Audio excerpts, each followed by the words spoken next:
Good afternoon from the Space Coast of Florida, where 4 astronauts are about to suit up for NASA's boldest test flight in a generation. This crew could be the first humans to journey around the moon in more than half a century. The Artemis II mission is a test mission of the Orion space capsule. Artemis II will be the first time we put humans on this rocket.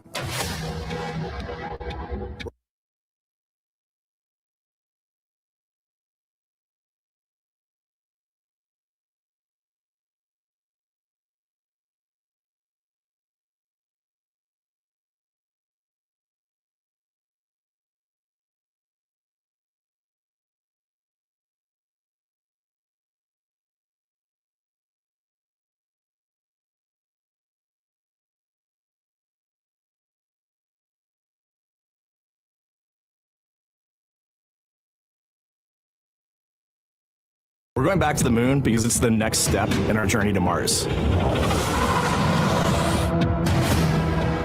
We were always going to the moon. Pushing ourselves to explore is just core to who we are. That's a part of being a human. And liftoff. We shall return. Continuing to test out every bit of Orion. Coming back to Earth, 7 miles a second. When humanity sets big goals, we can bring together genius from around the world. You have the best people on planet Earth putting this vehicle together. That's what's up. To innovate for the benefit of humanity and to inspire the world through discovery. And here we go.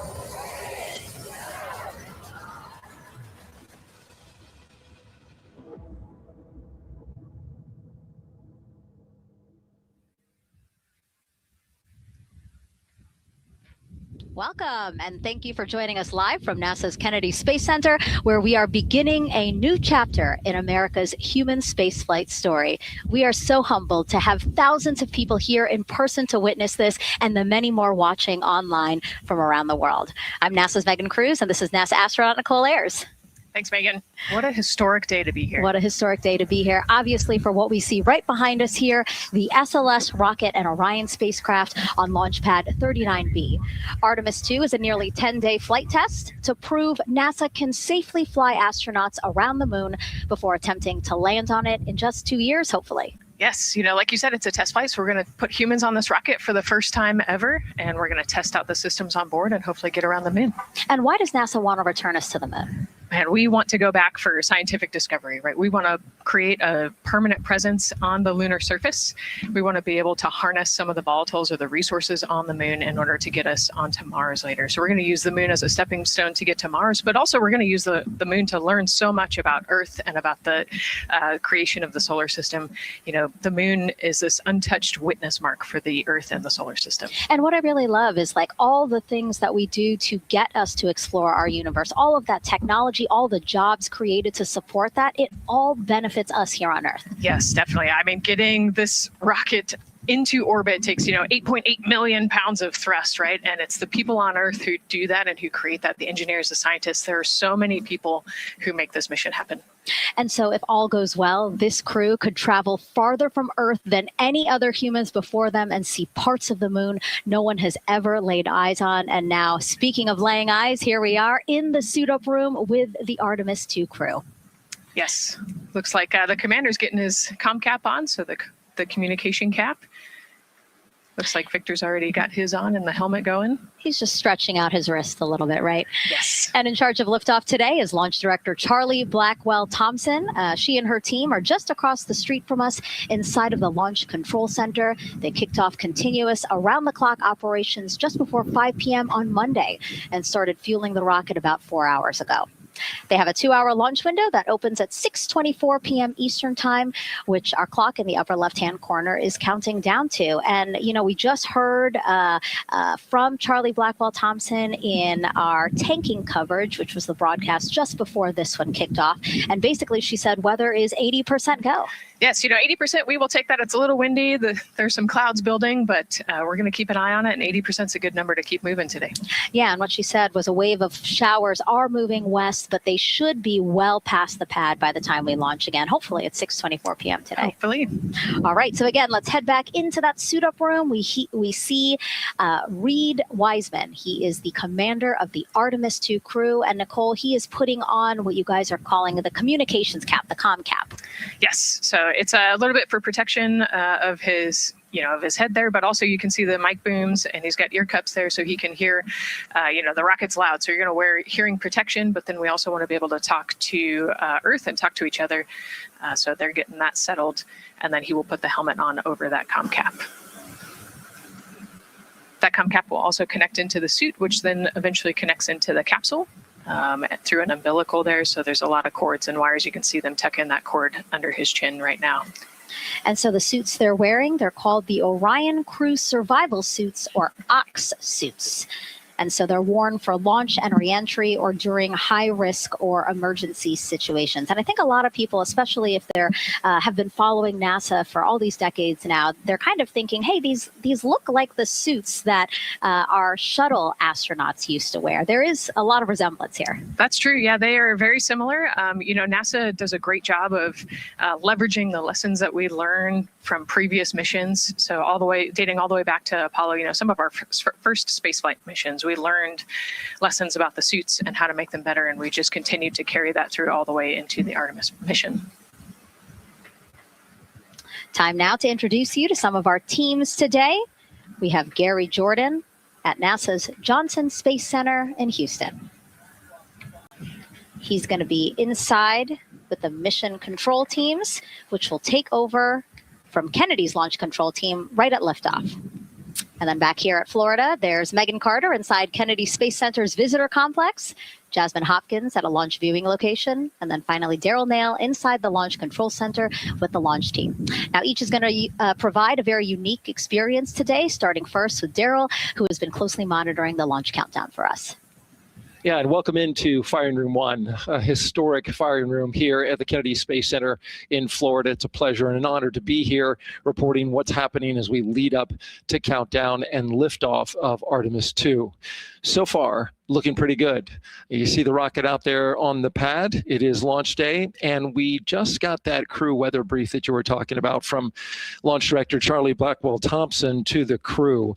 It looks like a countdown at this point is in good shape, and that's great news. Fueling continues to track well. We just reached all stages replenish. And while we're talking about the fueling, let's talk about that tanking. Pull up the tanking graphic if we could now. That will give us an indication of where we are with tanking. And I can just tell you, as you see from this board right here, we are all stages replenish.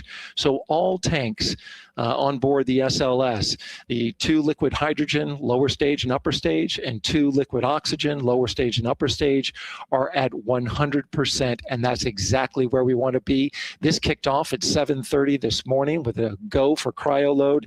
And here we are roughly about 5 hours later, and we're fully tanked and now in replenish. The amount of propellant on board, roughly 733,000 gallons. That's about an Olympic-sized pool and a half. Huge amount of propellant. It's all flowed in there. The great news there, no leaks, no issues, and we're looking good at this point. So let's talk weather now.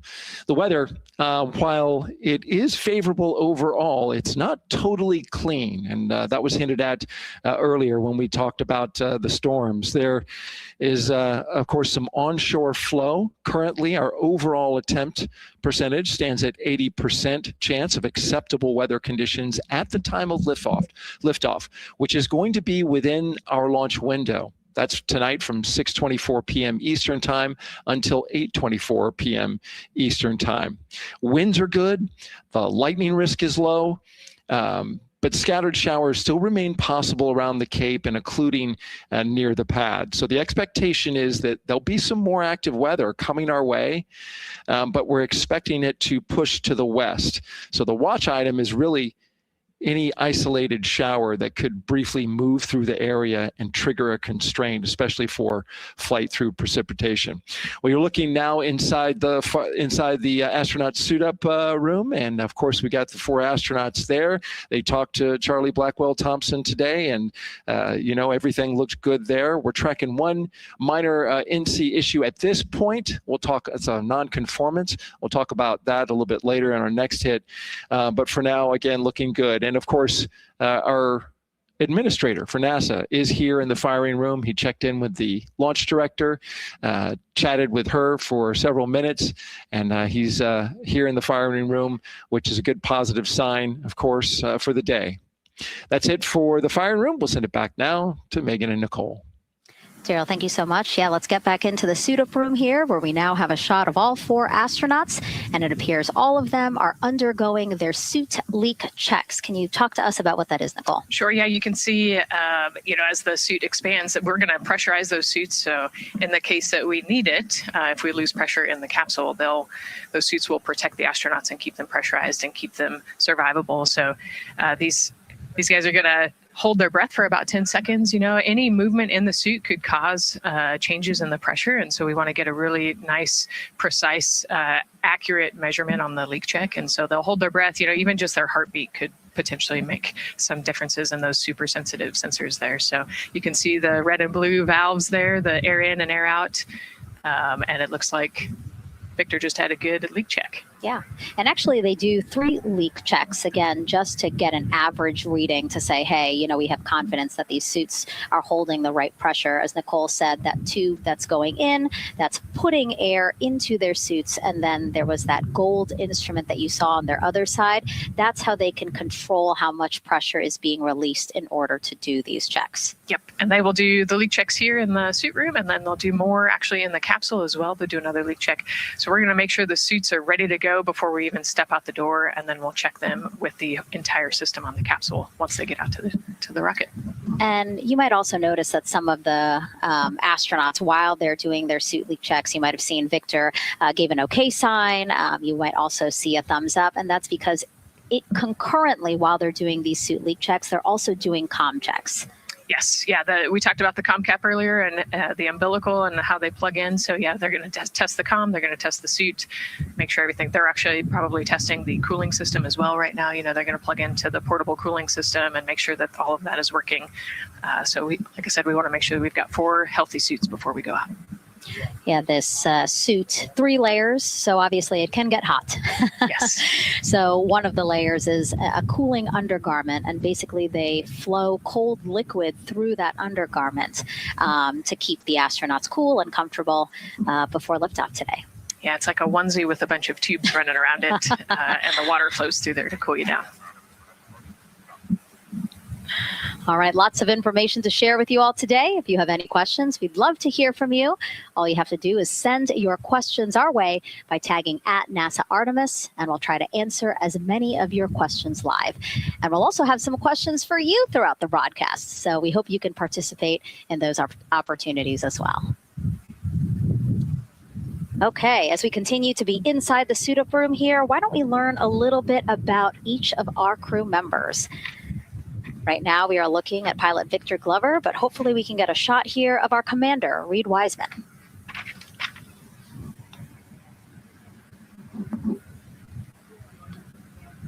Now, Reid Wiseman is a Baltimore native. He's been in space once before as flight engineer for Expedition 41 aboard the International Space Station from May through November 2014.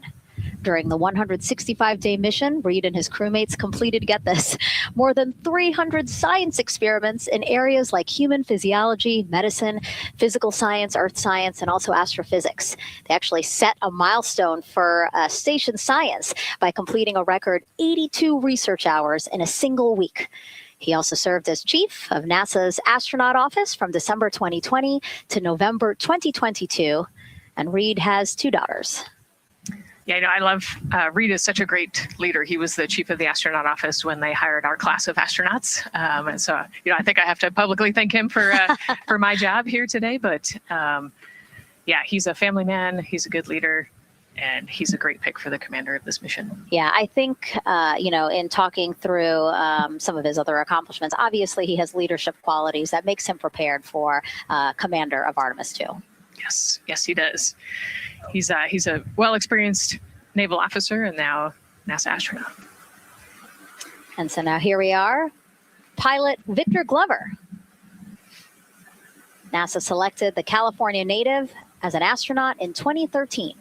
At the time, he was actually serving as a legislative fellow in the United States Senate. His first trip to space was in November 2020 when he launched as pilot of NASA's SpaceX Crew 1 mission. That was the first operational mission of NASA's Commercial Crew program, which resumed launching American rockets from American soil to the International Space Station at the end of the shuttle program. Victor is a U.S. Navy captain and naval aviator who served as a test pilot, racking up more than 3,500 flight hours in more than 40 different aircraft. He and his wife, Deanna, have 4 children. Yeah, 4 children, a lot of energy, but that checks, right? Because when I think of Victor Glover, I think of a lot of energy, smart guy who's always excited and ready to go. And there you go, he's smiling in the suit room this morning. Oh yeah, he's a great guy. All of them are. This whole entire crew, they're just a good group of human beings, of leaders, of friends, family. I have never heard anybody say anything bad about any of these 4. They're all so well accomplished, and they're also deserving of this opportunity to return to the moon. Yeah, and they're also humble, right? They're just standard humans going to the moon, but you would never know that when you talk to them in a normal conversation. And so it looks like Christina here has completed her suit leak checks as well, her communication checks too. Yep, they've already got her gloves off. They're getting ready to kind of hang out and relax a little bit, I think, before they walk out. She is a mission specialist for this mission, native of Grand Rapids, Michigan, was selected to the Astronaut Corps in 2013, so actually same class as Victor. She served as flight engineer on the International Space Station from March 2019 to February 2020. And during that time, Koch set a record for the longest single space flight by a woman with a total of 328 consecutive days in space. She also participated in the first ever all-female spacewalk. And before becoming an astronaut, Christina helped build space science instruments and led scientific field work in some of the most remote environments on the planet. Her hobbies include surfing, rock climbing, community service, yoga, travel, and photography. Again, so much. When does she find the time? That's a great question.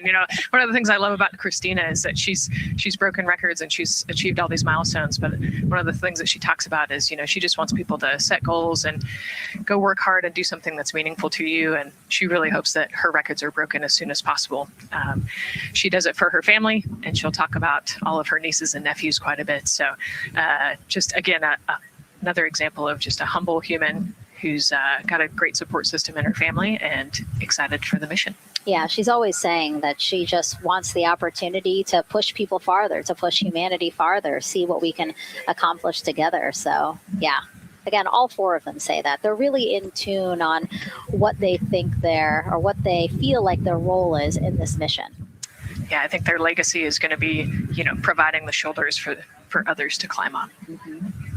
And last but not least, first-time flyer, Canadian Space Agency astronaut Jeremy Hansen will fly to the moon as a mission specialist on the Artemis II mission. The London, Ontario native was selected as an astronaut in 2009. After that, he worked as Capcom at NASA's Mission Control Center in Houston. Capcom stands for Capsule Communicator, and that's the sole direct voice communicating with astronauts in space. He also participated in training exercises such as living on the ocean floor off the coast of Florida to simulate deep space exploration for 7 days. In 2017, he became the first Canadian to lead a NASA astronaut class. He also enjoys getting out on a sailboat, rock climbing, and mountain biking.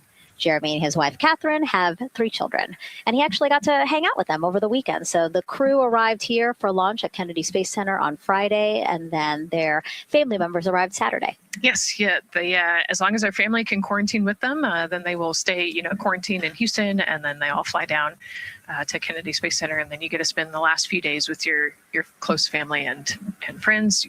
We actually do a behind the glass visit with some of those other maybe extended family members that couldn't quarantine with you. But yeah, it's a quaint time here once you get to Kennedy Space Center. A great sign here. All 4 astronauts have removed their helmets. And that indicates again that all 4 have completed suit leak checks. And so, Nicole, what they're doing now is they have these pockets on their forearms. That's just somewhere where they can put personal items that they might want, right? Yeah, just kind of stowage pockets. You know, there's always something that you might need or want while you're in the capsule, and then also last minute personal items if you want to put a couple things in there. So everybody kind of has their own unique stash in their pockets. And then another pocket has emergency equipment that they might need, right? Like a signaling mirror, things like that. Right. Yeah. The suit is basically all in one. You know, it's got the oxygen bottles there on their right legs. You'll see in a different shot, they've got pockets with survival gear in it, and that is to keep them safe. So if they had to egress the capsule, either from the launch pad or from the water, then they will have all of the survival gear with them. They'll have about 10 minutes of oxygen as well from that bottle so that they can get to safety quickly and safely. We are now 5 hours, 3 minutes and counting from the opening of our 2-hour launch window, and we have our first questions from social media.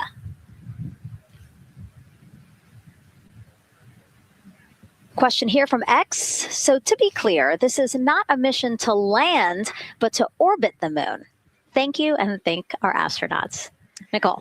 Yeah, this is a great question. You know, I think it's important to highlight the mission of Artemis II, where we are going to go around the moon. We're going to see the far side of the moon. We're going to see parts of the far side of the moon that human eyes have never seen before. It's very similar to the Apollo 8 mission, right? We're also potentially going to be able to see the landing sites for the future Artemis missions and kind of provide the overall context of those landing sites amongst the entire moon site there. So it's an exciting mission. We'll get to learn a ton about, you know, there's so much science that's going to be on this mission as well, right? Where they're going to do some science experiments on humans, learn about the stress of the environment, and we're going to learn about the radiation environment. We're going to learn about the suits as well. We've got some technology demonstrations that are going to happen. So there's a lot going on this mission as we fly around the moon and come back. Mm-hmm.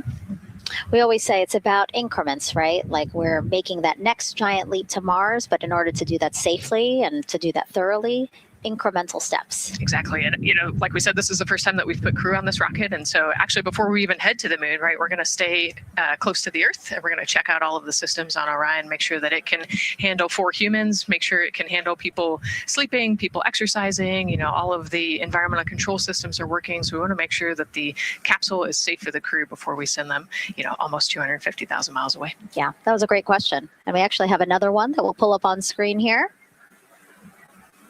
Another question from X. How long will it take them to reach the moon, and how long will the entire mission last? Another great question, right? So they're going to do a couple orbits around the Earth. They'll do a perigee and an apogee raise burn. What that means is that they're going to accelerate to get further away from the Earth, and they'll get into a really highly elliptical orbit first. And then once they get into the translunar injection, so they're actually on a free return trajectory, which means we're going to accelerate them, and then they're going to escape Earth's gravity. And then just based on orbital mechanics, they'll be able to come home without having to do another burn or acceleration. So it'll take about 4 days once they leave Earth's gravity to get to the moon. They'll fly around the moon, about 4 days back, and then land. So overall, about a 10-day mission. Exactly. Yeah, these are really great questions, guys. We know that, again, we are sharing a lot of information today, so please do not hesitate to reach out. Obviously, Nicole, very smart here, and we're happy to answer any of your questions. Again, tag @NASA Artemis wherever you're watching this coverage. And now we actually have a question for you. Who would you take with you on a trip around the moon? Would it be your bestie? Would it be a pet, family member, or a seasoned astronaut? Think about that one. I know. I like that. I absolutely know what I would say. I think it would make my husband upset, but I have my answer here. But we'd love for you to go to NASA's Instagram or Twitch accounts to vote. Again, who would you take to the moon with you? Bestie, pet, family, or seasoned astronaut? Try to go vote, and then we will share your answers soon. Again, husband is not gonna like my answer. And we're not the only ones with questions today. We will also hear from celebrities during our launch coverage. See what Stanley Tucci, Scarlett Johansson, and others want to know about NASA's Artemis II test flight. Plus, the surprise of a lifetime as kids marveled at the rocket and spacecraft rolling to the launch pad. Look at those cute faces there. Oh, I love that. Love those suits. And we'll show you how the astronauts will eat, sleep, and go to the bathroom while in space. Keep in mind, the Orion spacecraft is about the size of a 6-person tent. Yeah, not super big, but you know, it's 10 days with your 3 best friends. So I think it's manageable for sure. But you know, every ounce counts when you're trying to get to the moon. And as we continue to look into the suit-up room here, a fist pump for some of the folks in the crowd there by Victor. Why don't we take a look around the center here? We know that there are some folks who are already getting ready to check out the team here as they drive across KSC to their launch pad. Look at that. Oh, that's so awesome. That's a great crowd. They're waiting there in front of the vehicle assembly building. So actually, they're just down the road from us. This is a good crowd, as Nicole said. Oh, there they are. They just got their cue. Oh, now? Let me wave now. Oh, yeah, they are excited. That's amazing. So all of these folks, content creators that are getting behind the scenes access as part of NASA's NASA social experience here. So as you can see, very excited.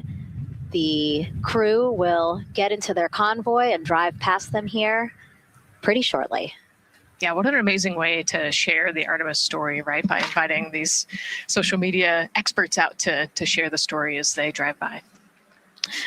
All right, again, let's take a look at the clock. 4 hours, 58 minutes and counting from the opening of today's 2-hour launch window. So why don't we check back in with Daryl with the launch team.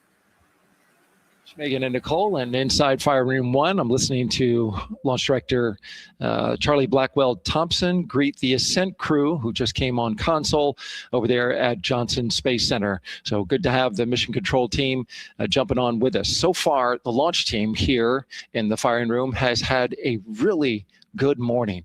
Really smooth tanking that kicked off at 7:30 a.m. this morning. They got to all stages replenish just before 1 o'clock p.m. Eastern time, and it was an incredibly smooth tanking. That's great as we look here watching the crew and also with an eye on the rocket. Weather, of course, we've talked a little bit about that. It's favorable overall, 80% go for our 2-hour window between 6:24 p.m. and 8:24 p.m. We don't have an exact T0 right now because that's going to come to us closer when we get closer to launch, roughly about 20 minutes before liftoff. But it's going to be within that window and towards the beginning, provided everything continues to go smoothly along the timeline. And so far, that's been the case. I mentioned that there was a small issue in my previous live hit that actually was incorrect. There was no issue. I've gotten the good data now that I'm on the headset and listening into the loops. Engineers, avionics engineers are keeping an eye on a display unit inside Orion that's just running a little cooler than normal. It's not going out of limit. It's actually completely fine. But they just were noting the trend and reported that to the NASA test director. So they'll keep their eyes on that. But again, there was no LCC violation. And once they get the cover off Orion out there that's protecting it from the rain, they expect the temperatures inside the Orion crew capsule to stabilize. And with that, we'll send it back to the host desk with Megan and Nicole. Thank you so much, Daryl. Now, Daryl is inside Firing Room 1 in the Launch Control Center, or LCC, as you might hear it referred to, which was built in 1967 to support Apollo missions. In fact, Apollo 11, the mission that landed on the moon in 1969, that was called from the exact same firing room. NASA then upgraded the LCC to support shuttle missions, and now Artemis. You can see there a shot from when we supported shuttle. Now with Artemis, the primary launch team for today is in Firing Room 1, but there is actually support staff in Firing Room 2 as well. And together they will propel this ambitious test flight off Earth.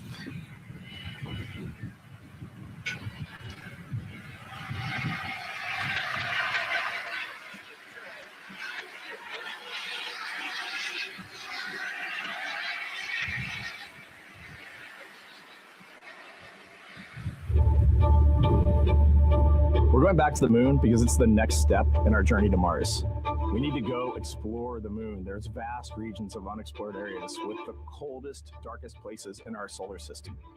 This is a test mission, and when we get off the planet, we might come right back home. We might spend 3 or 4 days around Earth. We might go to the moon. That's where we want to go, but it is a test mission, and we are ready for every scenario as we ride this amazing space launch system and the Orion spacecraft. But another reason we're going back to the moon is to fulfill NASA's mission, which is to explore the unknown in air and space, to innovate for the benefit of humanity, and to inspire the world through discovery. And when we succeed and when we accomplish the things that we set out to accomplish, that inspiration not only can set up new things to happen, but it also is a reminder in tough times that we're capable of doing great things when we work together. The thing I love about the moon is that it's not just a beacon for exploration and this platform of possibilities for incredible missions like this, but it has benefits. That's actually why we're racing towards it. Those benefits are really wide in nature. You have everything from innovation, technology development, not only for future missions going deeper into the solar system, but technologies that come back to Earth. You have inspiration, a whole generation of people starting this pipeline of STEM workers and manufacturers and operators that are excited to see what you can do when you work hard and you come together as a team.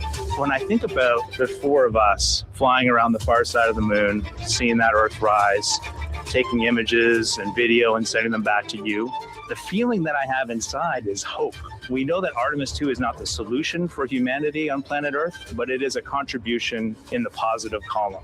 We hope that just for a moment that people will pause and say, wow, it's extraordinary when you look back upon the Earth with over 8 billion people, and you see this concrete example of what humanity can do, this extraordinary thing when we set big goals and we work together to achieve them.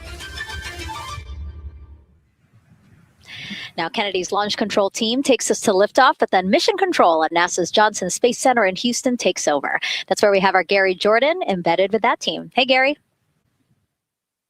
Hey, Megan and Nicole, it's great to be joining you from here in Houston, Texas.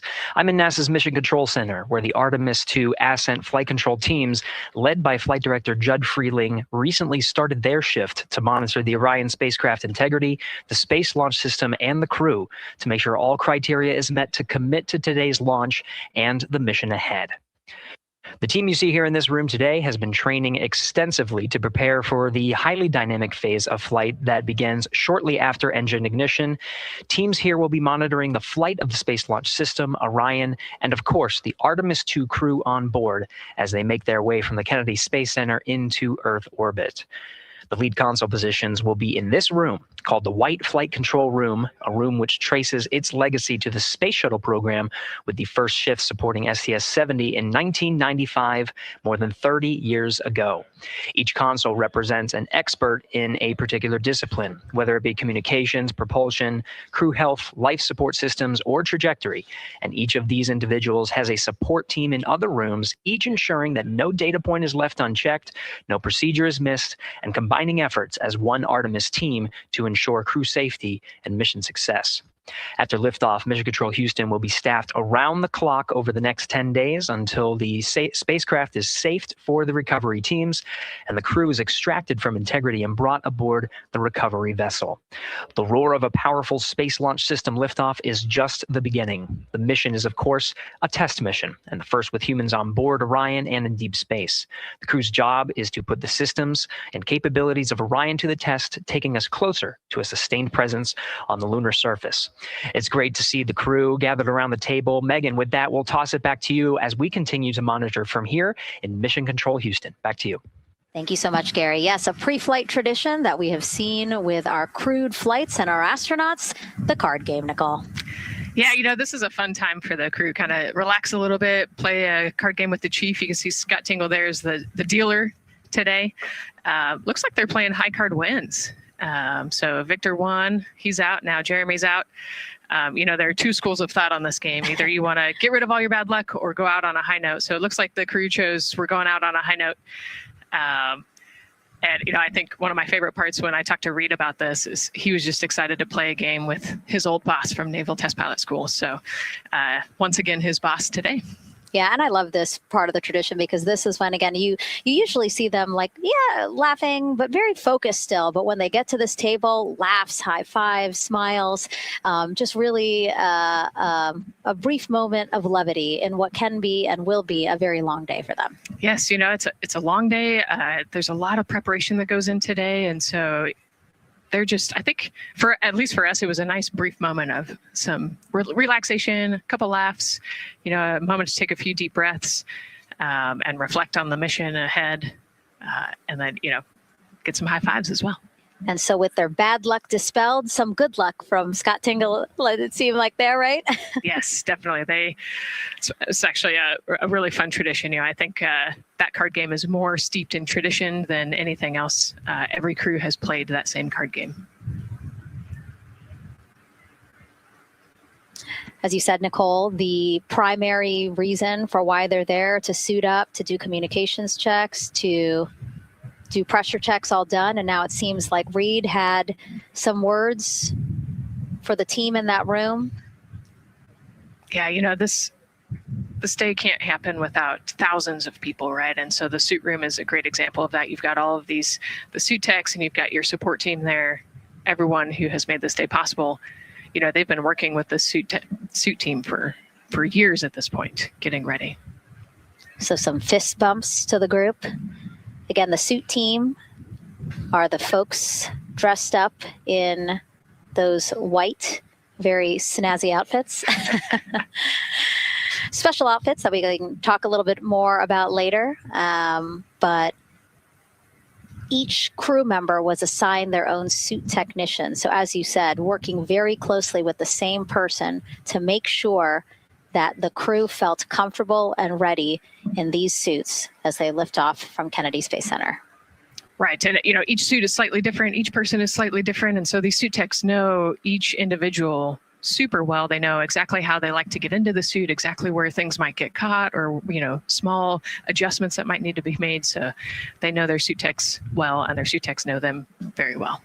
And so as we take a couple of pictures here, we really hope that you are learning a lot about the suits and the process of checking them out for a mission. But imagine the opportunity to get a hands-on demonstration from people who helped design these suits. Take a look.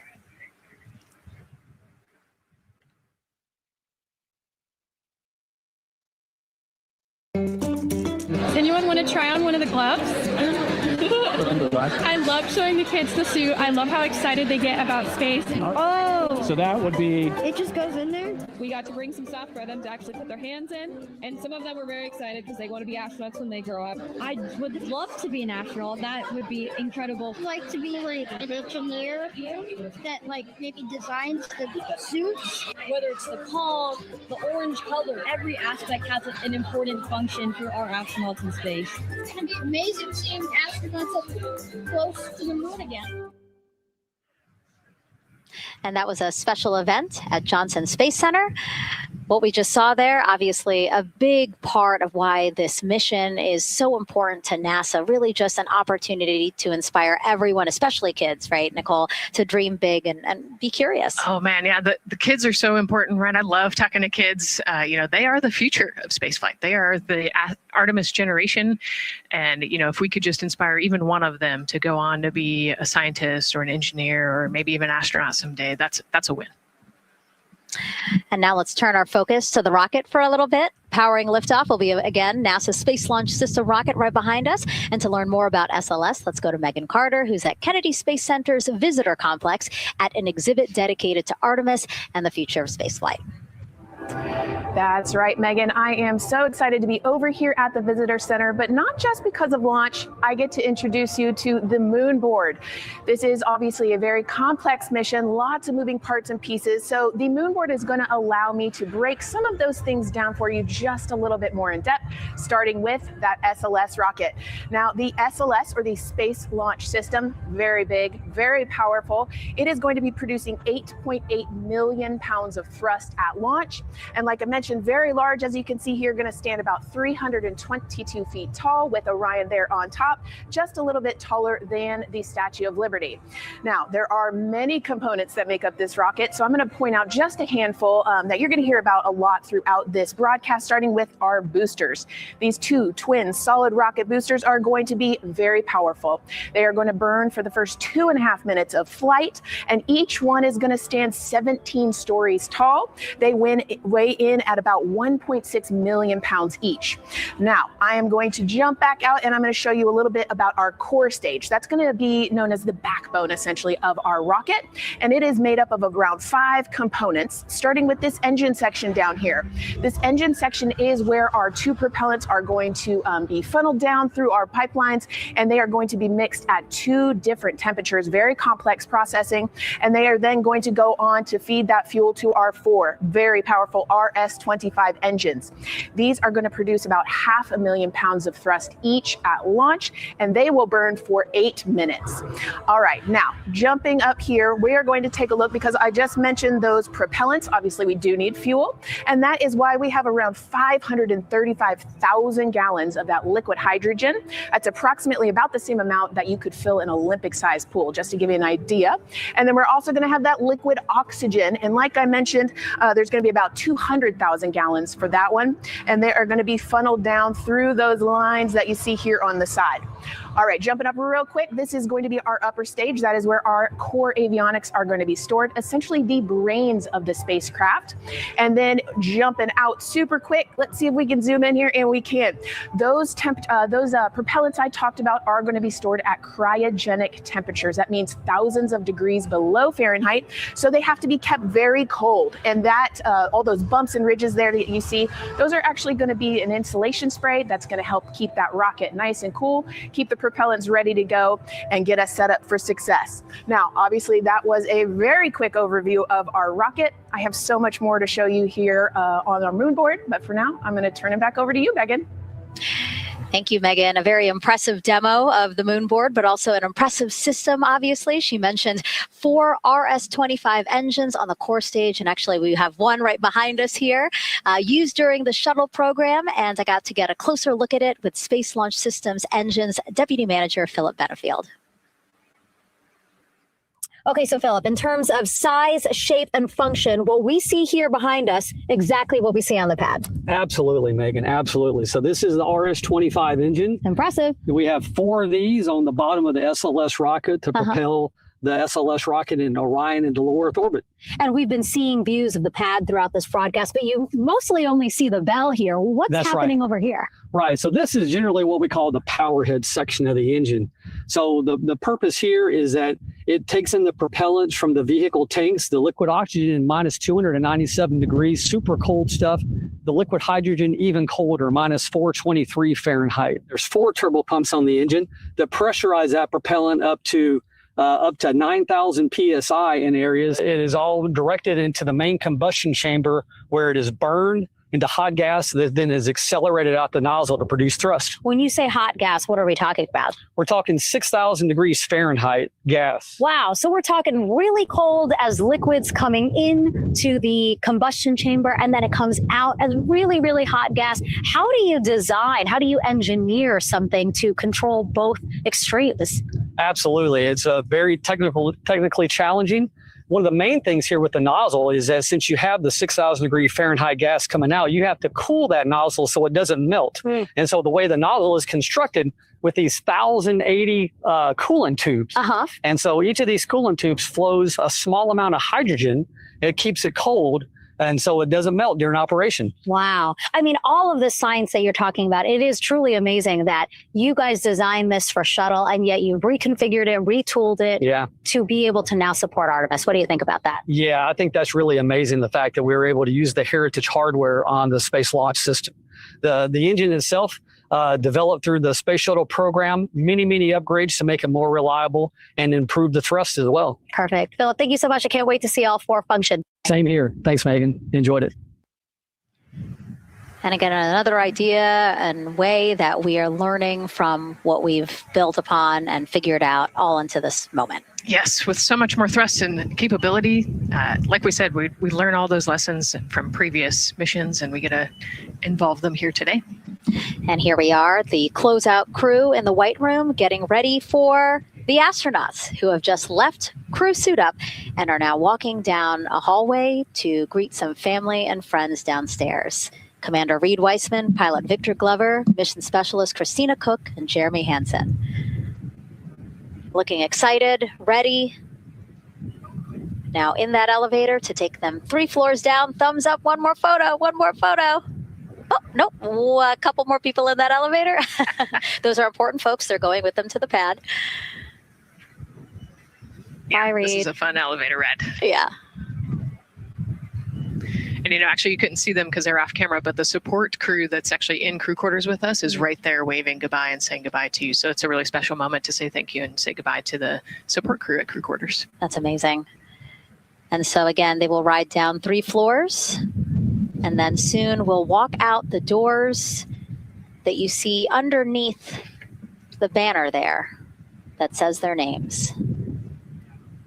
These doors, the same doors that astronauts who have launched from Kennedy Space Center have walked out of since the Apollo program.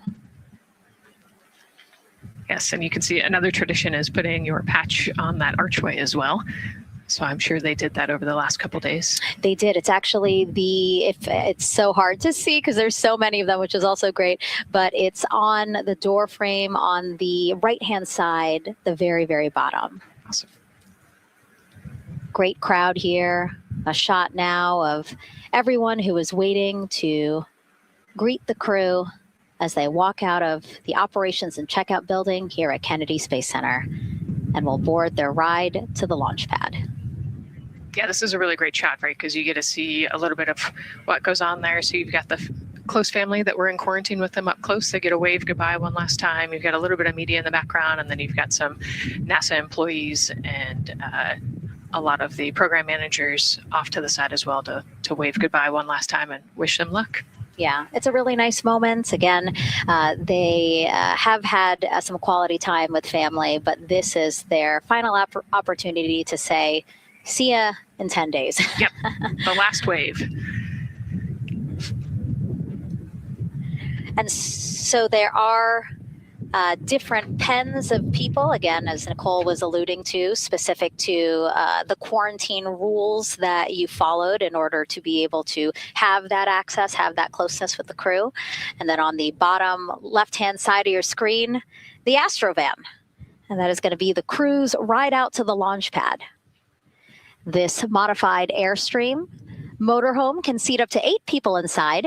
It has a TV and sound system, and we know they plan to watch a video during their trip out, right, Nicole? Yes. So I think Top Gun is on the menu, Yes. and then also Point Break because Christina surfs.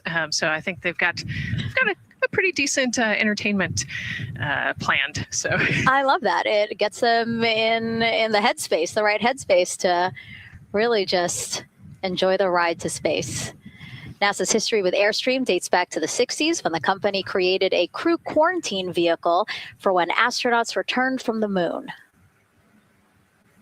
This picture here, President Nixon talking to the Apollo 11 astronauts inside said quarantine vehicle.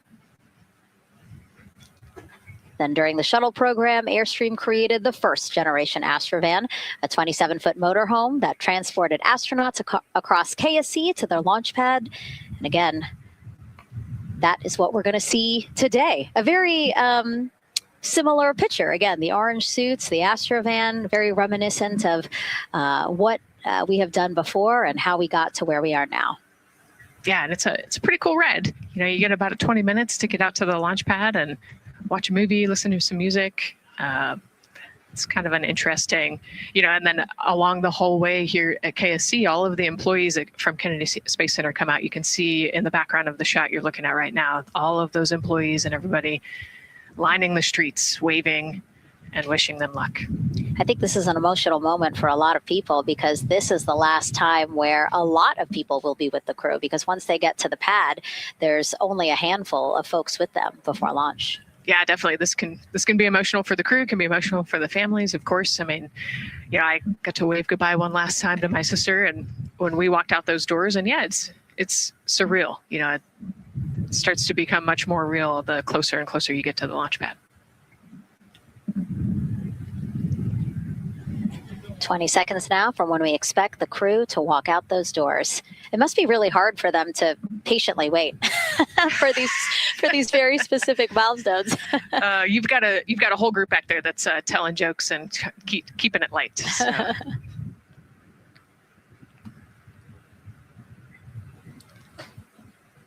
And here they are, NASA's Artemis II crew. Commander Reid Wiseman, pilot Victor Glover, and mission specialist Christina Koch and Jeremy Hansen taking their first steps outside for their historic test flight. To a wonderful applause from the crowd. They're looking really excited. Some and big really smiles. Ready. I Yeah. love that. It's a great day for us. It's a great day for this team. A few words from Reid. Great day for us, the team, he said. Thumbs up, more thumbs up. Of course, a lot of pictures. We hear some camera shutter clicks back there. I love the energy of this crowd. Let's go. And so now the crew walking over to each of their pens. The first people closest to them, of course, their family members who got to quarantine with them, correct? Yes. Yeah. So the ones that are close and waving, those are the immediate family. So spouses, partners, kids.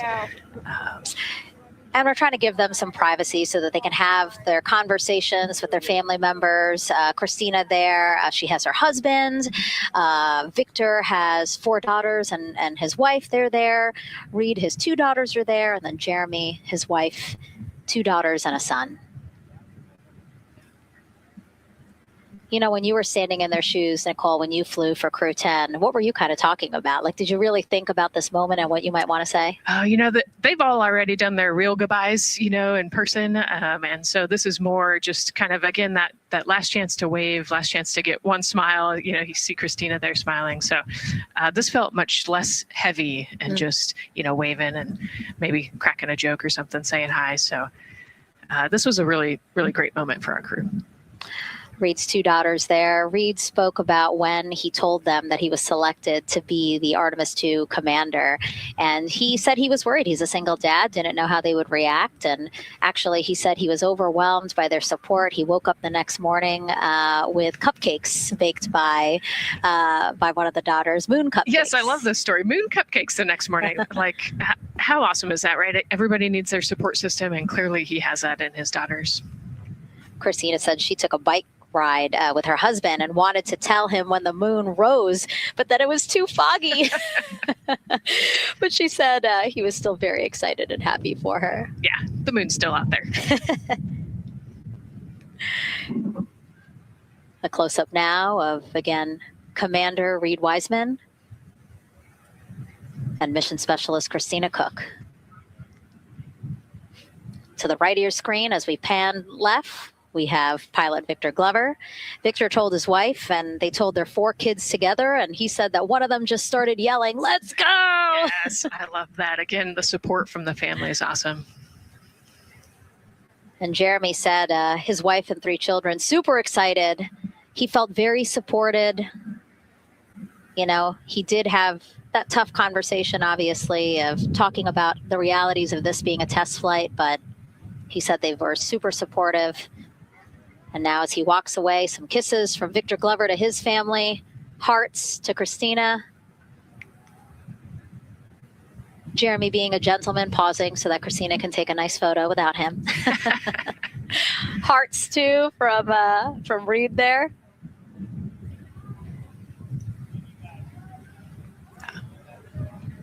Hearing Victor saying, "Love you guys," saying that to some of his crew members there, Woody. Some more applause from the group. Quick wave to some of the NASA program managers, and I think Norm Knight's out there, the FOD Flight Operations Director.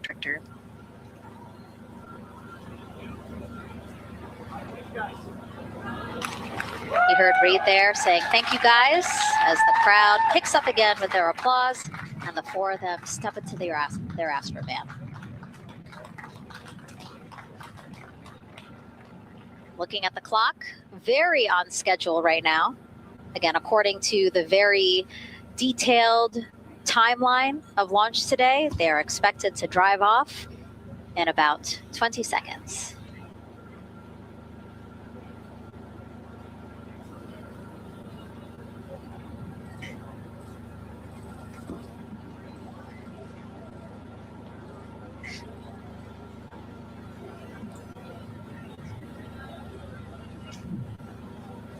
So far, we're marching toward the launch smoothly.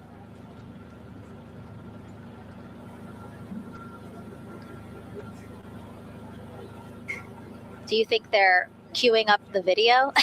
Definitely. And that's why they haven't left yet? They're like, we can't go without Gotta get our your point snacks and movie break. ready. And yeah. Where's the popcorn?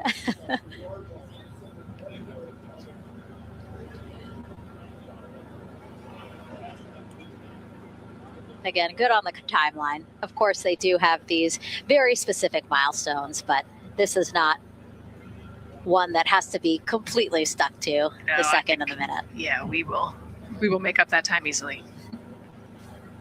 They will get a full security escorted ride out to the launch pad. It's a quick trip, 15, 20 minutes.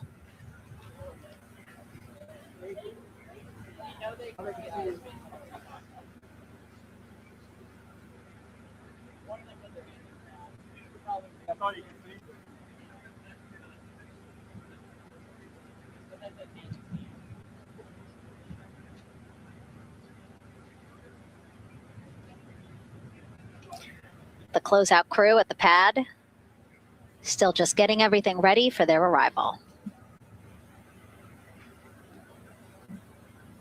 Configuring Orion, right, Nicole? Yes, so they're probably laying out the seat restraints and getting all of the umbilicals set and ready to go so that when the crew gets there, they can ingress and start getting strapped in and connected to the capsule. And in our smaller box there, we have a shot of our administrator, Jared Isaacman, bouncing around quite a lot today. Was in the firing room right after the crew weather brief, saying to the crew that they are good for them to start suiting up, and now here to wish them well as they drive out to the pad. Yes, he's so invested in this mission. I love it. You know, he's been an active participant today, and exciting to see him there at the walkout.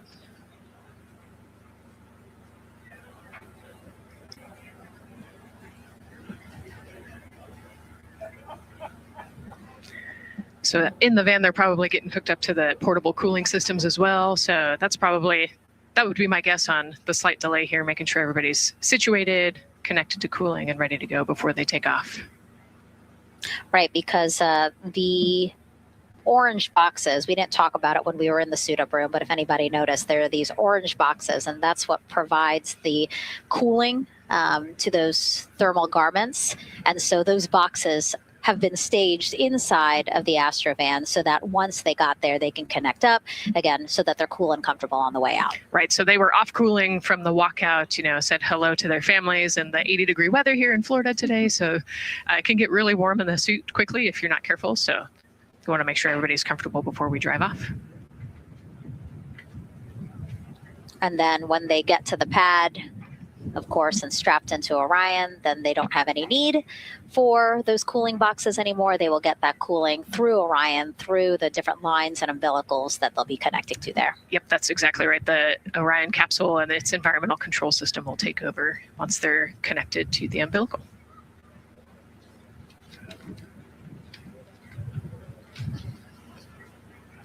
And so when we were watching them get into the elevator, I said, oh, there's a couple more people going in there. And they were, again, those folks in the white suits that we saw. Again, suit technicians. Yep. And there they go. And off they go. Reid, Victor, Christina, and Jeremy now on their way to launch pad 39B, where they will fly to the moon. Something no human has done in over 50 years. They may also set a new record as the farthest humans have ever been from Earth, a record set by the Apollo 13 crew almost 56 years ago today. We still hear cheers as they drive away from the operations and checkout building here at Kennedy Space Center. Now, while the crew make their way to the pad, let's get to know each of them even better. First, Commander Reid Wiseman. The moon, to me, it's the thing that connects me together with all the other humans in my life. I remember being a little kid lying in bed at night and just looking out at the moon in whatever phase it was in. And I was thinking, man, my friends that live like 20 miles away, they can probably look out and see that same exact moon. And then when I was in the Navy and I would look out at the moon and I'd be halfway around the planet, I would think, man, my brother can see that moon where he is and he's halfway around the planet from where I am. To me, it's a connection of life on Earth. We can all look up and see that moon, and it's always changing. The moon is never the same 2 days in a row. I love that. My name is Reid Wiseman. I'm the commander of NASA's Artemis II mission around the moon. I grew up in a little town just north of Baltimore, Maryland, about 20 miles north of the city. There was a National Guard base nearby my house, and there were A-10 aircraft that would fly over every now and then. I just would look up at them and be like, man, I want to be up there. I want to go do that. And then my brother went to the Naval Academy, and I would go every year and watch the Blue Angels fly during commencement. And that just started to grow and grow and grow. For a while, I wanted to join the Air Force, and then I realized Navy flies as well, and they fly from ships in the middle of the ocean. And that was it, like done deal for me. That is exactly what I wanted to do for my career. Flying is freedom to me, especially when you're in a jet aircraft coming off of an aircraft carrier in the middle of the Pacific Ocean.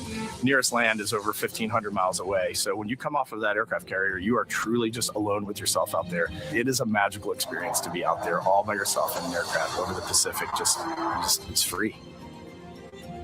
I think anybody who accomplishes something that they set their mind out to, there's no one thing that does it for them. It's a combination of everything. I mean, the way my parents raised me, the way my brother and I, the way our relationship developed over time, my friends, being in the marching band, going to college, setting my own course, learning how to live on my own, being mentored along the way, being, kept on the path to success, but being given the freedom to, make excursions and fail every now and then and regroup and carry on. I think all those things come together in the end to get you where you are.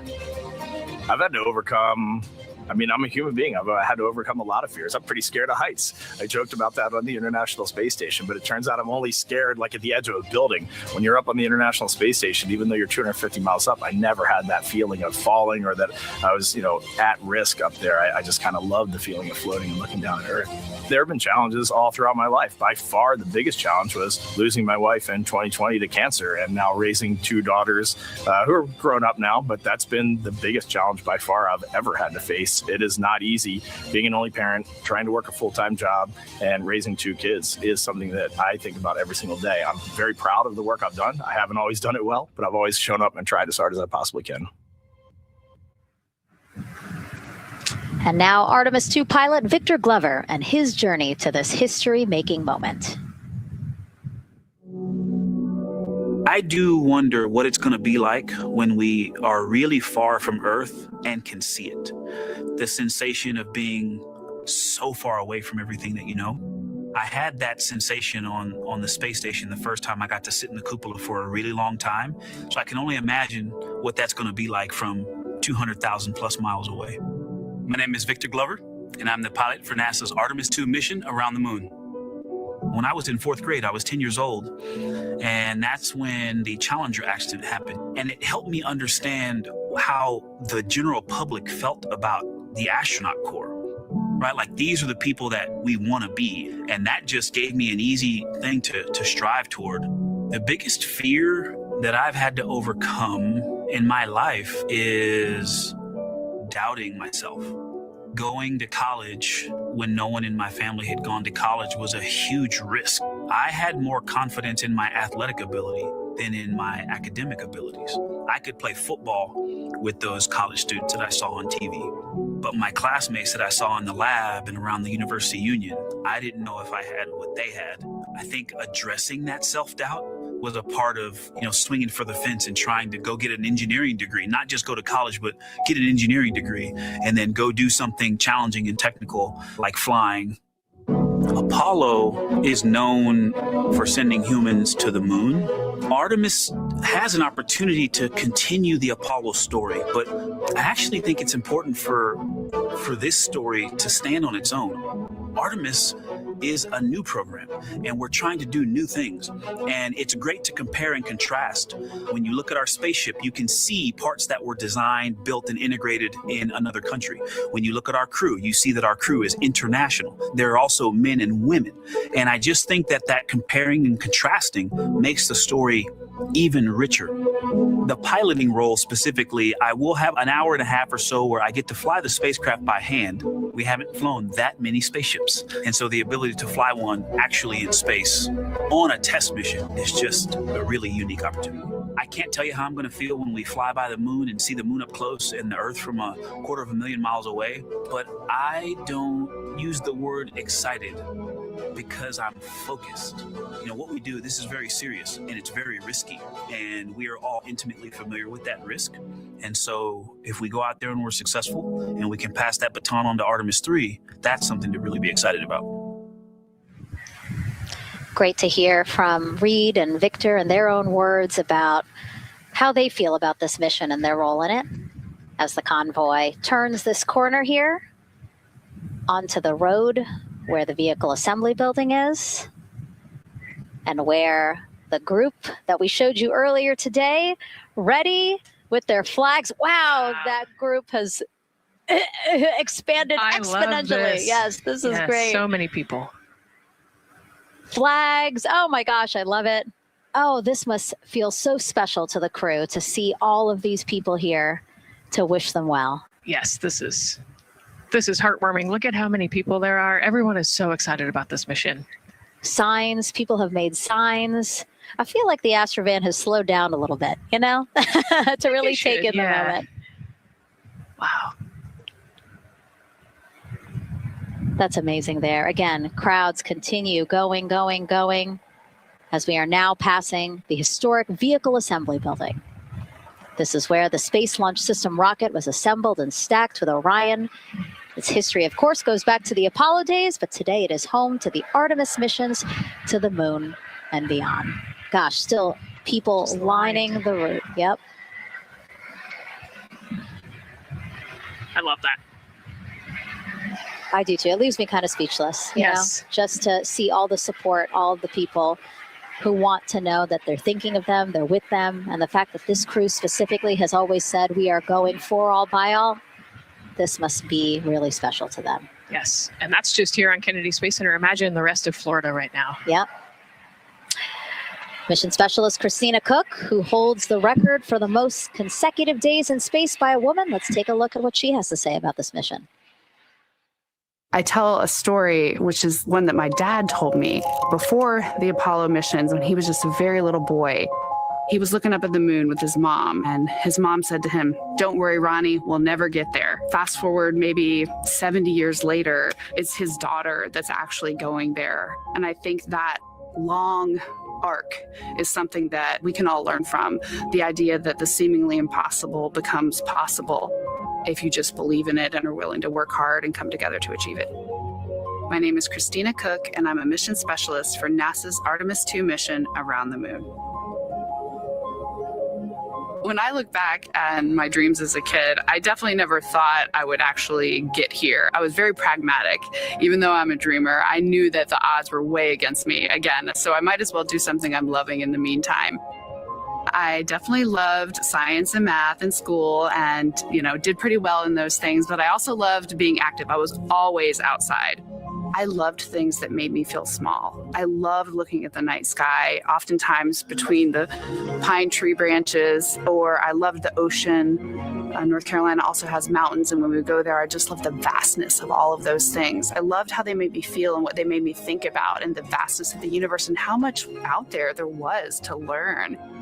I'm drawn to exploring. I'm drawn to challenges that involve both mental and physical. And I'd much rather be solving problems, wearing a whole lot of equipment and in a harsh environment. And that's just something I've carried with me ever since I was a kid.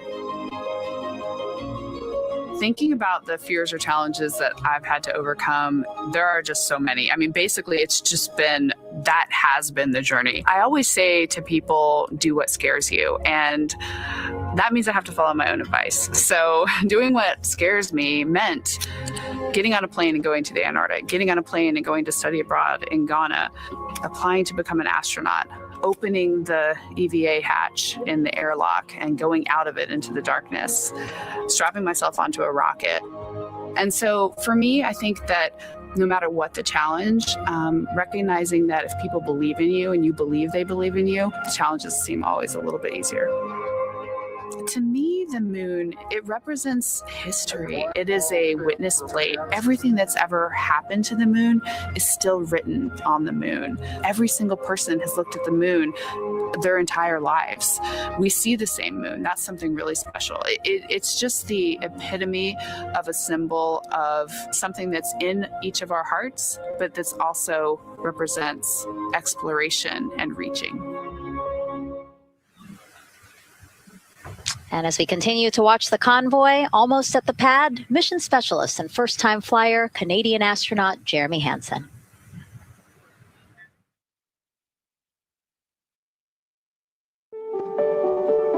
I have this very distinct memory of seeing an image of an astronaut standing on the moon. It's burnt in my brain because I went back to it so many times in my childhood, and I would look at that image, and I know it had a huge impact on me that humans had walked on the moon. My name is Colonel Jeremy Hansen. I'm an astronaut with the Canadian Space Agency, and I'm a mission specialist on NASA's Artemis II mission around the moon. My elementary school years, I grew up on a farm outside of London, Ontario. I spent as much time as I could with my dad on the farm. I learned the value of hard work, for example.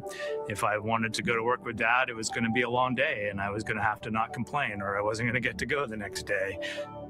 I had a treehouse. I had a vivid imagination.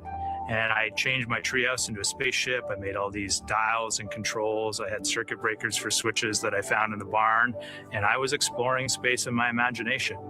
The most important thing I did to get to where I wanted to go in life, which was flying fighter jets and eventually becoming an astronaut, is I shared those desires with other people. And it turns out, just like you don't go to the moon on your own, if you could, I would have done it a long time ago in my treehouse as a kid. You have to go as a team. I think the biggest impediment to achieving my goals was, of course, myself. And I think that's a common human experience. There are many times where just little things would get in my way. And my immediate interpretation of that was, well, now that goal's out the window. You know, people must have lifted me back up. And somewhere in the back of my head, that persistence came through. And I think that's a common human experience, to doubt ourselves. I've come to this, I guess, realization that I believe that we all have gifts to contribute, and the goal is to figure out how to use your energy towards adding positively to humanity's existence on this planet.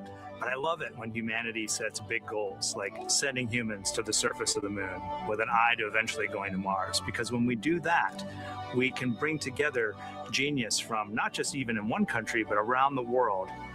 I've also learned from my indigenous mentors that they refer to the moon as Grandmother Moon. So you've probably heard of Mother Earth. They use Grandmother Moon because Grandmother Moon is responsible for the water in their community, just like the moon moves the water around the planet, affects the tides.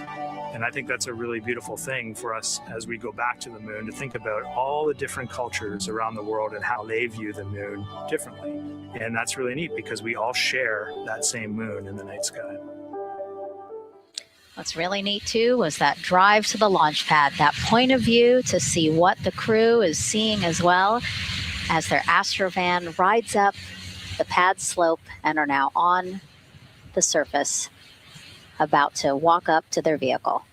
Yeah, you know, we talked about how tall this rocket is earlier. Wow. Look at that. Yeah, look at that point of view, yeah.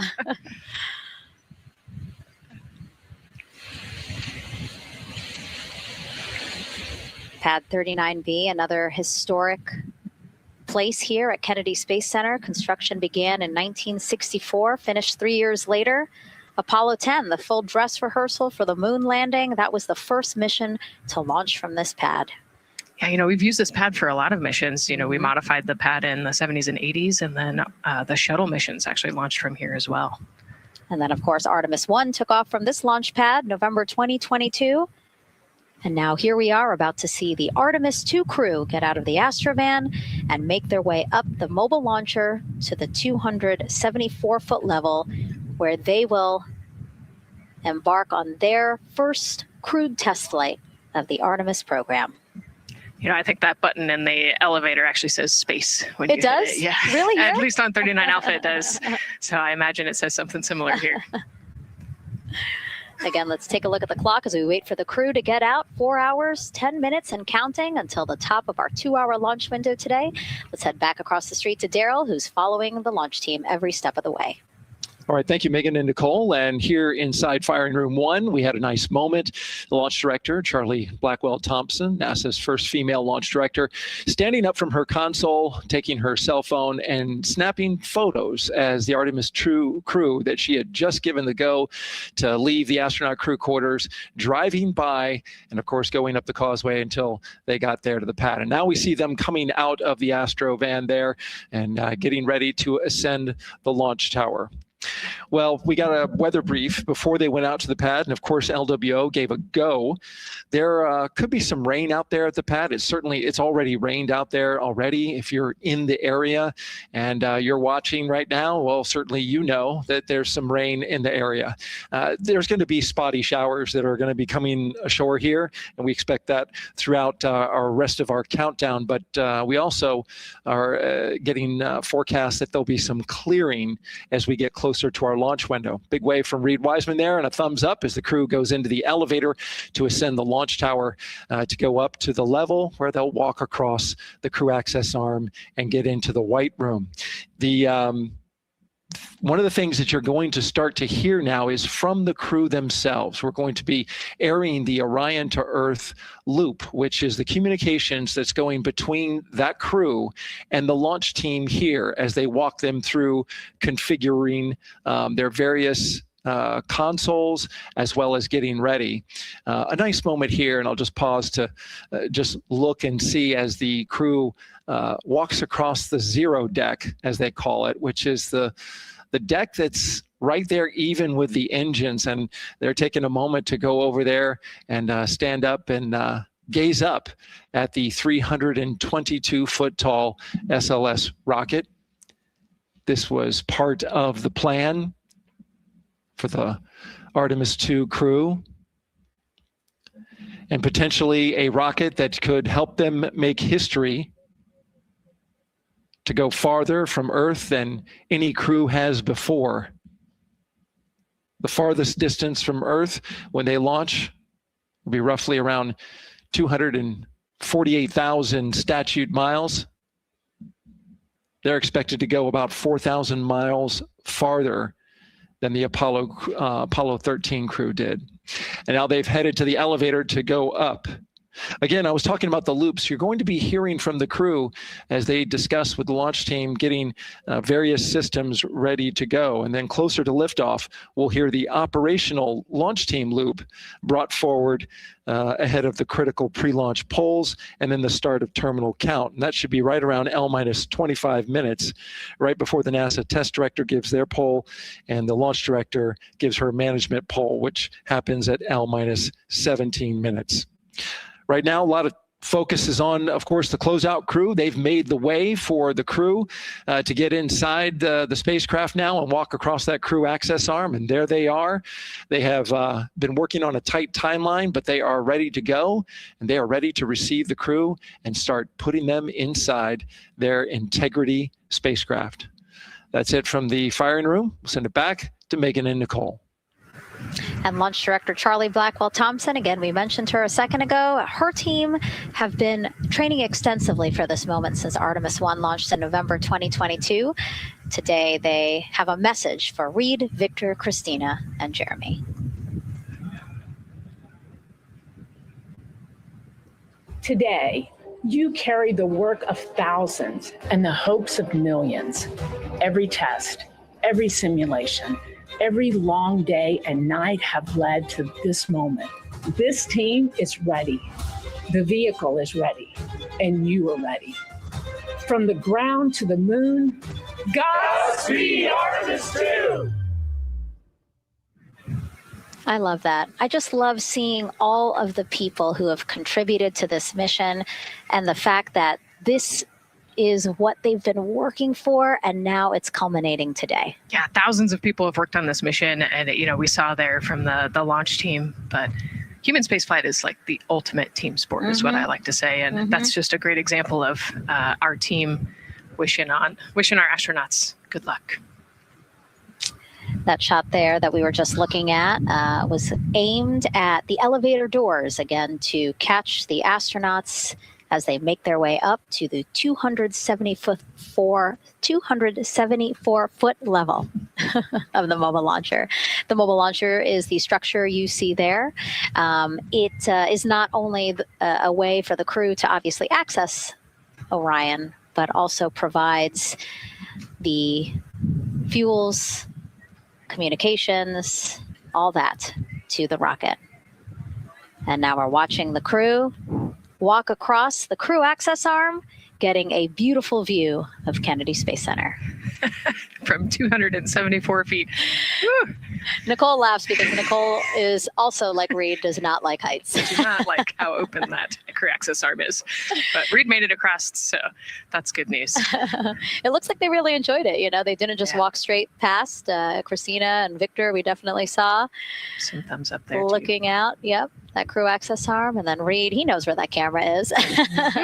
Taking the opportunity to, again, just tell folks, hey, we're doing good. Ready for it. Yeah. And it looks like they're actually probably signing their patch.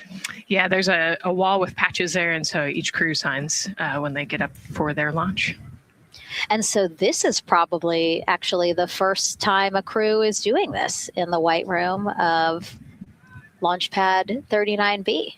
Don't quote me on that, but I think the signing started with the commercial crew program. So there's a lot of that in the White Room over at 39A. But again, this is 39B. Yep.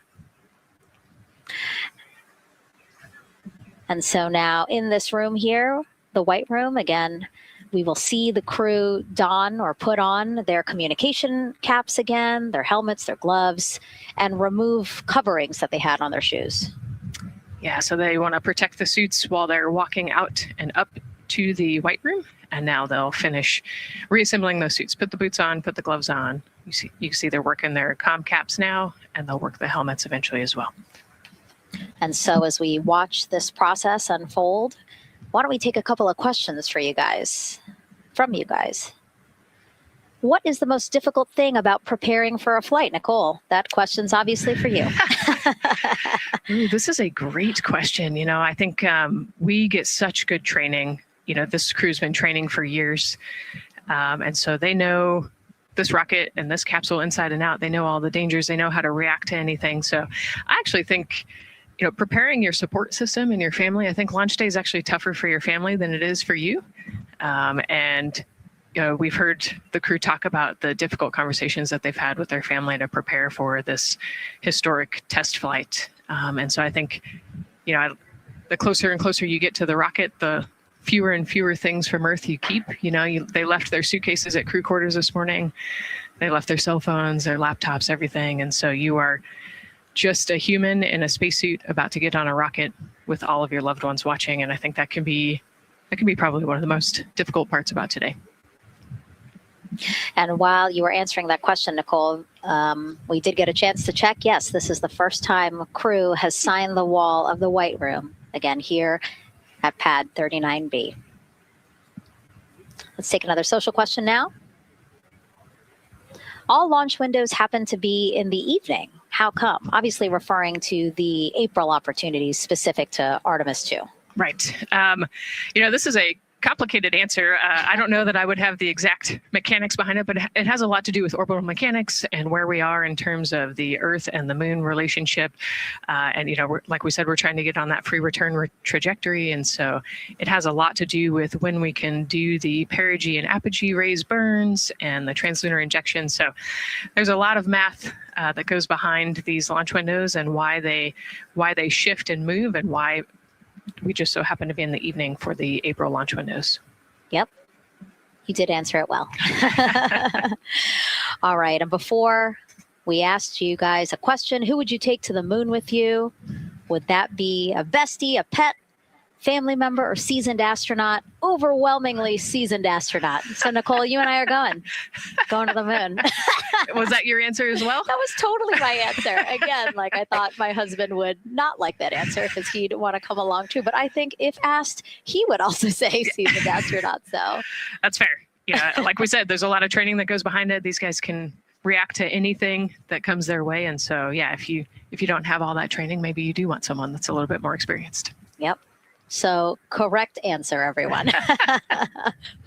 And now we have another question for you. What do you want to know about living in Orion? What the crew eats, how the crew sleeps, how to fly the vehicle, or how free time is spent? Another great question. Yes, I'm excited to see what they say. Yeah, so head to NASA's Instagram or Twitch accounts to vote, and we'll share the results as soon as possible.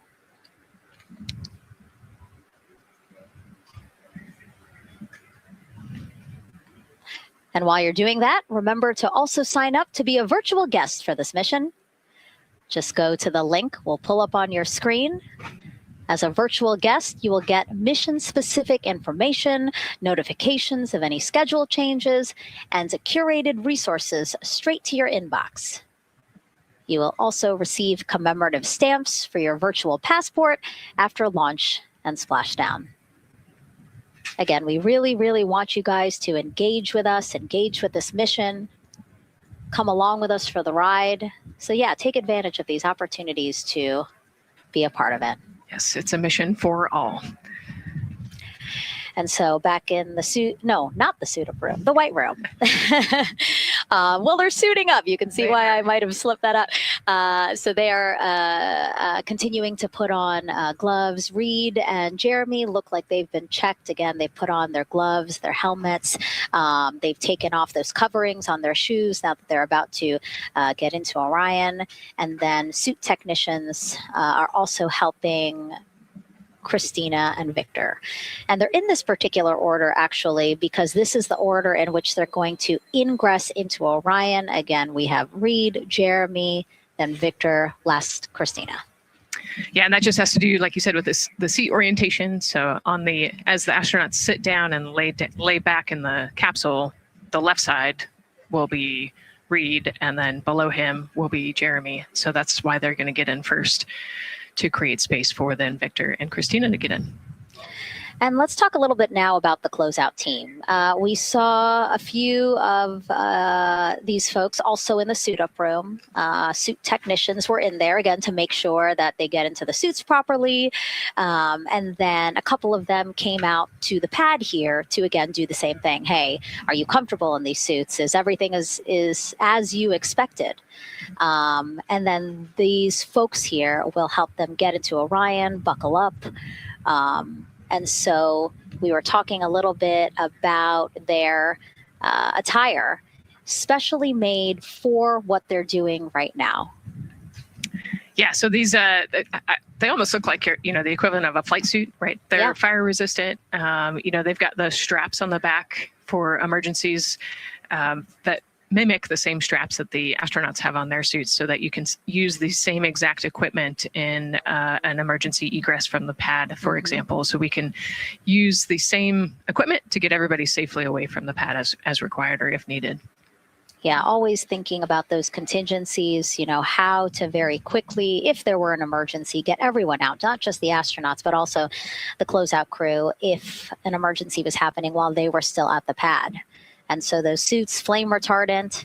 Also, when we see them crawl into Orion, you will notice that they are on their knees quite a bit, so built-in knee pads. Really a thoughtful design for the purpose that they're serving today. Yeah, they're functional, which is exactly what we want, but also they're pretty classy looking. So we did a good job with the design. I was going to say, they actually look like, the outfits that car racers wear, right? Yeah. And then when I said that to the lead of the closeout crew, he's number one, if we do see him, Taylor Hose, he said, well, actually, we are kind of like a pit crew, like they're very quickly moving through the operations so that not a lot of time, not more time is spent at the pad than is needed, because this is a fully fueled rocket, Nicole. Right. Yeah, we want to minimize the time that we have more humans up in the White Room, but also safely and efficiently get the astronauts ingress into the capsule. And so that's their main job. That's so yeah, I like the pit crew analogy. Works great.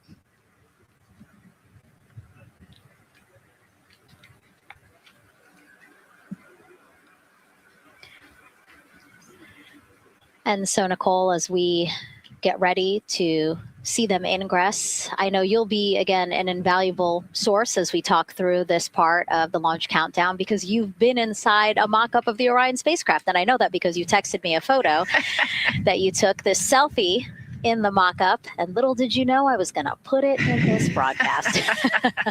Yeah, this was actually a really wonderful opportunity. Last week, our flight control team at Johnson Space Center hosted an open house of the Orion mock-up there in the space vehicle mock-up facility. And so I got to spend some time in the capsule with some of the flight controllers who are actually sitting on console right now, and talk to them about everything inside the mock-up. So you can see I've got a bump cap on. It's like a small hard hat. There are a lot of, metal corners and things, and we are still squishy humans at the end of the day. And so they want you to be careful while you're moving around in there. But I got to see, how the crew will ingress. I got to look at the umbilical and the seat straps, and I got to see, the emergency equipment and the stowage and the toilet. I got to see it all. Got to talk about everything. It was pretty cool. It was a really great time. Michael and Bruce were great with me. They answered all of my questions. Yeah, because it's really good to be able to give that perspective because, and as you guys will see, yes, we do have cameras inside Orion and we'll of course take you in, but it doesn't give you a true feeling or idea of how big the space is, how things are configured. Again, like when we see them go in, they're actually on their backs. Yep. So again, it's just hard to really get a sense of the inside there, but Nicole is going to really help walk us through that. Yeah, you said they're on their backs and, you have to somehow get there. And so they're actually going to almost barrel roll onto their shoulder to get onto their backs and their feet up on those leg rests. That actually, Andre's holding onto right there. You can see Andre number 2's inside getting everything ready for them. And actually, those leg rests for the pilot and commander seat will come off once they get into orbit to create some more space for them. And it looks like we're getting ready to ingress here. Yep, thumbs up from Reid. Everybody configured with their suits. And so in we go. They actually get inside by walking backwards. That's the easiest way to get in, right, Nicole? Yeah, so he will step down right over the flywheel or the exercise equipment that they've got in there. We'll talk to that in a second. And then you actually step down right on top of the toilet area backwards. You can see him going now. Oh, and he's already turned around and walking in. You can see Dre's protecting his helmet and his visor there from all that metal. Yeah. It's a tight squeeze. But they've done this a lot, so Reid's already all the way across the capsule. Yeah, that was fast. Impressive, Reid. Impressive. That's why you're the commander. Oh, a heart there from Jeremy again. Yep, Canada. Yeah. Canada is about to get into Orion. And so you mentioned Dre. Why don't we talk a little bit about him? So that was NASA astronaut Andre Douglas. And he is actually one of the backup crew members for the Artemis II mission. He trained alongside the primary crew and will step in and if any of the 3 astronauts are unable to fly. Yeah, Dre's actually a classmate of mine, so fellow fly. Oh, yeah, so we've worked very closely together. It's exciting to see him in this role. Yeah, Virginia native, selected as an astronaut candidate in December 2021. He completed his training in March 2024 and was subsequently named as the Artemis II backup crew member just months later in July. Before joining NASA, Andre worked at the Johns Hopkins University Applied Physics Laboratory, where he specialized in spacecraft systems engineering. His work focused on the systems that help spacecraft know where they are and how to get where they need to go. So obviously critical for missions to the moon. Yeah, he's a wicked smart guy. He's got like 15 degrees, I think, or something. Oh, my. So. And so now here we are back inside Orion, where the closeout crew, each one with either Reid or Jeremy. So it looks like Andre is with Reid And this is a camera shot of behind Reid's head. So Reid, while Andre is buckling him in, it's a 5-point harness, Reid was configuring his control panel. Yeah, the displays. We're getting the displays ready so that they can monitor all of the systems and monitor the launch as they go. Christina there signing the wall.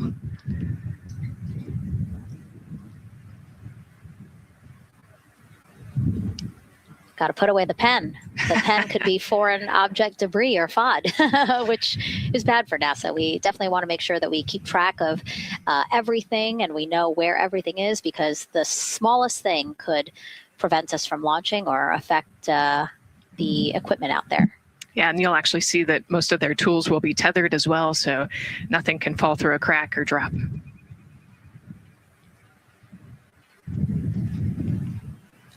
And so as soon as Jeremy and Reid are good to go in their seats and connected to their communication umbilicals, as Daryl had said before, we will start hearing the loops, the audio mission loops, specifically Orion to Earth 1, which is the communication loop that the crew communicate on to the different teams supporting launch today.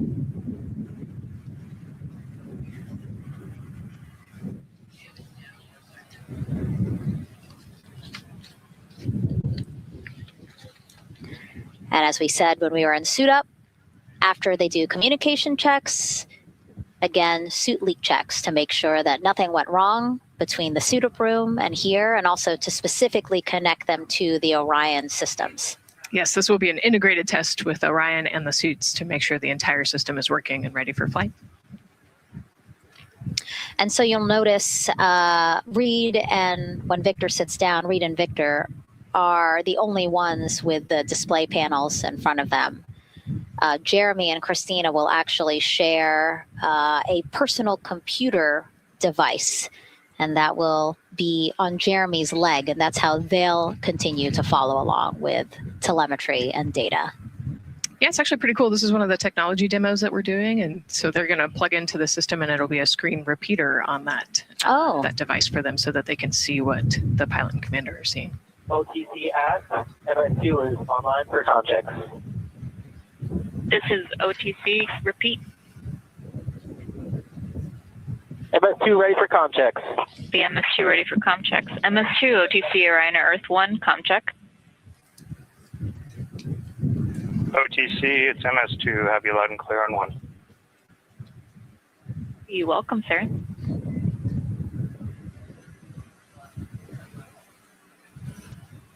And so that was the Orion test conductor speaking with Jeremy Hansen, again, mission specialist 2 for this mission.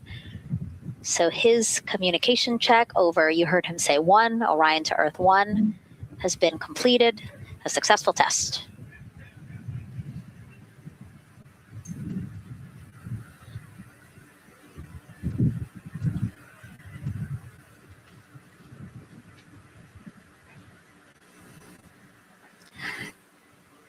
The rest of the crew here waiting in the white room. Again, as Nicole was saying, a little tight there for all of those folks. So Christina and Victor will wait until Reid and Jeremy are done getting buckled in. Yeah, I think 4 astronauts and 4 suit techs would be a tight fit in that capsule. Yeah, I mean, take a look at Bill. He's number 3 there, that the suit technician there. He is kneeling where Christina will be in order to get Jeremy situated.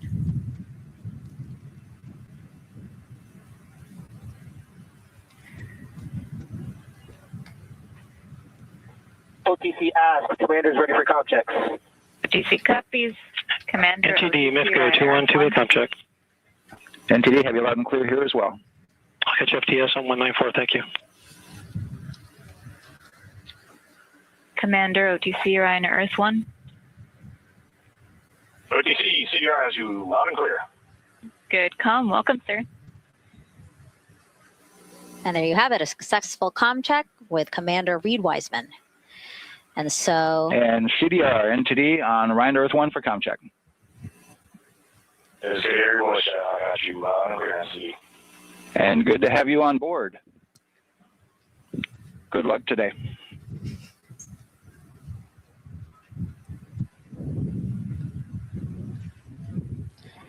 And so now these two closeout crew members will finish up what they're doing here.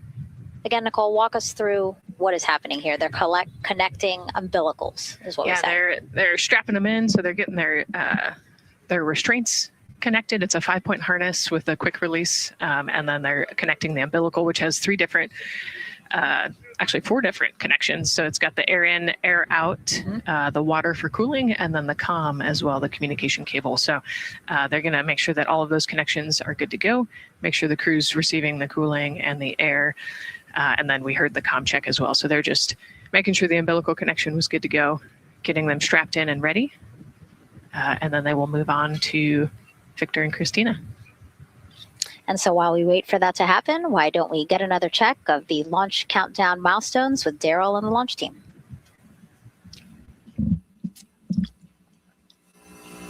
All right, welcome back into the firing room 1 here, where some of the launch team is having some pizza that was brought by the administrator. That was nice of Administrator Jared Isaacman to bring that by for the launch team to enjoy.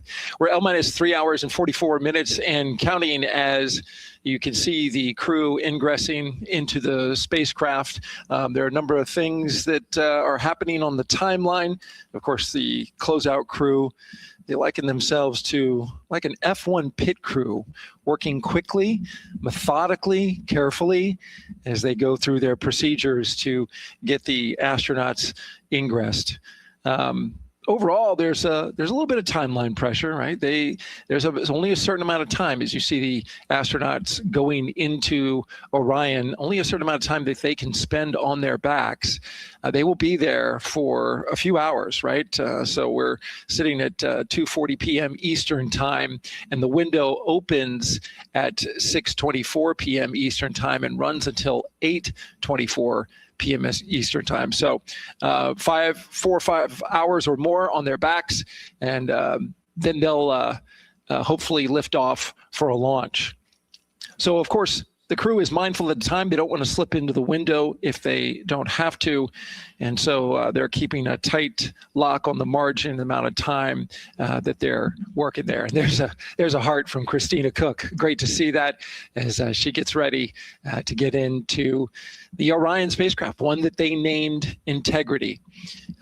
It certainly fits this crew from what I've observed.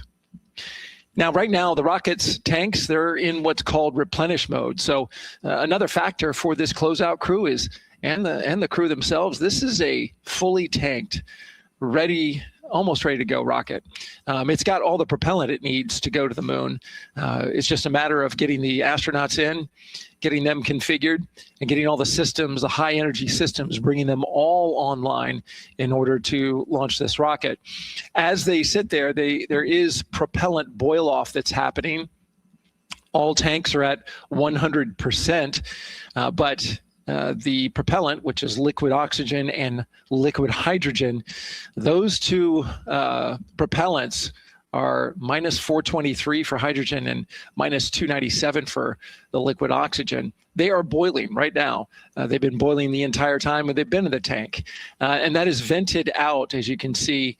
When we look to a wider shot of the rocket, you can see the venting and the little wisp of clouds that are coming out from the top of the rocket and the middle part of the rocket. And that is because just like you boil water on your stove, those propellants are boiling. Of course, their boiling point is much lower than water, and so it doesn't take much for them to boil. But just as if you were to leave your pot of water on the stove and just leave it there, what would happen? Well, it would completely boil off, and all the water would be gone. Basically turned into water vapor inside your house. Well, it's the same case here. So we are continually replenishing the rocket with propellant, liquid hydrogen and oxygen, running from those propellant lines that you see there going into the rocket. So that continues to go well. Overall look from the launch team here, this has been a very smooth countdown so far. The cryo tanking went exceptionally well. And the launch team is really in a good mood right now. Cautiously optimistic, understanding that with a system this complex, you can have something unexpected happen. But to this point, the firing room is really encouraged by what they've seen so far, and are especially excited to see these astronauts getting inside the spacecraft. L-minus 3 hours and 40 minutes and counting until we open up that window for launch. For now, we'll send it back to Megan and Nicole. Thank you, Daryl. And, he mentioned that the crew decided to name Orion Integrity, and it was not something they came to easily. They really wanted to put in a lot of thought. And what they came down to is integrity is a value that NASA embodies, and also individually, they felt like integrity is something that speaks powerfully to them. Yeah, and I think the other part of integrity, it just represents the humility and the professionalism behind the entire team that built this rocket and got us here today. And so it's a fitting name for this capsule. Yeah, like I said, I think the crew said it took them a little bit to decide on what they wanted, but I think they made the perfect choice. I agree. And so as the countdown to launch continues, we are reminded that this is an agency-wide effort to make today's launch attempt possible. We invited people across our NASA family to wish our crew a safe journey. Go Team Artemis! Go Team Artemis! 3, 2, 1, blast off! Have a great flight. Godspeed. We'll get you around the moon and home. If I had a message for the crew, be safe, to have fun, to remember that we're all down here rooting for them. I want to wish my friend and former student, Victor Glover, and the entire Artemis team best wishes and a successful flight. Have fun. Take some really cool pictures. Can't wait to see you when you get back. From the Earth to Sky team, connecting NASA science to public lands, go Artemis. We will see you in the Pacific, and you can count on us being there. Greetings from NASA Langley's historic gantry facility, where Neil learned to land on the moon and Orion learned how to swim. We are with you all the way to splashdown. Let's go fly from the Orion Human Engineering Team. Woo! Like a full moon, your future is bright. Have a safe journey from the multimedia team in Cleveland, Ohio. We hope to see you guys back safely in San Diego, maybe singing some karaoke. Yeah, right, maybe. He knows exactly what he wants to do. He's like, yep, karaoke. I love that people submitted videos. This is something that we actually asked as part of the broadcast. We were like, you know what, I think it'll be really fun. And the overwhelming amount of people who wanted to record something for the crew was really heartwarming. Yeah, this is the first time in over half a century that we're sending people back to the moon, and everybody is excited about it. Kindergarten to congressmen and all over the world, everyone is ready for today and excited to see this launch. And so here we are again, still inside Orion with the closeout team, putting some final touches on, it looks like Victor's configuration there. Again, making sure that his harness is set and that he's connected to cooling, he's connected to communications, and he's connected to any other umbilicals that he needs to be connected to for Orion. Again, we are sharing so much information with you, and we hope you find it educational and fun. But we do know you guys still have some questions, so why don't we take another one now? Tell us what the moon is like! So cute. That wasn't a question. That was a demand. Nicole, you tell her what the moon is like. Oh, man, that was so cute. Oh, man, the moon is really cool, right? So it's a lot of like gray and white and kind of shades of gray.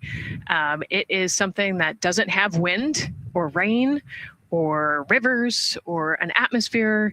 And so we like to say Christina said it earlier, it's the witness plate to the universe. And, it has all these impact craters because it's not protected. Things hit it all the time. Mm-hmm. Meteoroids, asteroids, all sorts of things hit the moon and create these impact craters. That's part of what we want to go and look at and learn about on the moon. Can tell us a lot about the age of the universe and the age of the moon. It's 4.5 billion years old, and we can learn a lot from just looking at the regolith or the dirt that is on the moon. Well, thank you for that question, and thank you for that answer. She was cuter, Nicole. I agree.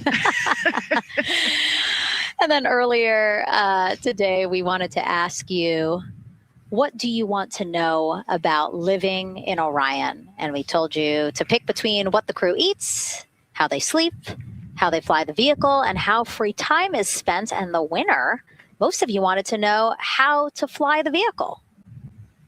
And we are going to be doing that. Yes, we are. That's a great question. And actually, part of what we're going to go do, so the rocket is fairly automated, right? There's a countdown and the whole system knows when it needs to ignite the engines.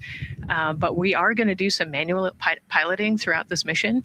Once they launch and they separate from the ICPS, they're actually going to do a rendezvous and proximity operations demonstration. So what does that mean? They're going to take that portion of the rocket and they're going to try to fly closely to it. And so they will actually take manual control of the Orion spacecraft and try to get nice and close to the other portion of the rocket that had just separated. And so you can see actually a little bit in the view that you have right now. So for Reid, the left-hand person, his right hand, there's a kind of a joystick, if you will, on the right side. And then on the left side, there's something similar. And so they've got, translational and rotational hand controllers in order to command the rocket in different axes. Yeah, it's really exciting. I mean, Victor said it himself, like one thing that he's really looking forward to is piloting Orion manually. So we'll get to see that during our continuous coverage. Again, we are covering this entire mission. We started with tanking and we will go all the way through splashdown. So you will see what Nicole was just talking about, that proximity ops demonstration where the crew will pilot Orion manually. And so speaking of their 10-day mission, why don't we take a closer look at the crew's home away from home for the next 10 days. Here's Megan Carter again from the KSC Visitor Complex. All right, thanks, Megan. Yeah, it's getting real out there. So I am going to bring you back to the moon board so I can show you just a few things about the Orion. Obviously, it is going to be very compact, sitting up there on top of the SLS rocket. Very compact, like I mentioned, over 355,000 pieces. So let me show you a couple key components, starting with these three fairing panels right there. When the rocket blasts off, obviously it is going to get very fast. It's going to get on Orion Earth 1 for windy, and so we have these three fairing panels in place to help protect our astronauts. I am also going to take you into a little bit closer look and talk about the LAS, or the Launch Abort System. This is the one piece that is going to be in place to protect the astronauts should something happen to go wrong in the first few minutes of launch. They can actually hit those abort motors, and these can activate within milliseconds, basically faster than you can even blink, and that is going to pull the crew and the crew capsule away from any danger. Now, obviously, we hope that those are not needed, and if that is the case, then about 3.5 minutes into flight, the LAS and those fairing panels will actually activate and jettison away. They'll fall away from the rocket, because at that point, the crew can actually abort the spacecraft safely by themselves. Now, we've talked a lot about the crew capsule right here. This is where they are going to spend the duration of their flight. We're going to talk a lot more about that one in just a little bit. But for now, let me jump down here to the service module. This is the one, we're going to think of this as the powerhouse for the spacecraft. It's pretty much going to provide them with almost everything that they need for the entire mission. Temperature control, removing the carbon dioxide, providing them with oxygen, so much more. You can also do course corrections and things like that. So super quick breakdown, but as you can see, all of these components together are going to make the spacecraft one that is built not just to fly, but to protect, sustain, and bring those astronauts home. All right, lots more to come, but let's see where we are with the crew. Back over to you, Megan. Hey, thanks so much, Megan. A lot of useful information there. And we did want to point out that you did hear over the PLT, NTD on Orion Earth 1 for ComCheck. NTD PLT, I have you loud and clear on OE1. And I have you the same. Welcome aboard. And so, again, we are now hearing mission audio loops, specifically the Orion to Earth 1 loop, the communication channel for the crew. Successful comm checks by both Victor and Christina. CDR, OTC Orion Earth 1. CDR. Yes, sir. Configure ARS to shoot mode per eproc 10.1.1. Crew ingress and vehicle pre-launch config. Step 1. 10.1.1 crew ingress and vehicle pre-launch config. Step 1. Going in work now. And so see, now we are privy to some of the countdown procedures that the team is asking for the crew to do. Yeah, so they're going to work through some of these procedures and finish the ingress portion, as you heard in that procedure. So this is where the crew is going to start building their nest, if you will, running some procedures, getting the capsule ready for humans to be on board. And now look at the clock, 3 hours, 30 minutes and counting until the opening of our 2-hour launch window. And we are pretty good on time. We are as we are expecting in terms of when Ingress will be wrapping up soon. And so now let's bring Gary Jordan, again, our commentator inside of Mission Control at Houston. Gary, let's check in with you about mission preparations. Hey, Megan, thank you. Yes, we're following along here in Mission Control Houston. OTC copies. And we'll stand by for those con checks.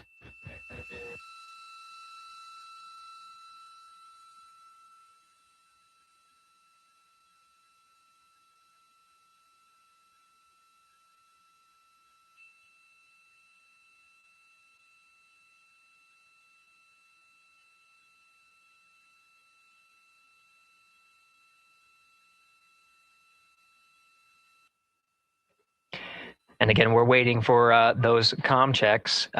We did confirm from our IVA officer here in Mission Control Houston that all 4 suits have plugged in umbilicals. And CDR, NTD. Go ahead, NTD. Yeah, Reid, we're ready to proceed with the voice checks if you and everyone else is.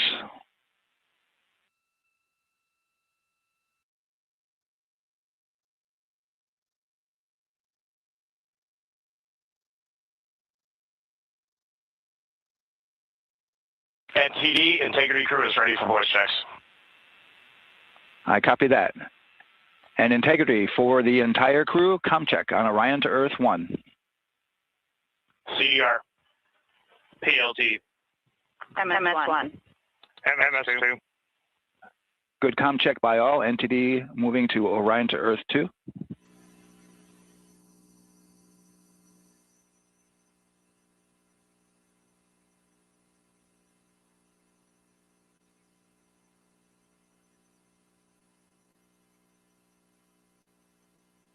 CDR. PLT. MS1. MS2.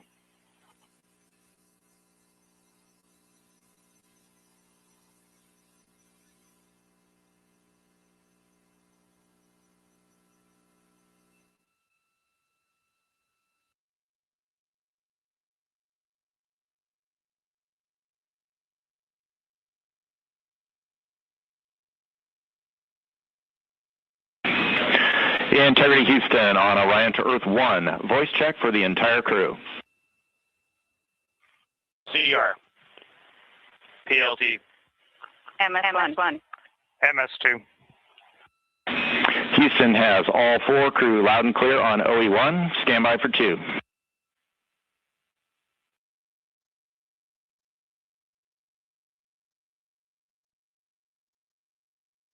Your initial word was broken, Stan? MS1. MS2. 4 crew loud and clear on OE2. We'll use 1 for the default. Houston out.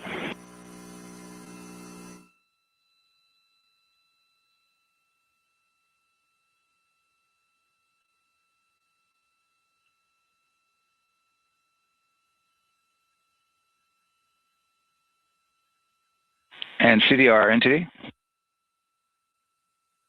CDR.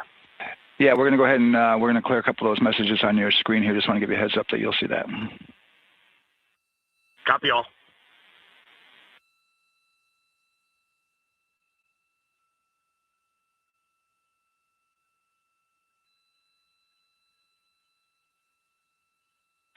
CDR, OTC, Orion to Earth 1.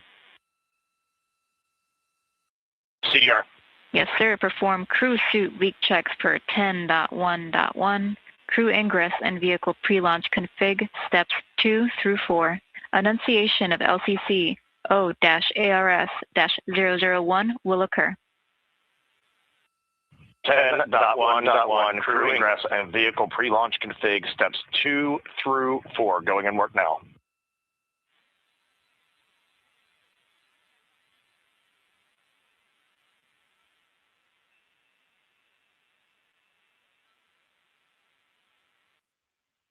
This is Mission Control Houston. We are following along as the 4 crew members of Artemis II work through their voice checks, then the umbilical connections and various pathways to get communications from all of the... refresh on your screen. CDR. Yes, sir. We're going to look to do a quick refresh on your screen if you guys are okay with that. Okay, firm, just let us know when we can continue in 10.1.1. We'll go hands off.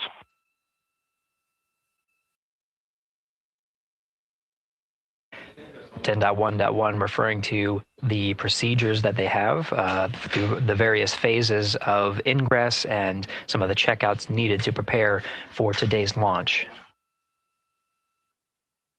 Here in Mission Control Houston, the IVA or Intravehicular Activity Officer will be confirming the leak check status and watching as the suits pressurize to once again confirm that the suits are in a good configuration ahead of launch.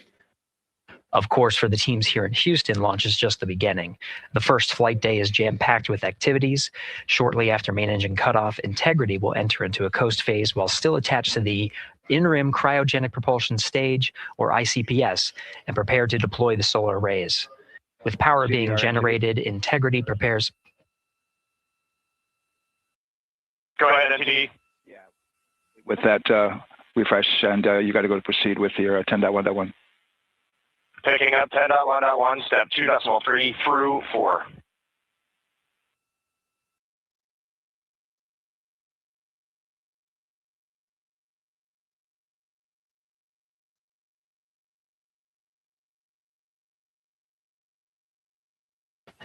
Picking up the procedures, the crew again working through the various steps to prepare for launch, standing by for suit.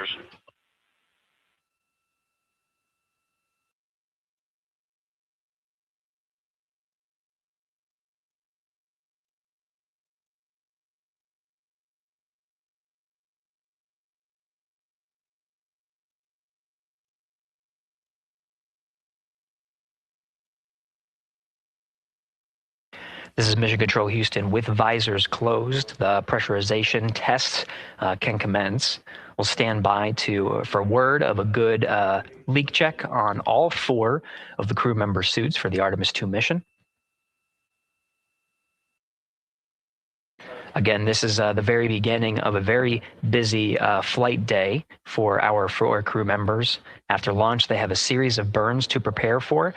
The first major burn being the perigee raise maneuver that allows them to continue in low Earth orbit, and the next being the apogee raise burn that puts them in a high Earth orbit.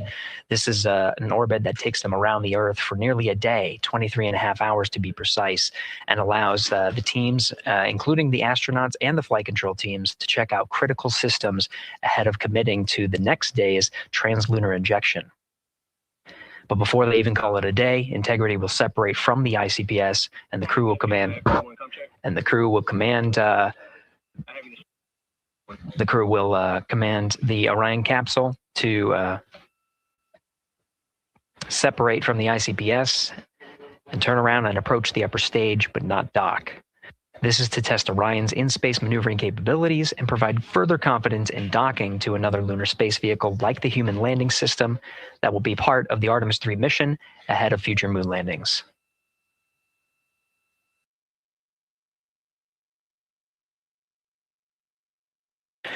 These are just a few of the highlights of the very first of 10 flight days as we await for confirmation of good leak checks inside the capsule integrity. And there's a lot more to this mission. A reminder that this is, of course, a test flight. The purpose here is to demonstrate procedures, systems, and life inside Orion on a mission around the moon for the first time, and give further confidence in the capabilities that are charting a return to the lunar surface.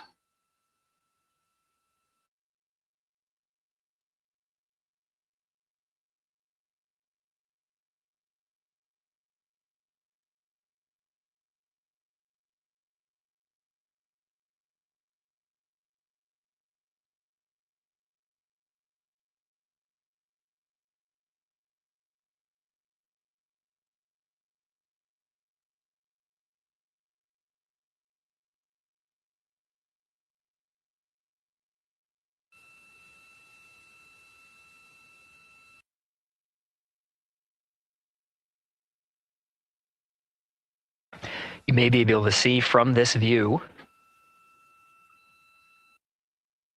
the suits themselves inflating. This is, again, a pressure check,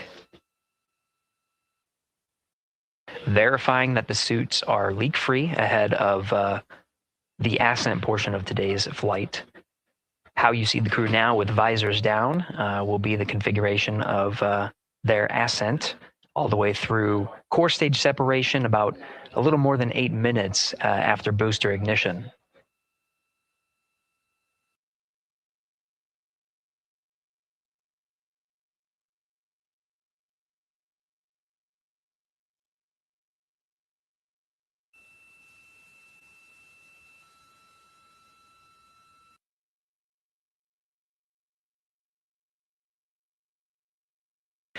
All right, here in Mission Control Houston, we are continuing to follow along, standing by for confirmation of good leak checks. In the meantime, there are no showstoppers here in Mission Control Houston.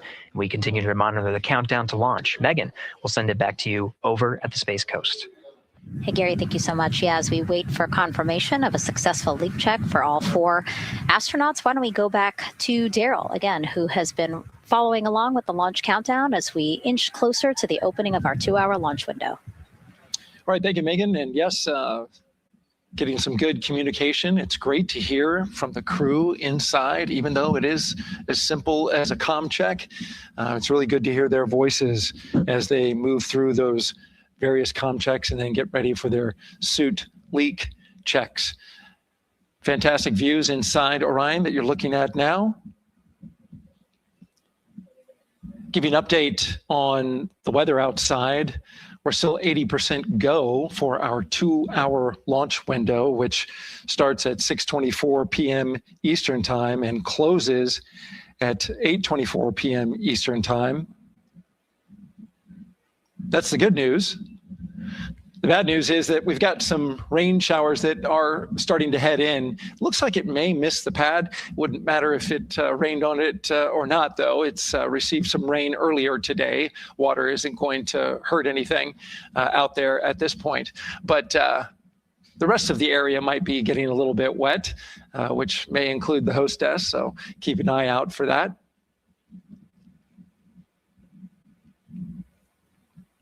As we're watching with the astronauts inside the Orion Integrity spacecraft, you'll be hearing more and more from them, especially Christina Koch, who is mission specialist number 1.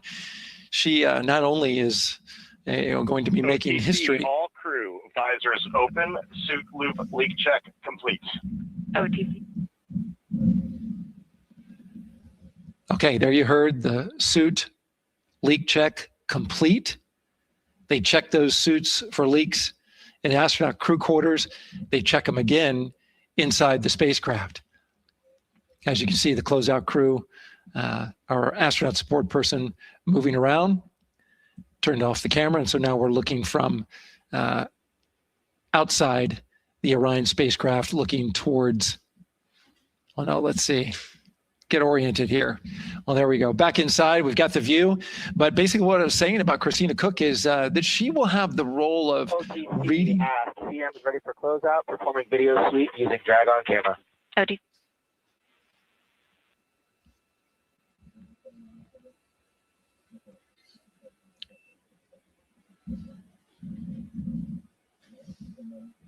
she will have the role of reading out a pressure reading that tells the team that. And CDR, NTD. Go ahead, NTD. Yeah, we're going to do another cleanup on those suit leak check messages that we got from since we're done with that now. Integrity copies. Yeah.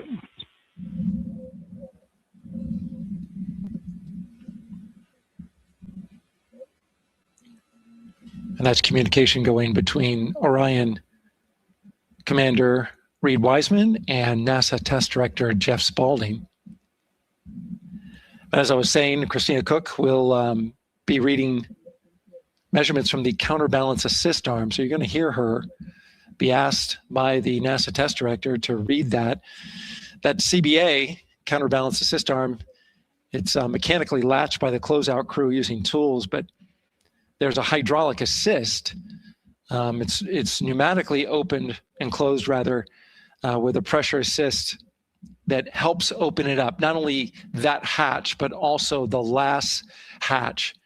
There's 2 hatches there that we'll see that will be closed, but this is in case of an emergency out there at the pad. If the crew for some reason needed to exit quickly, then they would exit the spacecraft by pulling that lever, which would open both hatches. Those hatches are heavy.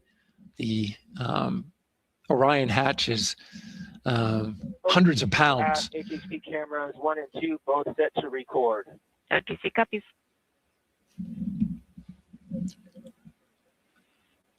And just an update on the launch countdown, continuing to monitor the team's communications here in Firing Room 1.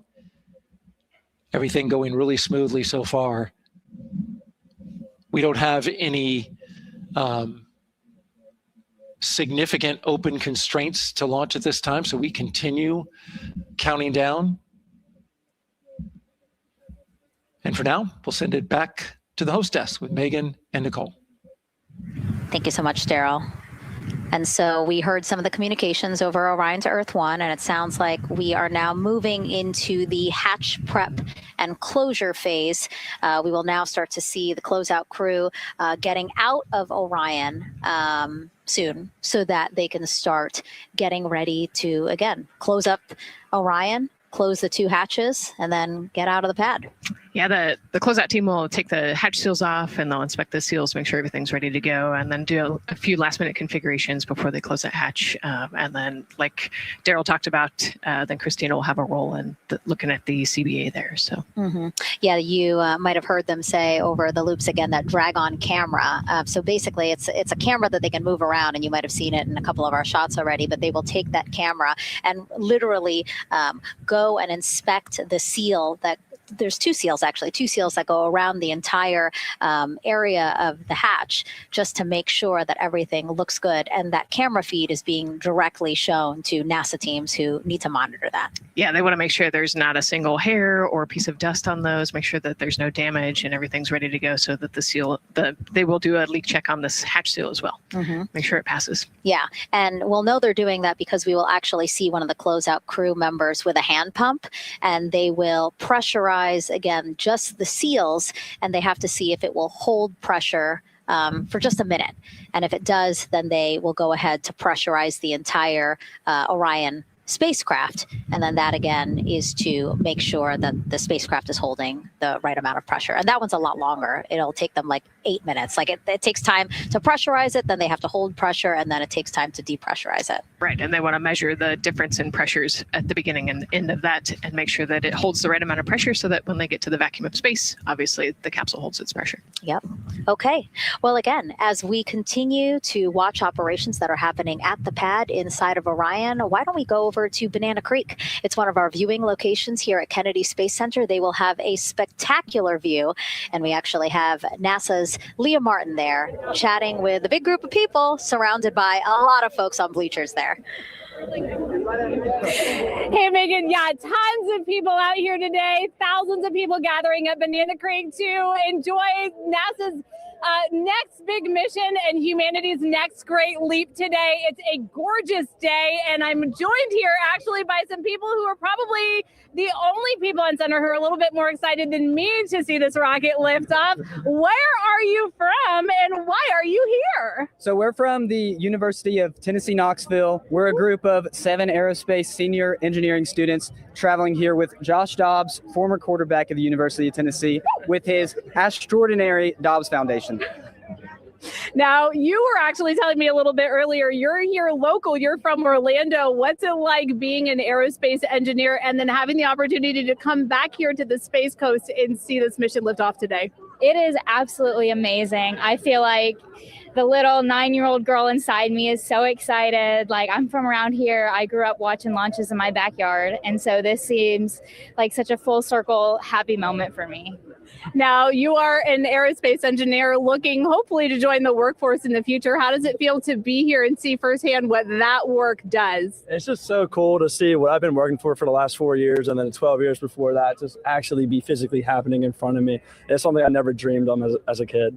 And I'm actually joined here by the astronaut himself, Mr. Josh Dobbs. Now, you have a history with NASA as well. You did an externship here. And how did that kind of play into your passion for aerospace and then the foundation that actually provided this opportunity for these students today? 100%. So I spent a month here around the Artemis I mission, which was a tremendous opportunity to learn about the space program and also what's next. And so to be back here for Artemis II, and unfortunately, Artemis I went in the middle of the season, so it's surreal to be here for Artemis II. And with my foundation, like, the goal is to be able to take advantage of the opportunities that I've had and pass them along to the future of the industry and give them the opportunity to see what all their hard work can accumulate into. So it's an honor to be here. We're really appreciative of all the engineers and all the hard work that's gone into this moment, and we're excited to watch history happen today. Absolutely. And as a group, I think if you guys had one well wish for the team today, what would you say? I think we can all join together, maybe say, go Artemis. Go Artemis. That was a fun interview. And again, just so neat to see all the people who are here. I mean, still hours before liftoff, not even hours before liftoff, but hours before a 2-hour launch window. So people just really committed to being here and seeing it in person. Yeah, you can see the Banana Creek is already buzzing. Yeah. There behind Leah. You could hear the chatter in the background. It's an exciting time. Yeah, you could tell that it's a lot louder than we noticed because we just have very good mics. But, you know, she's obviously yelling over a huge crowd there. So super fun, super exciting. And yes, I hope that we all get to see liftoff here shortly. Okay, so as we know, Victor, Reid, Christina, and Jeremy will have their hands full during their mission. So for some of their test flight objectives, let's go back to Megan Carter at the moon board. All right, as we have seen from those camera views, their capsule is very compact, obviously. So let me show you a few cool things about this piece. The Orion capsule is going to only be about 16.8 feet in diameter and a whopping 10.5 in height. Think of it about the same cubic feet as 2 minivans. So obviously every piece of that capsule has been planned with purpose. And a really great example of that is going to be these seats that we have seen that live view of. Now, these seats are going to be out for launch, re-entry, and splashdown, but in between, they are stored in between to give them more room for daily activities and things like that. While they are on board, obviously, they are going to have a lot of things to do. One of those is going to be to manually fly Orion, as we've discussed, but they also have several other objectives as well. And they are going to be doing lots of system checkouts, checking out the service module, making sure everything is working correctly. They're also, like I said, going to have a chance to manually fly. Now, this was taken during one of their training simulations, but as you can see here, they will have advanced flight displays, hand controllers, touchscreen interfaces, so much to work with and practice with as well. Now, while on board, they will also have the ability to eat those shelf-stable meals that are designed specifically for microgravity. I think I saw somewhere that one of their meals is going to be mac and cheese and brisket. So that makes the Southern in me very happy. All right, but they are going to have also some time to look at some things like power and propulsion. They will have 3 key propulsion systems that are going to help power Orion as well. And speaking of power, I want to bring you back to the service module real quick because I wanted to point out these 4 solar panels. These are going to take about 18 minutes to unfold like giant wings, and they're going to stretch 62 feet from end to end, and these are going to help power the service module and in turn provide what the crew needs for their journey. So as you can see, spacecraft is built specifically for what we need and to guide them and get them home safely. All right, back over to you, Megan. Thank you so much, Megan. You know, it's taken thousands of people many years to get to us to where we are today. Let's meet some of the people of Artemis who've made this flight test possible. I am the Artemis Launch Director.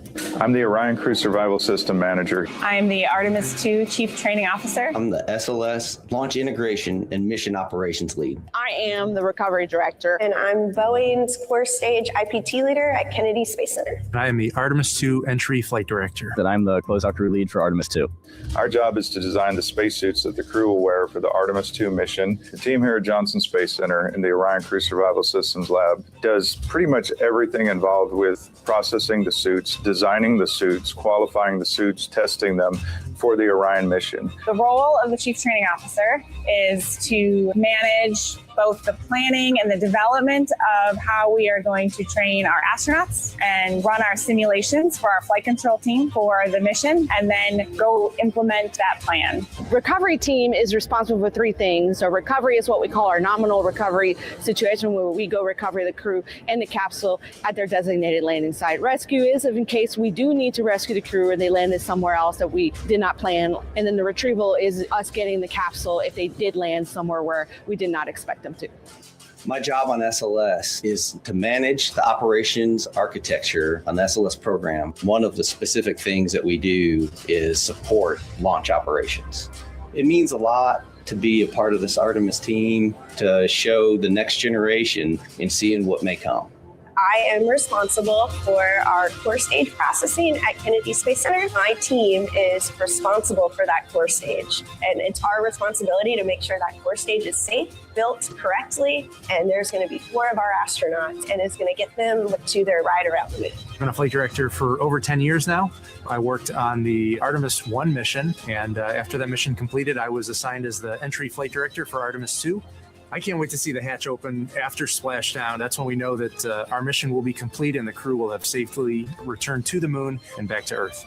Closeout Crew is responsible for getting the astronauts up to the white room, getting their helmets and gloves on, getting them into the vehicle safely, connecting all their umbilicals, making sure they're ready to go for launch, and then closing the crew module hatch. The reason we do this is to expand mankind's knowledge. If I can be a part of that, doing anything, I want to do that. The launch director role really is to step back and kind of take that big picture view of launch. How are we doing on any NCs? How are we doing on our timelines, our procedures? Artemis II is a beginning. It's going to inspire a new generation. It's going to uncover science. It's going to serve as a pathway to places that we have never been before. And to meet more people of Artemis, you can head to the link we're going to put up on your screen there. Just, again, really nice to see all the faces that have put in the work, the time, the hours, the dedication to get us to today. Yeah, so many professionals that worked so hard on this mission. And what was really fun to see is, you know, we interviewed Taylor Hose, closeout crew lead, as he said, and that's who we are now seeing inside of the White Room as they are getting ready to close out Orion and close one of 2 hatches. We have the side hatch of the crew module as well as the launch abort system hatch, correct? Yeah, the astronauts are in the capsule. They're ready to go. And now the White Room is very busy as they're getting ready to close both of those hatches. It's a great shot right there where you can see them. Almost looks like they're doing that hatch seal inspection that we talked about.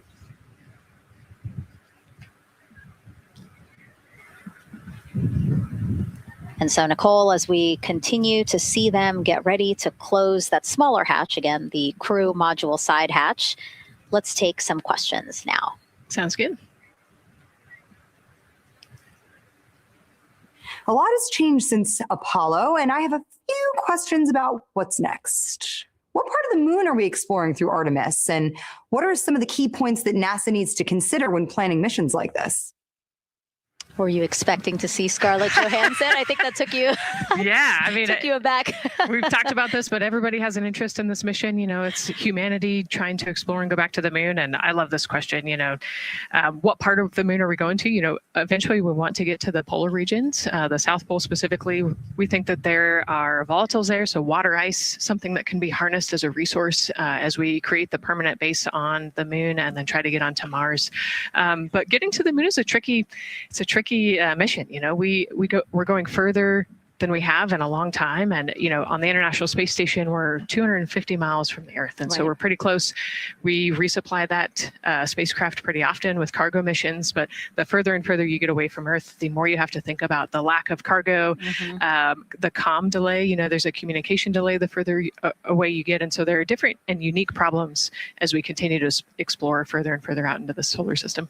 And there is so much to learn about the moon. So it's no surprise that, yes, even though our goal is to have a moon base at the lunar South Pole, the lunar South Pole is not the main focus of this lunar flyby. So instead, the crew is going to be focused on observing the far side of the moon. So this is actually an animation of what teams expect the moon to look like if the crew launches today. So this is, of course, the side that faces the moon, and this is the far side of the moon, which when, again, the crew does their lunar flyby on flight day 6, we are expecting this will be their view. What an amazing view and an opportunity. Yeah, you know, there's so much to learn from this particular mission, because obviously we're not landing with this mission. And so they actually potentially could see the South Pole and kind of scope out what our landing regions look like in the context of the entire moon. But also they're going to see parts of the lunar surface that have never been seen before by the human eye. And so they're going to take these detailed notes. They're going to record themselves talking about what they see. You know, we do a ton of geology training as astronauts, especially this Artemis II crew. They did a ton of geology training working with scientists to learn how to pick out the unique portions that we want to go study. You know, what is the context of the moon? What parts of the moon look interesting and look different? You know, the impact craters that we talked about earlier. So really trying to take all the pictures, take all the observations, write down, talk about their observations, and record as much data as we possibly can for the researchers back here on Earth.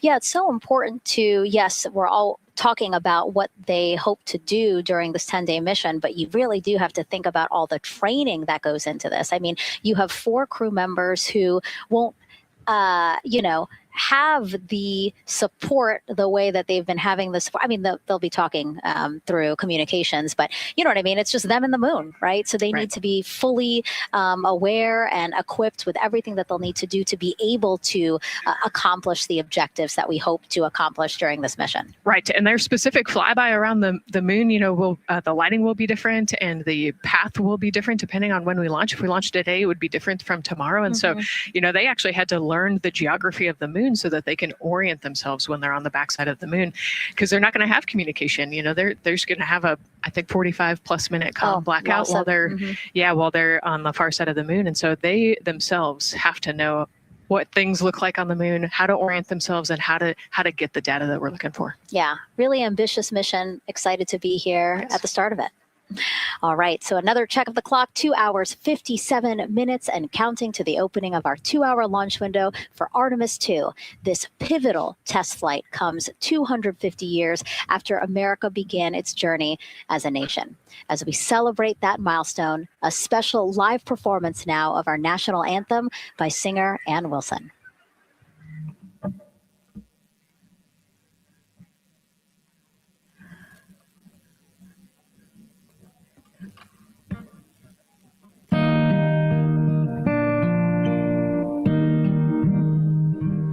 Oh, say, can you see by the dawn's early light what so proudly we held at the twilight's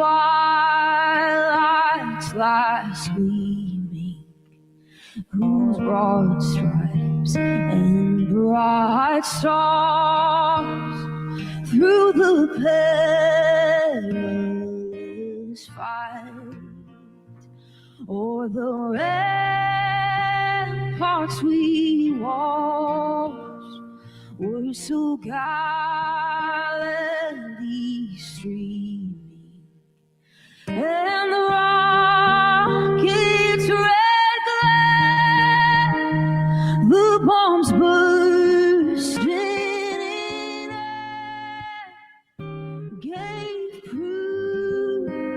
through the night that our flight was still there. Oh, say does that star-spangled banner yet wave o'er the land of the free and the home of the brave.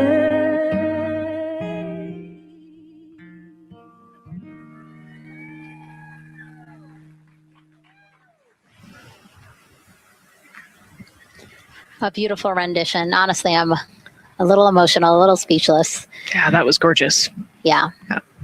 I mean, again, we are a nation of explorers, a nation of curious minds, and to see us again 250 years after our Declaration of Independence was signed to when we are trying to return to the moon for the first time in more than 50 years, really powerful. Yeah, leading the way back to the moon. It's exciting. Mm-hmm. And that's so important to us. You know, we do want to be the leaders in exploration, but we definitely know we can't do that alone. You know, we often hear NASA leadership say that, you know, this is not something one nation can do. This is something that is a collaboration of nations. And that's why we have European countries. We also have Canada, again, joining us on this ambitious test flight. Yeah, of course, you know, it goes back to the old proverb, if you want to go fast, you go alone. If you want to go far, you go together. And we want to go far. We want to get onto Mars eventually. And so we're going to get to the moon first. And you can't do that alone.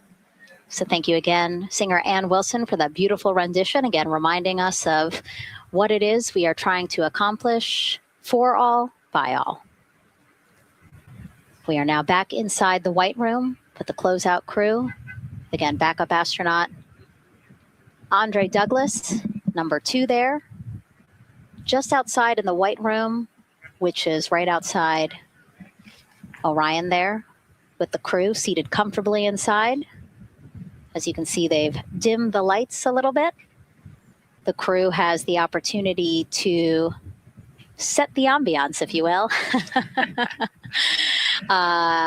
They were given the opportunity to adjust the lighting as they see fit, again, just so that they can get comfortable. It's kind of like when we are on a plane and you get the opportunity to... Sure, yeah, you don't want the bright lights in your eyes. Also, you want to be able to see the screens well or see the, you know, the tablet on Jeremy's knee well. So they're going to adjust the lighting to what makes sense for the mission.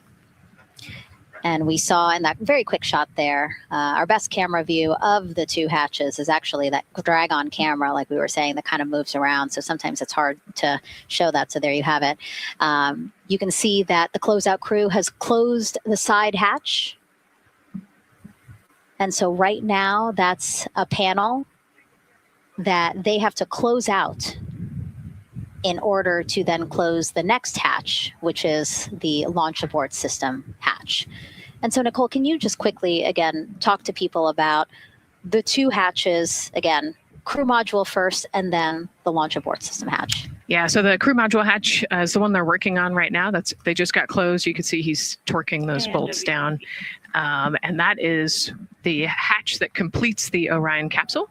And then you have the launch abort system, which actually is kind of almost a shell that goes around the capsule and holds onto the capsule during launch. And it has its own separate engines that can pull the capsule away from the rocket safely in the case of an off-nominal data point. So it's actually looking at roll rates and attitude and thrust and all sorts of different data in order to make sure the launch is safe. And if it's not, then the launch abort system will pull the crew module away and get them into a splashdown zone safely.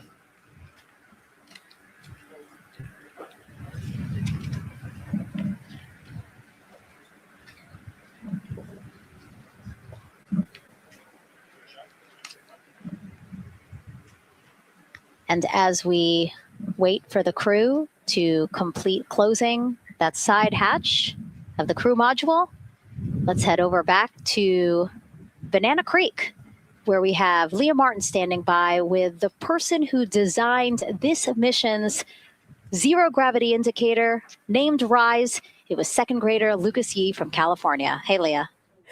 Hey, Megan. Yes, of the many special guests we have with us today, I think one of our most exciting guests is Lucas, who's joining us, like you said, all the way from California.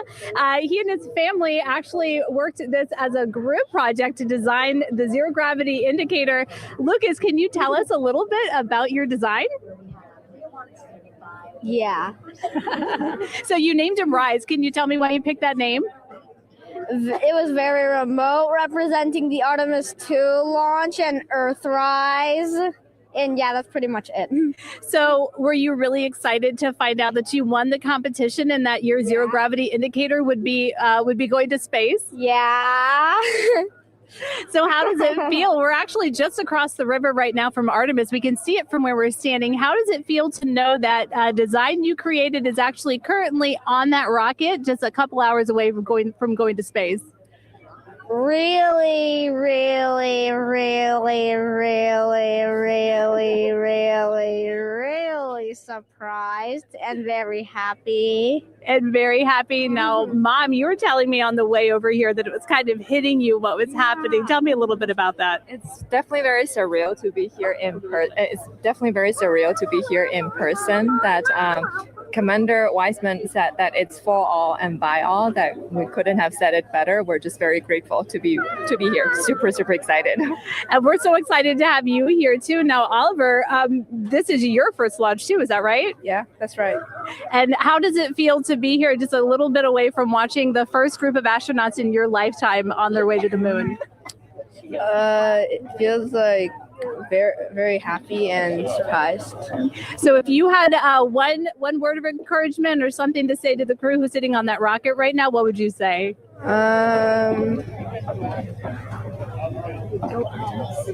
What? Go Artemis. Go Artemis. Thanks so much, Megan. I would say have a nice trip. Yeah. You would say have a I did hear that answer. I would say have a nice trip. You know, Leah, that was a hard question. You know, it's really hard to come up with the spot what to say to the crew who's about to make history today. Yeah. And so the Artemis II crew, again, ZGI, zero gravity indicator. It's a plushie, a soft toy that is brought in to the spacecraft with astronauts so that it can be a visual indicator for when we have reached the weightlessness of space, right? Yeah, you saw a little replica there that Lucas had, and then in some of the views in the cabin view, you could see it swinging and hanging earlier. So I think actually Jenny was the one who installed it into the capsule. Oh, really? Yesterday, yeah. So we have to unpack a lot here. We got to talk about Jenny, who we will get to here in a second. But then, yes, we will also go back into the capsule so that we can show you where the ZGI is now. But the ZGI was chosen by the crew after a contest where the crew asked for submissions. They got submissions from around the world to, again, design their ZGI that is going with them to the moon. It's kind of like any other road trip. You need clothes, food, a map, your favorite toy. Really. Except this toy has a job to do up there because this is a zero gravity indicator. While not a scientific instrument, this safe and soft object tells the strapped-in astronauts that they've reached weightlessness. For Artemis II, the crew wanted a one-of-a-kind ZGI, so we asked you to come up with it.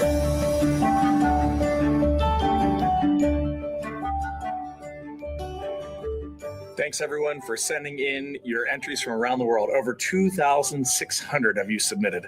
And we loved seeing all of your contributions. It was a really difficult decision because each design had a unique quality that stood out to our crew.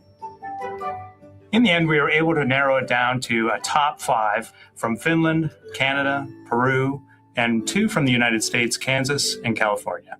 In the end, we went with one called Rise. It was a design inspired by the Earthrise photo taken on Apollo 8, which is very special to our crew.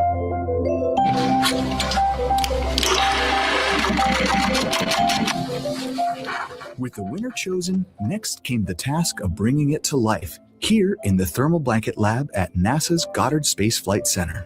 This lab specializes in custom materials to protect sensitive spacecraft equipment and is perfect for creating a ZGI that meets the rigorous safety standards of NASA. Because you have to be concerned with whether the thread's going to outgas or if it will hold up, if it's flame retardant. This is the Rise ZGI doll. All I have left to do is to close the opening here and hand sew the hat on, make sure its stuffing is stuffed in there. And we have our pocket here for the SD card. And on that tiny SD card will be millions of names submitted to virtually join the crew aboard Orion. Got Rise. Not the real one, obviously, but this is a replica. I mean, so clever for Lucas and his family to design. Yeah, I love that he replicated the famous picture that we all love of Earthrise. And then I love that the bill represents the space in between the moon and Earth. It's just such a cute and wonderful way to represent this mission. Yeah, and again, Earthrise, very important to this crew. It harkens back to the picture that was taken by the Apollo 8 crew where they saw Earthrise. And so very appropriate since, again, now here we are going to see Earthrise again with this mission. Yep. So yeah, so this is little Rise here. And then you heard in that video that there is an SD card that is zipped inside with the real ZGI with the crew. So get this, more than 5 million people submitted their names as part of NASA's Send Your Name to Space campaign. And actually, Christina said that her niece and nephew's names are inside that SD card. How cool is that? Her nieces and nephews are going to go with her. Yeah. Love this. Love that people are engaging in such a cool way. And actually, if we take a look back inside of Orion, we can actually see the actual ZGI inside with the crew. As we said, the purpose of a zero gravity indicator is to show when we've reached the weightlessness of space. Now, I know that it's probably dark in there because, as we said, the crew decided to just dim it a little bit for them. But here again, as we see Reid on your left, Victor on your right. Below Victor, or next to Victor, again, because they're on their back, it's a little weird. It's a little hard to explain the orientation. But between basically Victor and Christina is where Jenny Gibbons has placed the zero gravity indicator. And Jenny, who, again, Nicole just brought up, Jenny is one of the backup crew members. So we mentioned how Andre is the backup crew member for the NASA astronauts. Jenny is the backup crew member for Jeremy. Yeah, Jenny's one of our Canadian astronauts. And yeah, so she's been also helping with preparations for today and helping get the White Room ready, get the capsule ready. And she's actually going to be a Capcom for Artemis II as well. Yeah, she's from Calgary, Alberta, completed astronaut training in 2020, mechanical engineer, combustion scientist, and actually before becoming an astronaut, she was an assistant professor. So again, another very well-accomplished person on the team. And I know the Artemis II crew has really enjoyed working alongside both Andre and Jenny. Yeah, actually, Jenny was our EBQ mentor when I went through our ASCANner initial training. So she helped us with all of our spacewalk training, which was kind of cool as well. Okay, and there we have Andre again, number 2 with the rest of the closeout crew team there. Why don't we get another check with Daryl and see how the launch countdown is going.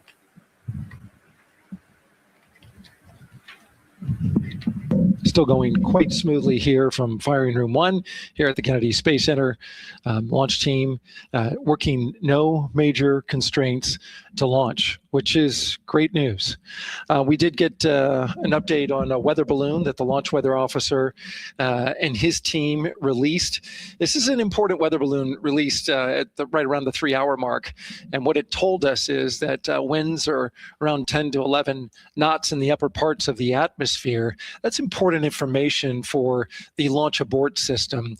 Should the astronauts need the LAS, this would, of course, pull the Orion spacecraft off the top of the rocket in case there were an emergency, and then take them offshore to a water landing in the Atlantic Ocean.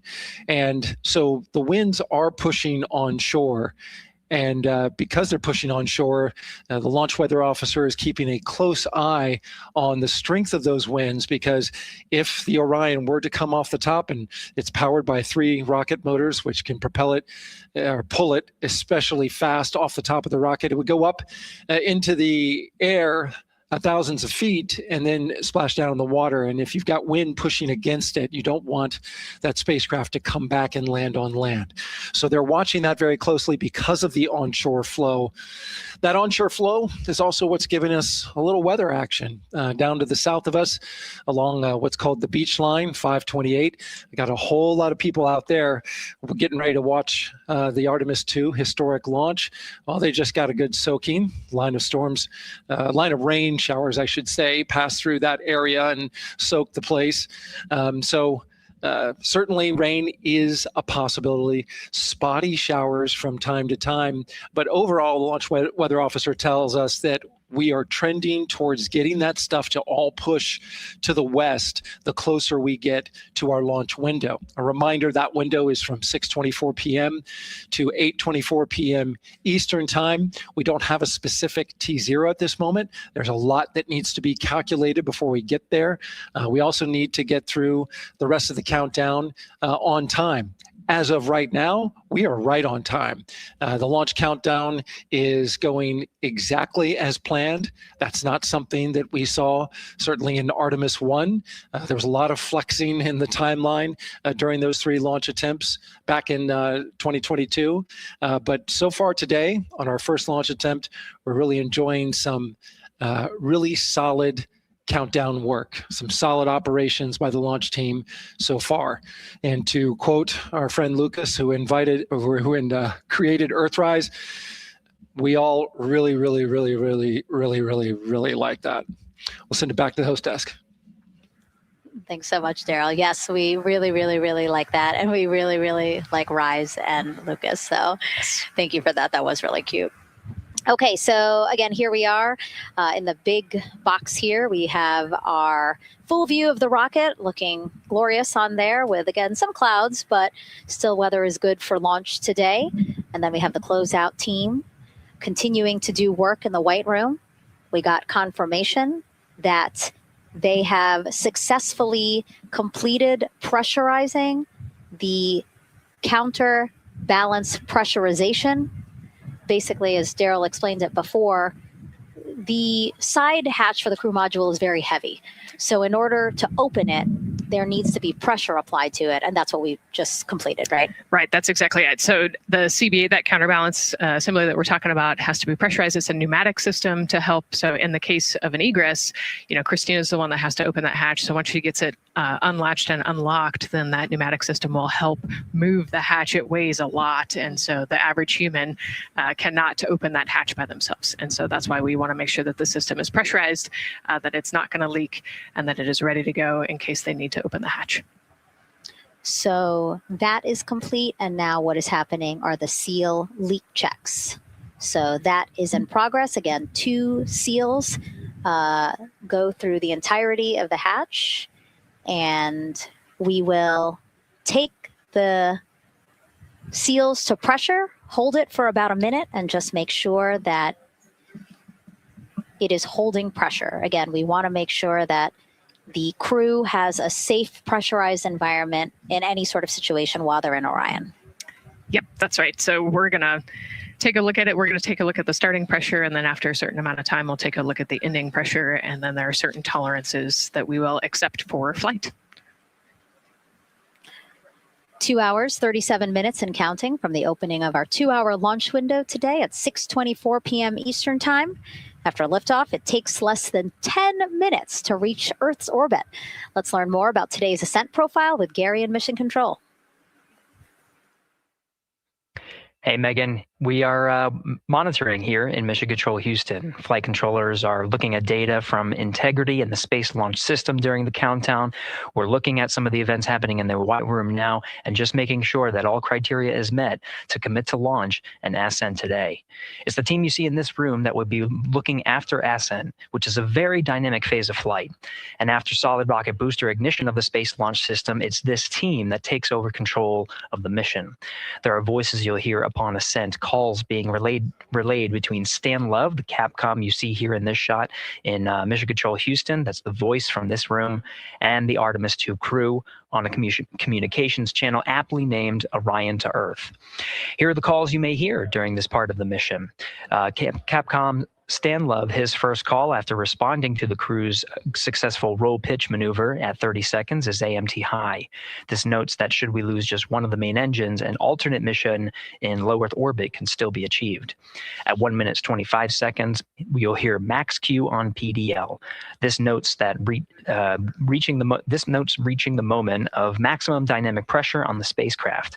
This event happens to be in line with a communication switch to another ground station, the Ponce de Leon Inlet Tracking Annex, located about 35 miles north of Kennedy. At 2 minutes 45 seconds, you'll hear SM primed, upper stage RCS ready. This means that the European Service Module propulsion system that's prepared for the next phase of aborts after the launch abort system jettisons, and the reaction control thrusters on the inner rim cryogenic propulsion stage that enable pointing and maneuvering are ready. At 3 minutes 50 seconds, you'll hear voice check on TDRS at the Kármán line. At this point, the launch abort system has jettisoned and revealed the Orion capsule underneath.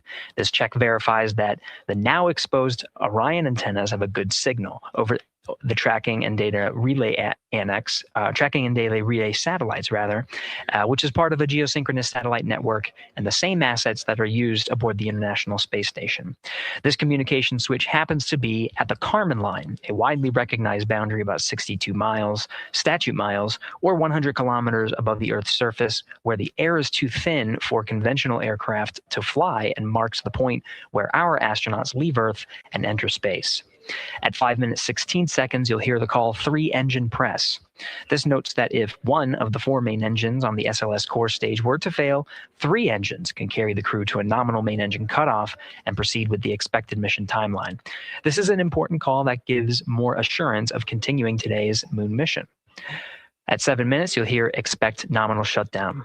You'll hear this call should the main engine performance be as expected up to this point. Shutdown plans can vary and may impact G-forces experienced by the crew or future burn plans, but a nominal shutdown is more indicative of continuing the mission on the expected timeline. At 7 minutes 30 seconds, you'll hear AOA open. This notes crossing into a new abort profile. At this point, an abort would use Orion engines to escape the core stage, and the altitude and velocity are enough to make it 1 lap around the Earth and aim for a splashdown in the Pacific Ocean instead of the Atlantic. And then, of course, shortly after 8 minutes, you'll hear nominal MECO. You won't hear MECO right away. Teams here wait until the core stage has separated and the trajectory is confirmed as expected before that call to the crew.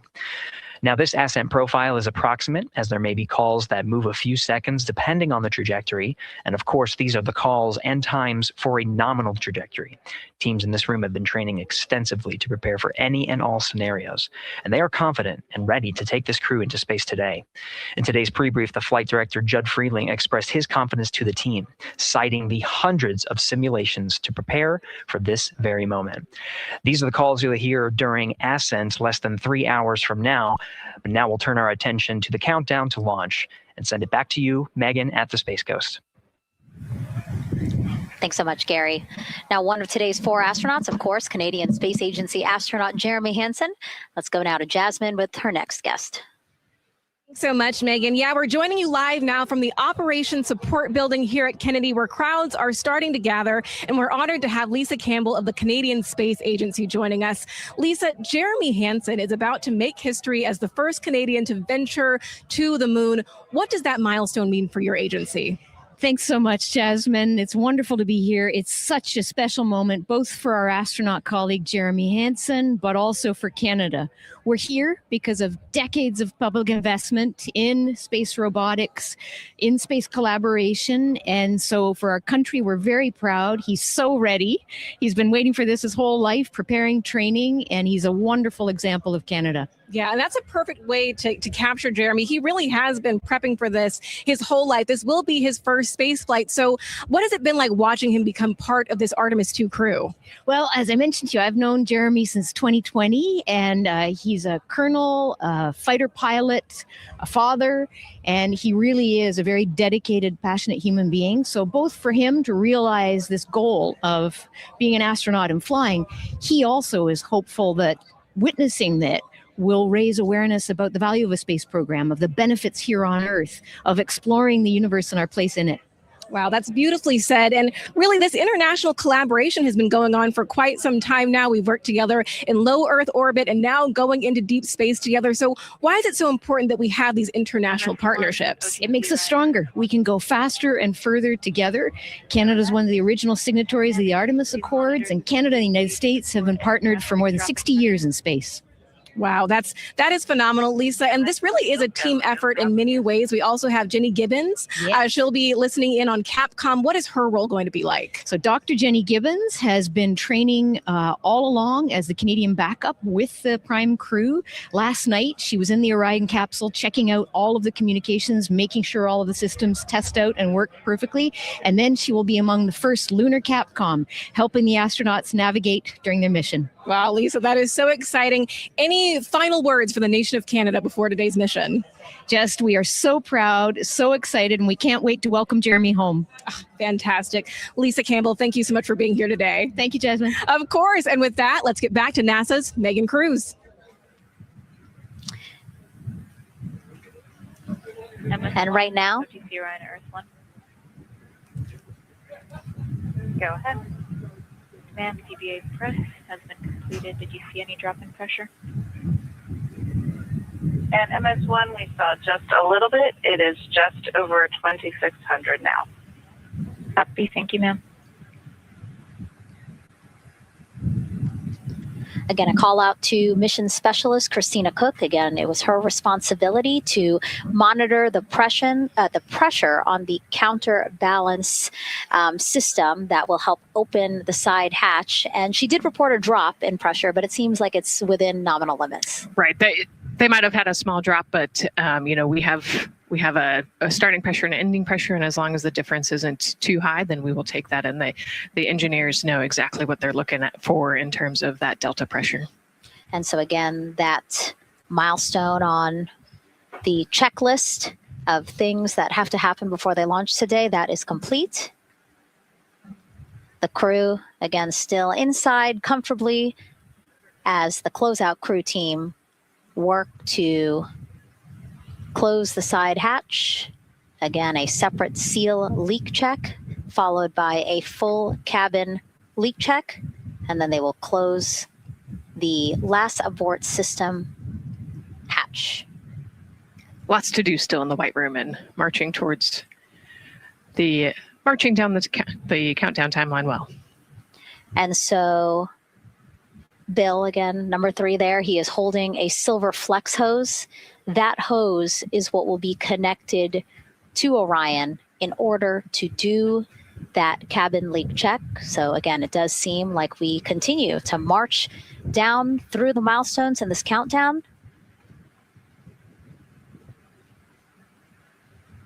Hopefully lifting off today within our 2-hour launch window that opens at 6:24 p.m. Now, right now, people inside the Kennedy Space Center Visitors Complex are learning about this mission. There are great exhibits there about the rocket and Orion, and of course, our Megan Carter with the moon board. All right, Megan and Nicole, yeah, you mentioned that checklist before launch. That checklist is going to continue during the mission, as well as there are several vital objectives that we are hoping to accomplish with this mission. So we've talked about the rocket. We've talked a little bit about Orion. Obviously, during Artemis I, we had that test flight, and there were no humans on board. That is our one big difference for this one, and we are going to have that crew this time. So what are they going to be up to during this mission? Let me tell you just a little bit. Now, for Artemis I, like I mentioned, we were really focused on the SLS, making sure it had the power and capabilities that we needed. We were also checking out the Orion spacecraft in deep space environments, making sure that it was good to go.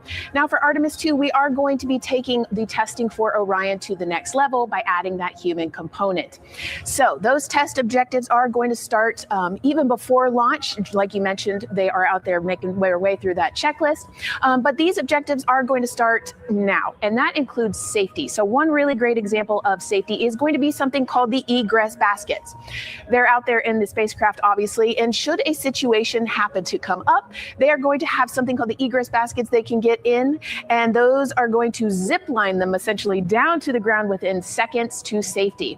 Another great example of those safety procedures are going to be the LAS, or the launch abort system. system that I mentioned earlier. Just a reminder, that's the one that can pull the crew and capsule away from any danger within a few minutes of into the launch. Now, those are just a couple quick examples, but our recovery teams have been training extensively, quite a lot, to make sure that they are ready and prepared for any challenging situation that could possibly arise. All right. Several other objectives that we are going to be looking at are also going to be communication checkouts. That is going to be vital. I know we talked a little bit earlier about all the maneuvering that they're going to be able to do, but we want to make sure that they have full communication ability from space to ground so that we can fully support them here. We are also going to be checking out those life support systems. Obviously, we've talked a lot about the service module and what it is going to do for the crew, but we want to make sure that those life support systems are fully functioning, obviously, before we send them farther into deep space. That's going to be critical for them. So on top of being able to maneuver the spacecraft and check everything out, we are also going to be making sure that everything is fully functioning. So as you can see, big part of this mission is to make sure that the spacecraft, the hardware, and all the operations are working and that the data is going to make sense. And speaking of recovery, we are also going to have the opportunity at splashdown to recover that launch or that flight data. And we're going to be able to take that back, analyze it, and make sure there are, if there are any enhancements we need or changes we need to make before our next missions, we'll be able to do so. So they're going to stay lots to do. They're going to stay very busy, obviously. And with that, I will turn it back over to you, Megan. 2 hours, 25 minutes and counting, and the crowd, check it out, continues to grow at our Banana Creek viewing location. They will have a great view of launch, and we will go back now to Leah Martin, who's standing with her next guests. Hey, Megan. Yeah, we're surrounded by thousands of people, some here local from the Space Coast, but we actually have quite a few people who have traveled a pretty far distance to be with us today. I'm actually joined here by a group from the International Space Station Ambassadors Program who have come from all over the globe. Saku, you're here from Japan. You've come Val from Mexico, and then we have brother and sister Cosma and Jesko here who are visiting from Germany. You actually told me that you participated in the NASA Rover Challenge in Huntsville. How was that experience, and how is it kind of participating there in Alabama and then being here today? So it is an amazing experience because you meet so many young people with visions, with dreams, with ideas, which inspire you and motivate you. And it's even better to be here now to see the SLS launch because we are going back to the moon, and that's what we're working for. Absolutely. And, you know, the Artemis missions, we talked a lot about the Artemis Accords and this being an international effort. You were actually telling me, Saku, that you're interested in becoming an astronaut with JAXA, pursuing your PhD to be able to do that. Tell me a little bit about that. Yes, actually, I applied for Japanese Aerospace Agency, the astronaut selection like 2 years ago, and then I didn't make it all the way, but I'm still working on it, and hopefully I can be at the launch pad sometime, and then I hope to go back to the moon and Mars, and yeah, I'm working on it. Absolutely incredible. And Val, you're from Mexico. We were talking a little bit about women in space. This is a team who, you know, is predominantly made up of women. What is it like knowing that Christina is on that rocket right now, about to be the first woman to travel around the moon? I think that's such an amazing news. It's just so inspiring that we are taking the first Black person and also the first woman to the moon. It's just the first step in humanity and a big step in equality as well. Megan, a lot of excitement here, not just in Florida, but from around the globe. And we're keeping our eye on that rocket, and we're ready to see it lift off. Thanks, Leah. Yeah, a lot of excitement, but also a lot of inspiration. Again, this is part of, or a big part of the reason why. 130.6. Good readback. Aux 1 voltage 131.3. I copy 131.3. Again, those numbers you hear, they're referring to specific steps in the launch countdown that the crew have to step through in order to get us to launch today. And so we were saying, yes, inspiration, a big part of why NASA does what it does. We want to go together and we want to explore together to learn more about ourselves and here on Earth. Yeah, humans, I think, naturally want to explore. And so going together, like Lisa said earlier, we're going to go farther and faster than we possibly can alone. And, what a way to celebrate that today. Yeah. Going back to the moon in the first time in over half a century. And we have that great shot there in our small box of the rocket on the pad. And at the very top there, our Artemis II crew.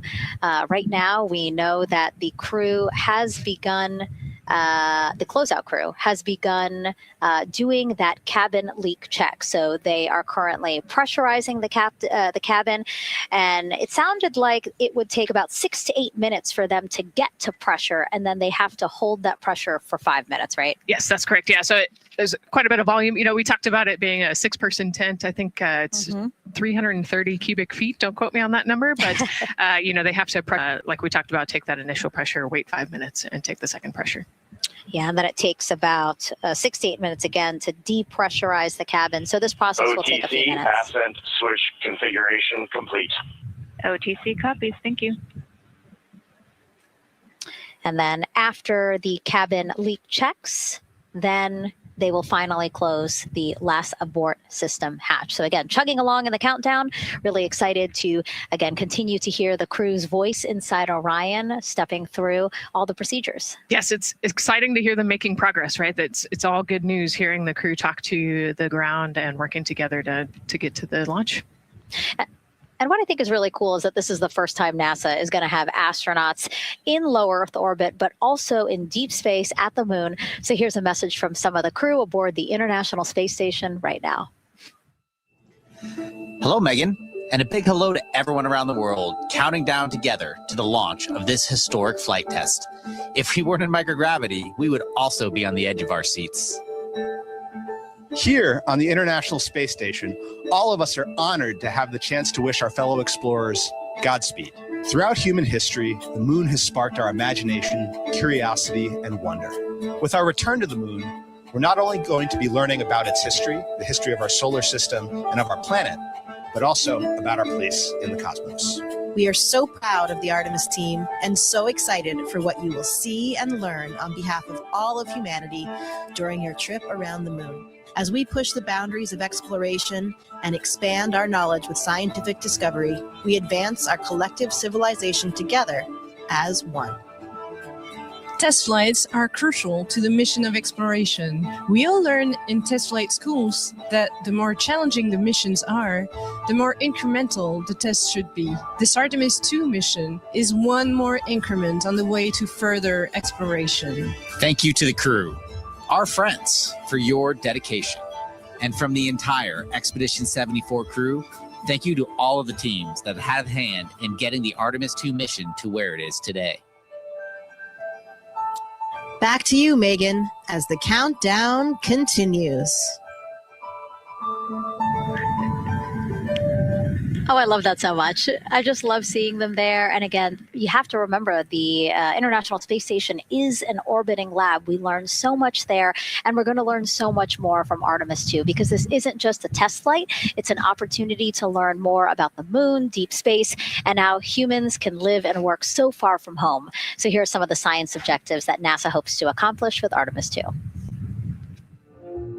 Artemis II is our return of humans to the moon, flying around the moon on board Orion. But along with that, we're doing a lot of great science. One of the exciting things about the Artemis missions to the moon is that science is actually a fundamental pillar of why we explore, why we're going, what we're doing in Artemis. I think it's incredibly exciting that not only are we testing the vehicle, but we're testing science on board, science where the astronauts are conducting experiments, science riding along with the astronauts. We have astronauts looking outside the window and really observing the lunar surface. It will help us understand the deep space environment. It will help us understand how that environment affects our astronauts, our systems, and life in general. So deep space is a challenge for us because you have to leave Earth's protective magnetic field. Here in low Earth orbit, the crew members are protected from some of the harmful radiation. Going to the moon, they'll no longer be protected, so they'll have a higher radiation exposure. Much like Artemis I, we have so many radiation sensors and detectors that are inside the capsule so that we can fully understand and appreciate the radiation environment for protecting our astronauts. In my hand here, I'm holding a tissue chip model. This is the exact design that's going to be flying alongside the astronauts. We'll be collecting samples from each of the crew members, and we can make these organ chips out of the astronauts themselves. So every crew member will have their own avatar on board, and then upon return, we can evaluate that deep space radiation environment and what that compares to the astronaut themselves. Not only are they going to help change the course of medicine for the astronauts, but revolutionizing that on Earth as well. We're looking at sleep, we're looking at team dynamics, we're looking at how you interact with the environment. We're also looking at the immune system. So what are the biomarkers? We're using saliva as a method to study hormones and different things in your body that may change during a mission like this. And then finally, how do we function after microgravity, being close to the moon, then returning to Earth. Which will ultimately help us achieve our goal of getting humans to Mars. And then on top of that, we have an opportunity to look at the moon from deep space on the far side for the first time in over 50 years. Having human eyeballs and brains back around the moon is going to unlock a new generation of lunar science discovery. The human eyeball is capable of taking in so much data in just a split second. They'll be able to tackle impact history, volcanic history. They'll be able to look at how the albedo, or kind of the shade and hue of the moon and the color of the moon, can tell us something about how that terrain evolved over time. We're integrating science in ways that have never been integrated into human exploration before. We have a front room mission control flight controller position called the science officer. We have a brand new science back room where it's basically our brain trust of lunar scientists and geologists supporting the crews of the future. And Artemis II will allow us to really test how this works so that future missions are really set up for success. We'll also be deploying some CubeSats. They're small shoebox-sized spacecraft of their own. They're each provided by another country, one of our partners. As they conduct their research, they'll complement what we are doing at the moon with Orion. It is so incredibly exciting to be a part of this mission. And it has been, really one of the privileges of a lifetime. I can see the work I'm doing benefit crew members right now and benefit the crew members in the future. So it's incredibly exciting and it's very rewarding. As this rocket launches humanity off of the Earth, we'll be setting the stage through our science to prepare humanity to leave Earth and explore the solar system. And what we learn during this and future Artemis missions to the moon will eventually get us to Mars. Here's Jasmine Hopkins again, now with Nikki Fox, Associate Administrator of NASA's Science Mission Directorate.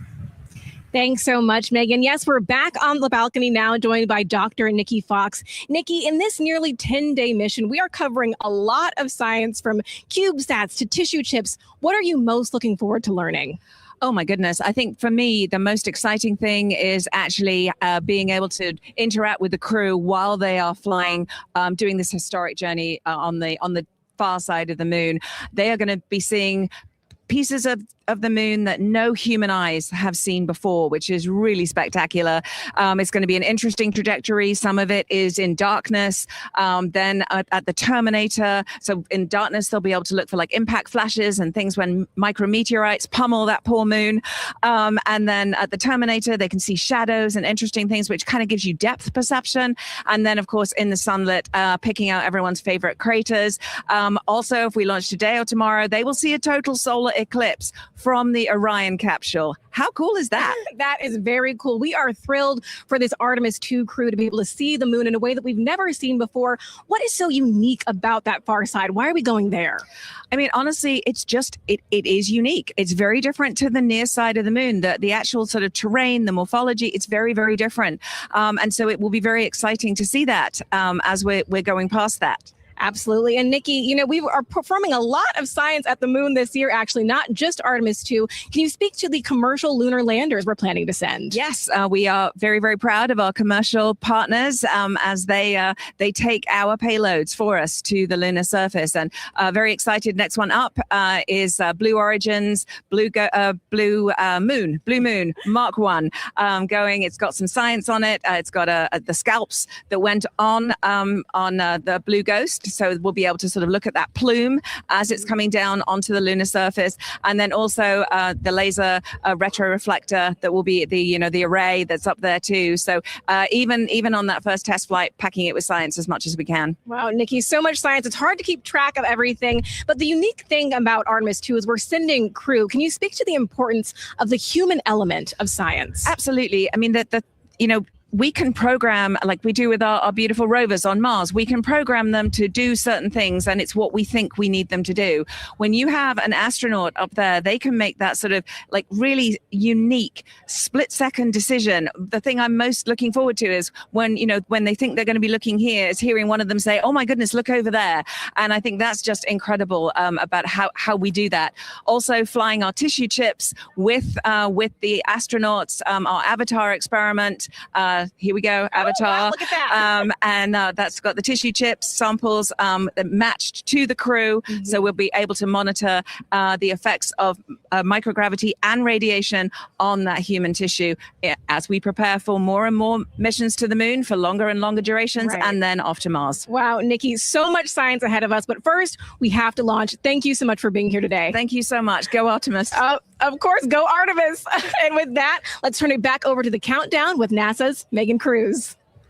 Nikki is so fun. She has so much energy and so much passion about the science. And again, yeah, it's just so important to remember that so much science is happening with this mission. It's not just to test out the hardware and the life support systems. Yeah, you saw the science video, and then we talked to Nikki. Man, there's so much going on, right? We talked a little bit about the lunar observations that we're going to do.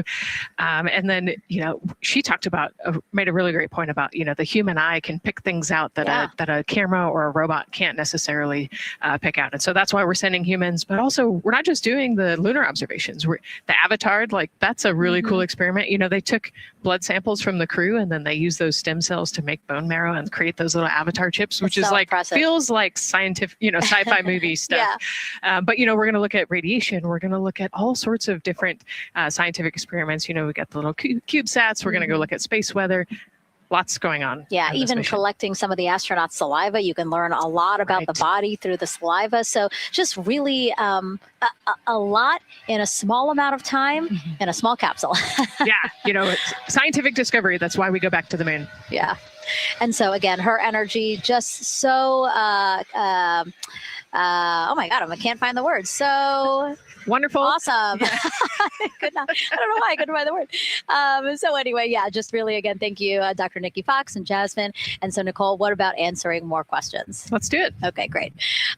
First one, what was the word I was trying to get at? No, I'm kidding. Let's have the first question up on the screen now.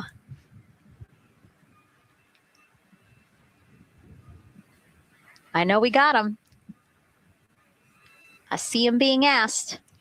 And CDR OTC Orion Earth 1. Go. For your awareness, scrubber cycling is about to be restarted. Integrity copies.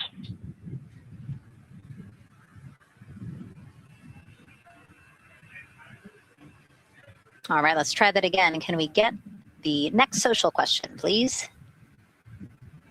What are the G-forces experienced by the Artemis astronauts during launch and reentry?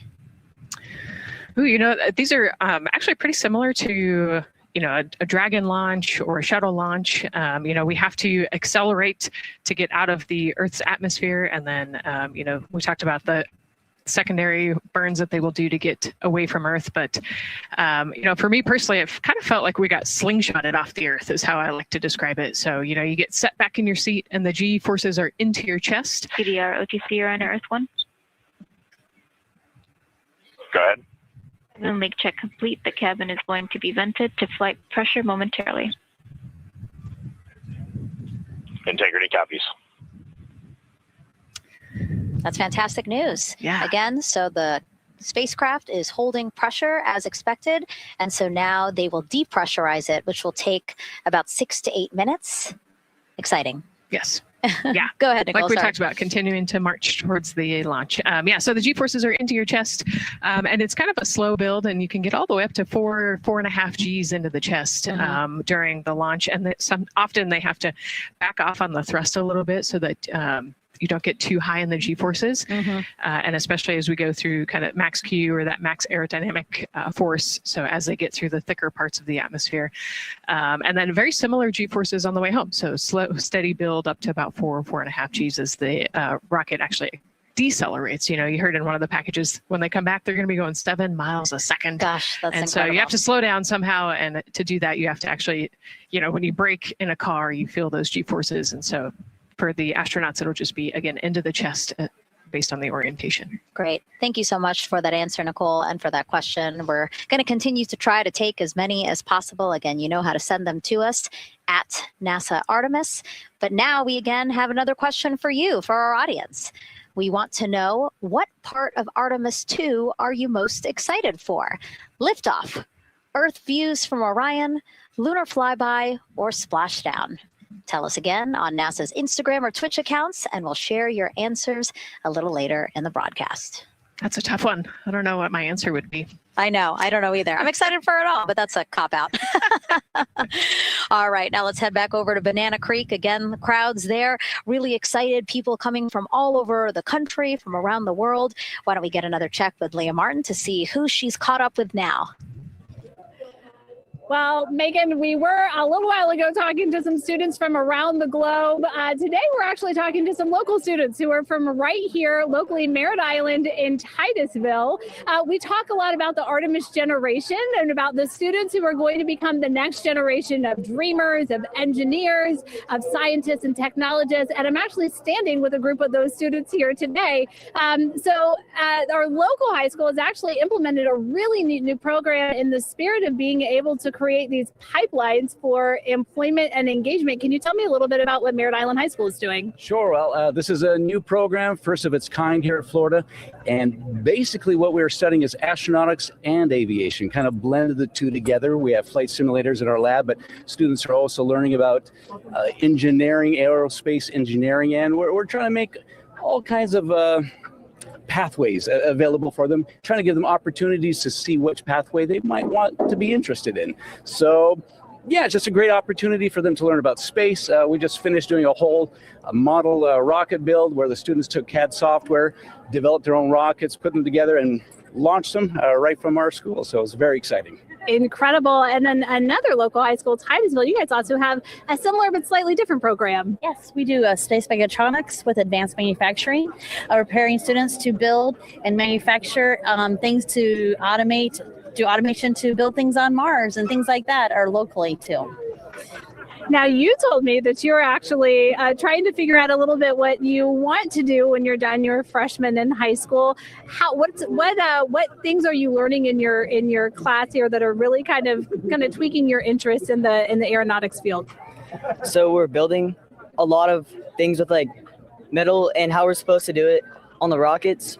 We're also doing computer programming, which would help with NASA and like programming and coding.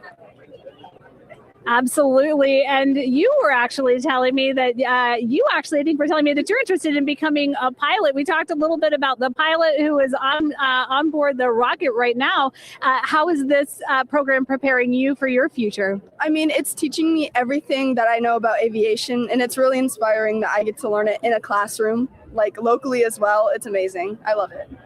And then you were also telling me you're taking this class. What's the most interesting thing you've learned? I really like the whole design part of it, like actually like engineering, like because I want to be an engineer, engineering the products we use when we build stuff. That's definitely my favorite part, learning how to use those kind of softwares. Absolutely. Well, Megan, when they're seasoned NASA employees, you'll be able to say that you saw them here first when they were still in high school. Back to you at the desk. I can also say that they have fans. Nicole Ayers here. As soon as that girl said that she wants to be a pilot, Nicole went, yeah, why is that something that's so thrilling for you to hear? I mean, I love when kids in high school have goals and they set their goals high and they want to go do something, you know, the kid who wanted to be an engineer or a pilot, like, I love that, you know, find something that you're passionate about, go work hard at it and go get good at it. Yeah. And speaking of passion, I mean, we definitely have a whole bunch of people here passionate about what NASA is doing here. Again, the lawn behind us just filled with media from around the world, making sure that they can help tell our story to everyone who is interested in hearing it. So Back here in Florida, of course, we have NASA leadership also keeping a close eye on launch operations. Let's go now to Jasmine Hopkins, who is standing by with Lori Glaze, Acting Associate Administrator of NASA's Exploration Systems Development. Thanks so much, Megan. Yeah, we're honored to welcome Dr. Lori Glaze to the balcony now. Lori, this is our very first time having crew on an Artemis mission. How does that feel, and how does that change our overall approach to the mission? It's a really good question. And it really came home today when we were watching the crew walk out, and then we saw them get into their van and go out to the pad. And we've been watching them getting into the crew module. And so we've really put an enormous amount of rigor into assuring the safety of our crew. One of the most important things on this mission, different from Artemis I, is we now have environmental controls and life support systems. One of the most important things we're going to do on this mission is test those out and make sure that we can keep our crew healthy and safe throughout their mission. We also on this mission have an activated launch abort system, which we had the system for Artemis I, but it wasn't active. But we definitely had that active on this mission. We want the ability, again, if something goes wrong, to be able to have that ability to abort and get them back to the ground again, safe. Absolutely, Lori. I mean, as you're driving home, safety is paramount here at NASA, and your program is responsible for all of these Artemis elements. We have the Space Launch System, Orion, ground system. So how do you get everybody cohesively on the same page for a day like launch? And that's a great question, and it's really been wonderful to watch our teams working together. We have the ground systems, which are kind of the bookends of our mission. The ground systems help prepare us to get the rocket ready to take off. They're doing all of the loading of the tanks right now and getting the crew into Orion. And then at the back end, they'll be there to recover the crew when they land in the ocean. But they know that their job is to make sure that that rocket is ready to go and that the crew module is ready to go. And then the rocket itself, the space launch systems, they know that their job is to deliver the crew module to the right point in space so that they can conduct their mission. And then again, they have to make sure that everything is ready, that they set them on the trajectory that is going to bring them around the moon and set them up to land in the right place in the Pacific Ocean. And that's their job. And they know how important that is. And they have to work closely with Orion, which again, they also have to work with all the other teams to make sure that everything's working together. And then on top of that, our flight operations teams, all the people on the ground, they're all working together. They know this mission doesn't work unless every single part of the mission works. Right. Lori, there are so many things that have to work together today. We can't wait to see what happens next. Thank you so much for being here. It's my pleasure. Thank you. Of course. And with that, let's take it back to the countdown with NASA's Megan Cruz. Yeah, and speaking of the countdown, 1 hour, 59 minutes and counting until the opening of our 2-hour launch window at 6:24 p.m. Eastern Time.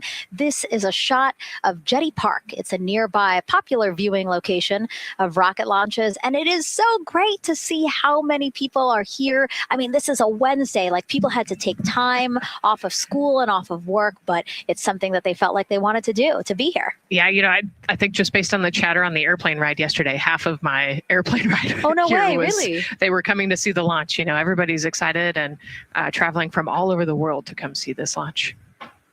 And it really is a great day. We had some sprinkles here in the crowd, but for the most part, I mean, it's just a beautiful day to witness history. It is, yeah, you know, a little bit of sprinkles, but for the most part, the clouds are staying away, and you can see the blue sky behind us. So hoping for good weather in a couple hours. Absolutely. And so Dr. Lori Glaze mentioned what we learned from the Artemis II mission helps pave the way to sustained human presence on the lunar surface. So what are the objectives of this mission to eventually accomplish that? Let's check in with Gary in Mission Control for more. Thank you, Megan. Yes, the Ascent teams are here in Mission Control Houston, working through their steps to prepare for a go for launch. Right up here on the front board, we're watching the teams in the White Room work through their checklist and closing the hatch as we verify ours, working as one NASA team. What Dr. Glaze said about working across the teams throughout the nation is true. It takes one NASA team to bring everything together and accomplish the mission objectives.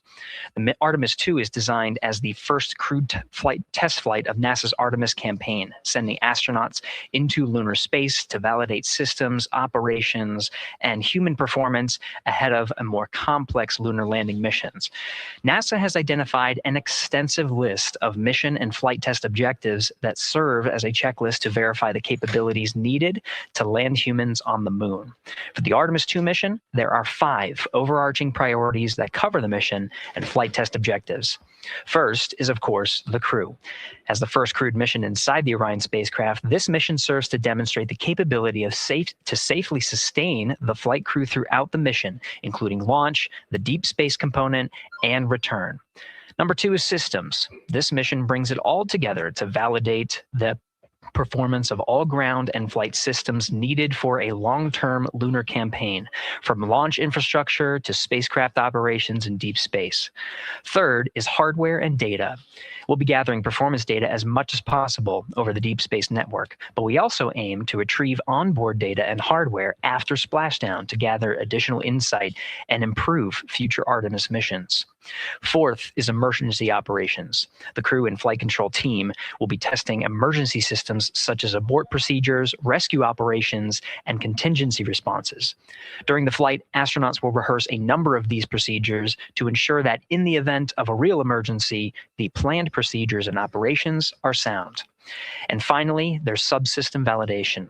Engineers will be verifying subsystems across the board to ensure reliability across life support, propulsion, avionics, and navigation systems aboard the Orion spacecraft. Human spaceflight is a complicated endeavor that requires precision and confidence across all disciplines. You may hear the phrase, human spaceflight is the greatest team sport, a few times in today's coverage, and it's absolutely true. Not only does it need mastery of specific components, but the integration extends across thousands of people and facilities around the world to come together and make it all work. A lot of the work from many people has led to this moment, a rocket at the pad with humans on board, ready to put everything we worked for to the test. I'm certainly excited about it. The teams here in this room are looking forward to supporting the mission, and I hope those watching are as excited as we are. We are following the countdown here in Mission Control Houston. Everything continues to look good, now inside 2 hours from the beginning of the launch window. With that, I will send it back over to you, Megan and Nicole.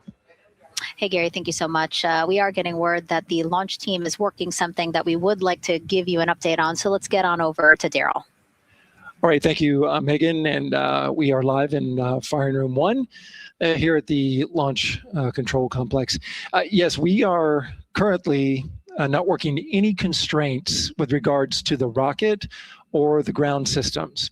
But the launch team has been made aware of an issue that the range is working. And currently they're monitoring that work that is going on over at the range. We understand that that issue is related to the flight termination system. Now, the flight termination system, just to give you a quick explainer, every rocket has a flight termination system. It's the system that the Eastern Range here uses in order to send a destruct signal to a rocket in case it veers off path. So it's a very critical, important safety component in terms of how the range keeps the public safe here. We understand that the flight termination system, they're working an issue. And so as they continue to work that issue, they've asked for some assistance from the launch team to help verify some of the work that they're doing on their FTS system. And this is where it gets a pretty unique situation here. The assistance they've asked for is to verify what's going on with their system. They want to check it to see that the work they're doing is okay. And in order to do that, the FTS console operator inside the firing room has been asked to help them verify it. And the way that they're going to do that, and the solution that he proposed to check and verify the system with the launch director, and she gave the approval, is to go get a piece of heritage equipment from inside the VAB that was used during the space shuttle program. And this equipment is able to receive commands by the range through the flight termination system. And so with this piece of equipment, this console operator who works FTS was granted permission to go over to the VAB next door and get this equipment that he's very much aware of and used during the space shuttle era. And so that is in work right now. The bottom line of all this is, at this moment, the range is no go. But that is not stopping us from moving forward in the countdown. We can continue to process and work the countdown. The closeout crew will continue to do their work, and the launch team will continue to do their work as well. But we'll keep you updated on what happens in regards to, as far as my understanding goes, a pretty unique situation here with trying to bring resolution and kind of help out the situation that we're seeing at the range right now. And that's the latest here from the firing room. I'll send it back to Megan and Nicole out the host desk. Thank you, Daryl. Yes, very unique, but I think it speaks to the ingenuity of this team, right? To say, hey, we have this equipment at the VAB. Why don't we leverage it to try to solve this issue and work it? Yeah, what a great example of human creativity, right? We know this thing exists. Let's go solve this problem. We have time, like Daryl said, we're going to continue to march down the countdown. So we'll continue to get the rocket and the crew ready, but we still have that 2-hour window. So in the meantime, let's try to figure out what's happening with the range. And speaking of the range, what is the range for people who might not watch rocket launches with us often? Sure, yeah. So anytime that you launch a rocket, you have to clear the airspace, right, in the launch corridor. So where the rocket's flight path is going to go, you have to make sure that that whole airspace is clear. And so we actually have assets, the Space Force helps us out with this one, but, we want to make sure that there aren't airplanes in the way and there aren't other, maritime assets in the way or things like that. So that there's a whole group of people. We talked to, actually, Gary said it great, right? It's a huge team sport. And so there's a whole group here on the ground that is monitoring that launch corridor to make sure it's clear and ready to go. And so if they're having issues, then we definitely can't launch this rocket. We don't want to launch blind into a corridor that we can't see. Yeah, because as Daryl said, I mean, it is very important, the flight termination system, needing to activate it in case of an emergency. So yes, something that we will closely be monitoring throughout the countdown, and hopefully again won't be an issue, that they can fix this issue by going to the Heritage Hardware that's in the vehicle assembly building. Right, what a great idea. Okay, so again, under 2 hours from the opening of our 2-hour launch window, 6:24 p.m. Eastern Time. The crew, as you can see there, inside of Orion, relaxing, getting updates from the team, but also just getting in the right headspace for hopefully launch today. Let's learn a little more about each of them now. The moon, to me, it's the thing that connects me together with all the other humans in my life. I remember being a little kid lying in bed at night and just looking out at the moon in whatever phase it was in, and I was thinking, man, my friends that live like 20 miles away, they can probably look out and see that same exact moon. And then when I was in the Navy and I would look out at the moon and I'd be halfway around the planet, I would think, man, my brother can see that moon where he is and he's halfway around the planet from where I am. To me, it's a connection of life on Earth. We can all look up and see that moon, and it's always changing. The moon is never the same 2 days in a row. I love that. My name is Reid Wiseman. I'm the commander of NASA's Artemis II mission around the moon. I grew up in a little town just north of Baltimore, Maryland, about 20 miles north of the city. There was a National Guard base nearby my house, and there were A-10 aircraft that would fly over every now and then. I just would look up at them and be like, man, I want to be up there. I want to go do that. And then my brother went to Naval Academy, and I would go every year and watch the Blue Angels fly during commencement. And that just started to grow and grow and grow. For a while, I wanted to join the Air Force, and then I realized Navy flies as well, and they fly from ships in the middle of the ocean.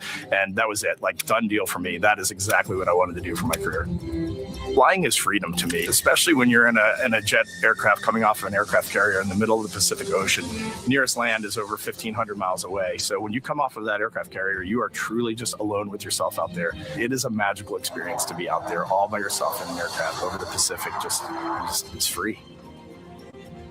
I think anybody who accomplishes something that they set their mind out to, there's no one thing that does it for them. It's a combination of everything. I mean, the way my parents raised me, the way my brother and I, the way our relationship developed over time, my friends, being in the marching band, going to college, setting my own course, learning how to live on my own, being mentored along the way, being, kept on the path to success, but being given the freedom to, make excursions and fail every now and then and regroup and carry on. I think all those things come together in the end to get you where you are. I've had to overcome, I'm a human being. I've had to overcome a lot of fears. I'm pretty scared of heights. I joked about that on the International Space Station, but it turns out I'm only scared like at the edge of a building. When you're up on the International Space Station, even though you're 250 miles up, I never had that feeling of falling or that I was, at risk up there. I just kind of loved the feeling of floating and looking down at Earth. There have been challenges all throughout my life. By far, the biggest challenge was losing my wife in 2020 to cancer and now raising two daughters who are grown up now, but that's been the biggest challenge by far I've ever had to face. It is not easy. Being an only parent, trying to work a full-time job, and raising two kids is something that I think about every single day. I'm very proud of the work I've done. I haven't always done it well, but I've always shown up and tried as hard as I possibly can. I do wonder what it's going to be like when we are really far from Earth and can see it. The sensation of being so far away from everything that you know. I had that sensation on the space station the first time I got to sit in the cupola for a really long time. So I can only imagine what that's going to be like from 200,000 plus miles away. My name is Victor Glover, and I'm the pilot for NASA's Artemis II mission around the moon. When I was in fourth grade, I was 10 years old, and that's when the Challenger accident happened. And it helped me understand how the general public felt about the astronaut corps.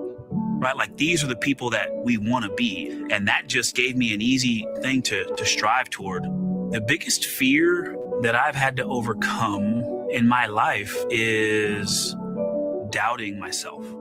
Going to college when no one in my family had gone to college was a huge risk. I had more confidence in my athletic ability than in my academic abilities. I could play football with those college students that I saw on TV. But my classmates that I saw in the lab and around the University Union, I didn't know if I had what they had. I think addressing that self-doubt was a part of, swinging for the fence and trying to go get an engineering degree, not just go to college, but get an engineering degree and then go do something challenging and technical like flying.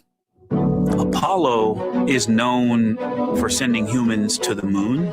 Artemis has an opportunity to continue the Apollo story, but I actually think it's important for this story to stand on its own. Artemis is a new program, and we're trying to do new things. And it's great to compare and contrast. When you look at our spaceship, you can see parts that were designed, built, and integrated in another country. When you look at our crew, you see that our crew is international. There are also men and women. And I just think that comparing and contrasting makes the story even richer. The piloting role specifically, I will have an hour and a half or so where I get to fly the spacecraft by hand. We haven't flown that many spaceships. And so the ability to fly one actually in space on a test mission is just a really unique opportunity. I can't tell you how I'm going to feel when we fly by the moon and see the moon up close and the Earth from 250,000 miles away, but I don't use the word excited because I'm focused. What we do, this is very serious and it's very risky, and we are all intimately familiar with that risk. And so if we go out there and we're successful and we can pass that baton on to Artemis III, that's something to really be excited about. I tell a story, which is one that my dad told me before the Apollo missions when he was just a very little boy. He was looking up at the moon with his mom, and his mom said to him, "Don't worry, Ronnie, we'll never get there." Fast forward maybe 70 years later, it's his daughter that's actually going there. And I think that long arc is something that we can all learn from. The idea that the seemingly impossible becomes possible if you just believe in it and are willing to work hard and come together to achieve it. My name is Christina Koch, and I'm a mission specialist for NASA's Artemis II mission around the moon. When I look back at my dreams as a kid, I definitely never thought I would actually get here. I was very pragmatic. Even though I'm a dreamer, I knew that the odds were way against me again, so I might as well do something I'm loving in the meantime. I definitely loved science and math in school and, did pretty well in those things, but I also loved being active. I was always outside. I loved things that made me feel small. I loved looking at the night sky, oftentimes between the pine tree branches, or I loved the ocean. North Carolina also has mountains, and when we go there, I just love the vastness of all of those things. I loved how they made me feel and what they made me think about, and the vastness of the universe and how much out there was to learn. I'm drawn to exploring. I'm drawn to challenges that involve both mental and physical. And I'd much rather be solving problems, wearing a whole lot of equipment and in a harsh environment. And that's just something I've carried with me ever since I was a kid. Thinking about the fears or challenges that I've had to overcome, there are just so many. I mean, basically, it's just that has been the journey. I always say to people, do what scares you. And that means I have to follow my own advice. So doing what scares me meant getting on a plane and going to the Antarctic, getting on a plane and going to study abroad in Ghana, applying to become an astronaut, opening the EVA hatch in the airlock and going out of it into the darkness, strapping myself onto a rocket. And so for me, I think that no matter what the challenge, recognizing that if people believe in you and you believe they believe in you, the challenges seem always a little bit easier. To me, the moon, it represents history. It is a witness plate. Everything that's ever happened to the moon is still written on the moon. Every single person has looked at the moon their entire lives. We see the same moon. That's something really special. It's just the epitome of a symbol of something that's in each of our hearts, but that's also represents exploration and reaching. I have this very distinct memory of seeing an image of an astronaut standing on the moon. It's burnt in my brain because I went back to it so many times in my childhood, and I would look at that image, and I know it had a huge impact on me that humans had walked on the moon. My name is Colonel Jeremy Hansen. I'm an astronaut with the Canadian Space Agency, and I'm a mission specialist on NASA's Artemis II mission around the moon. My elementary school years, I grew up on a farm outside of London, Ontario. I spent as much time as I could with my dad on the farm. I learned the value of hard work, for example. If I wanted to go to work with dad, it was going to be a long day and I was going to have to not complain or I wasn't going to get to go the next day. I had a treehouse. I had a vivid imagination. And I changed my treehouse into a spaceship. I made all these dials and controls. I had circuit breakers for switches that I found in the barn. And I was exploring space in my imagination. The most important thing I did to get to where I wanted to go in life, which was flying fighter jets and eventually becoming an astronaut, is I shared those desires with other people. And it turns out, just like you don't go to the moon on your own, if you could, I would have done it a long time ago in my treehouse as a kid. You have to go as a team. I think the biggest impediment to achieving my goals was, of course, myself. And I think that's a common human experience. There are many times where just little things would get in my way. And my immediate interpretation of that was, well, now that goal's out the window. You know, people must have lifted me back up. And somewhere in the back of my head, that persistence came through. And I think that's a common human experience, to doubt ourselves. I've come to this realization that I believe that we all have gifts to contribute, and the goal is to figure out how to use your energy towards adding positively to humanity's existence on this planet. But I love it when humanity sets big goals, like sending humans to the surface of the moon with an eye to eventually going to Mars, because when we do that, we can bring together genius from not just even in one country, but around the world. I've also learned from my indigenous mentors that they refer to the moon as Grandmother Moon. So you've probably heard of Mother Earth. They use Grandmother Moon because Grandmother Moon is responsible for the water in their community, just like the moon moves the water around the planet, affects the tides. And I think that's a really beautiful thing for us as we go back to the moon, to think about all the different cultures around the world and how they view the moon differently. And that's really neat because we all share that same moon in the night sky.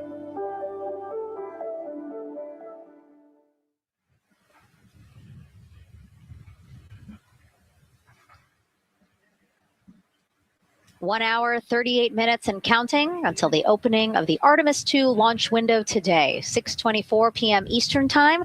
And we are looking at the rocket and Orion out on the pad, historic launch pad 39B here at Kennedy Space Center. What a great view, Nicole. Yes, it is. You know, we can see the clouds out in front of us, but they are to the west. And you can see that there's some blue sky peeking through behind that rocket, which is good news. And more people continue to come on center here. About a couple of hours ago, folks with special passes to come on center were allowed to start driving on with family and friends. And of course, we have media growing by the moment here at the press site here at Kennedy Space Center, setting up their cameras, setting up tents, interviewing folks. Again, this great jib shot that we have from our camera here showing all the interest that we have here at the press site. And actually, even to the right of us, so camera left, no, sorry, the right of your screen, left of us, plenty of other people there set up with their own tents, broadcasting to their own viewers. And so again, just really cool to see everybody wanting to share in this moment. Yeah, I mean, how many media tents we can see from here. It's a beautiful thing. Yeah. I think it's important to share this message with the whole world. Yeah. And so let's take a look now at people who are watching in other parts of the country. We have this shot here from the U.S. Space and Rocket Center in Huntsville, Alabama. Oh, man, look Just at that. kidding. Museum of Flight, Seattle, Washington. So sorry. Hello to you over there. Sorry, I thought that you were in Alabama. But here you are from Seattle, Washington. Again, the Museum of Flight. They must have had a special event to bring people there to watch, as well as a special event here. Now, correctly, the U.S. Space and Rocket Center, Huntsville, Alabama. Of course, they would have a lot of people here, and I'm sure this crowd will grow when we get closer to launch. Marshall, the home of the SLS rocket. Yes. Yeah, this is a great shot. You can see all the people there, and obviously you've got quite a few artifacts in there as well. Oh, now they us. know. Yes. Yeah, now they know. They're on the broadcast. That's too funny. Awesome. Hey, listen, it's all right. We can sit and chill until we wait for the opening of the window. No, there they are. Yeah. Everybody's excited. Thank you guys for showing us your excitement. I know deep down it was in there. It's just that you felt like sitting at the moment, and that's all right. There's a little delay. Yeah, that's all right. Well, thanks so much to those supporting these watch parties and bringing them to us live here. Actually, our video paths are taking quite a circuitous route to be able to bring those live views in from Seattle as well as Alabama. But we're glad that we can be able to share it with you in the broadcast now. And so why are we going to the moon? Why does NASA want to build a moon base there? Here's Megan Carter again with our moon board. All right. Thank you, Megan. Yeah, so we are right around that hour-and-a-half mark, hopefully for that launch. It's going to be very exciting. So they are going to have a few days to be around the low Earth orbit, and then they'll be heading on to the moon. So yes, let's talk what will be happening. Why are we going to the moon? So obviously this is not going to be a landing, as we've discussed. They are going to be coming with 4,000 to 6,000 feet around the moon's surface, and this is going to connect us directly to our past. Those Apollo missions did have 6 lunar landings, and the Artemis campaign is looking to build on that past by going back to the moon, staying longer, and then going farther. So how are we going to do that, and why? We have obviously talked a little bit about that lunar South Pole, and we are focused specifically on the far side of the moon for this one for a specific reason. You might have guessed we're going to be looking for some resources, especially, and that's going to be water or water ice. That is going to be giving us some really critical pieces for future missions. And as you can see here, we have identified 9 potential landing zones. So this is going to be a critical objective for our crew. Depending on when they launch, it will determine what is going to be visible, but we do have these 9 landing zones right here around the Shackleton crater. And as you can see here, a lot of that area is deep and dark, and that is where we are going to be looking for that water ice, because that is obviously going to give us not just water to drink, but as we know, that can actually be converted into our propellant potentially, that hydrogen and oxygen. So that is going to make the moon a critical place for that moon base, because we want to think of it essentially as a backpacking trip. If you have your tent and your hiking boots and your camping stove and all your gear, you don't want to take that out and be on the trail for the first day and then try everything out. You're going to test things out a little bit closer to home before you go out on that adventure. And that kind of goes for us as well. So the moon is going to be critical for us in the future steps towards our lunar landings, and then also for going farther on to Mars in the future. It's going to set us up for that deep space exploration, and we can't wait to see what they see once they get to that flyby. But for now, we are, like I said, getting closer. So I'm going to turn it back over to you, Megan. Exciting stuff. Again, the idea of accomplishing a moon base, like as we've been saying, sometimes things just seem like science fiction, and it's amazing that we're making it science fact. Yes. Yeah, we're going back. We're going to scout it out. And then on the future Artemis missions, we're going to put boots back on the moon for the first time in over half a century. But we're going to stay. And we're going to learn from the moon, and we're going to, as Megan talked about, the water ice, and harness that resource, and, not only learn from the moon about Earth and about the solar system, but also figure out how we get to Mars from the moon. And so what we're seeing now back inside the White Room with the closeout team, they are removing basically fixtures that protected the crew module hatch while they did work around it. Right, Nicole? Yep. Yeah, so anytime that you're moving around and working, there are some sensitive sensors and parts of the crew module that we don't want to kick or bump into. And so it's easier to just put a guard up while you're working in there and then take it down later. And so this is a visual cue for us that the team is getting ready to close the last hatch. Again, the launch abort system hatch. Can you tell us about what the LAS is? Yeah, so launch abort system.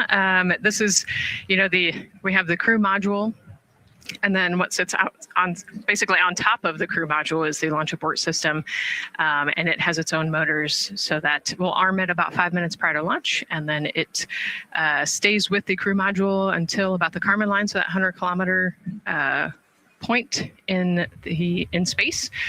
Once the crew could safely get to orbit, it will actually be jettisoned, and the crew module will then be exposed. So this is just a safety mechanism that stays on the outside of the crew module, and then as they monitor the attitude and the thrust and all sorts of the roll, all sorts of different data points to make sure the crew is safely getting to orbit. And once they are safely to orbit, then we will get rid of that launch abort system. And it looks like they're putting all these parts that they're removing from around the crew module hatch into a bag, because they have to take this out with them once they leave the pad, right? Yes. Yeah, we don't want anything left up there in the White Room, and especially because that crew access arm will move away from the capsule and the rocket. And so we want an empty White Room, no FOD like we talked about, so that we can have a safe launch. And this orange tube that you see on the right side of your screen, that had been inside the crew module providing breathable air to the crew. And now again, with the crew module closed and them getting ready to close the second hatch that has been removed and is out of the way. So again, the closeout crew can continue to do their work. Yeah, that's just a duct to provide some cooling air and some breathing air to the crew and the closeout crew while they're in there. That's actually a good point, yeah. And so as we continue to watch the crew prepare to close the launch abort system hatch, why don't we take a look at the crew's mission patch? Now, crews have designed their official mission patches since the Gemini 5 launch in 1965. Reid, Victor, Christina, and Jeremy, they really wanted to play on the abbreviation of Artemis II to all, signifying not only the second major flight of the Artemis program, but also a mission to explore for all, by all. The crew chose the iconic Earthrise photo for a reason. It was taken by the Apollo 8 crew in 1968, the first crew to ever fly around the moon.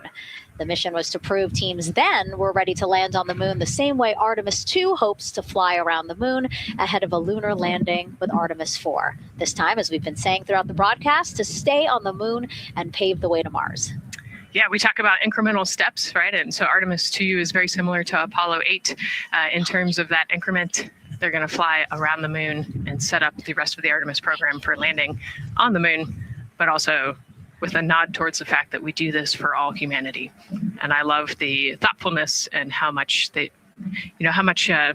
importance they put on their patch design.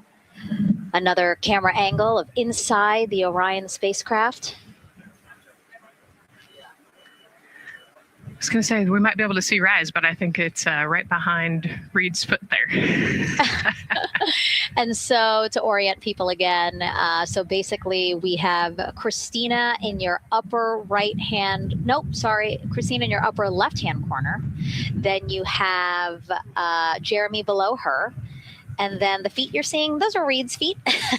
And then next to him, the upper right hand corner, that is Victor, who's unfortunately hidden by Reid's feet, but again, that is the orientation of the crew inside Orion right now. Now, earlier this week, the crew got to stick their patch on a wall just outside the suit-up room. You can play that video there now. You can see that crews have been doing this as part of a pre-flight tradition again. Wow, Reid just making sure that thing won't come off. And so now Victor is signing there, followed by Christina, and then Jeremy. That's a fun tradition, and your patch is up there too. It is, yeah. Ours is on the left-hand side there. It's a fun tradition. This is a really fun day too. You know, they did this a couple days ago, but it's just another step that makes it a little bit more real that you're going to be launching soon.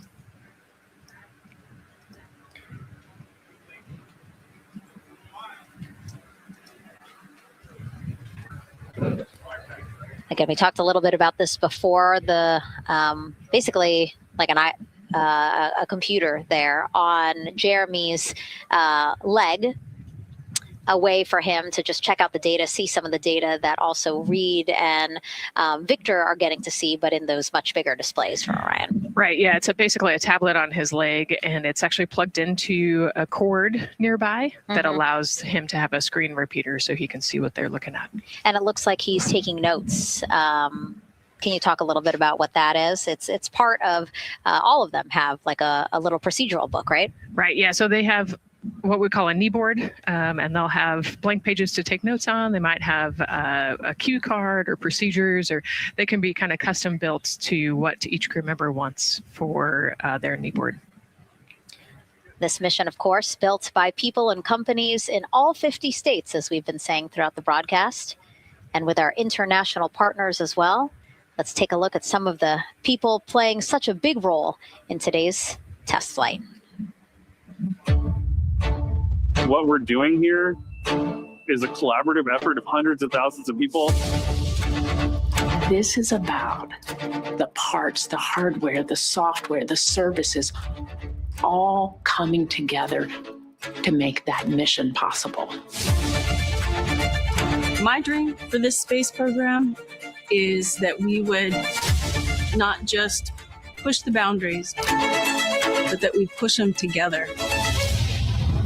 And liftoff of Artemis I. We rise together, back to the moon and beyond. It takes a team to do great things. And Artemis has an incredible team. We have international partners. We have commercial partners and industry partners.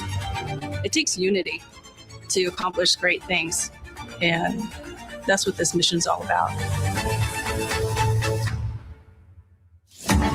We're not sending our money to the moon and lighting it on fire. We're putting that money right back into the economy in ways that benefit everybody. So every dollar that comes out of the Treasury that goes to support this mission goes back into the Treasury 3 times.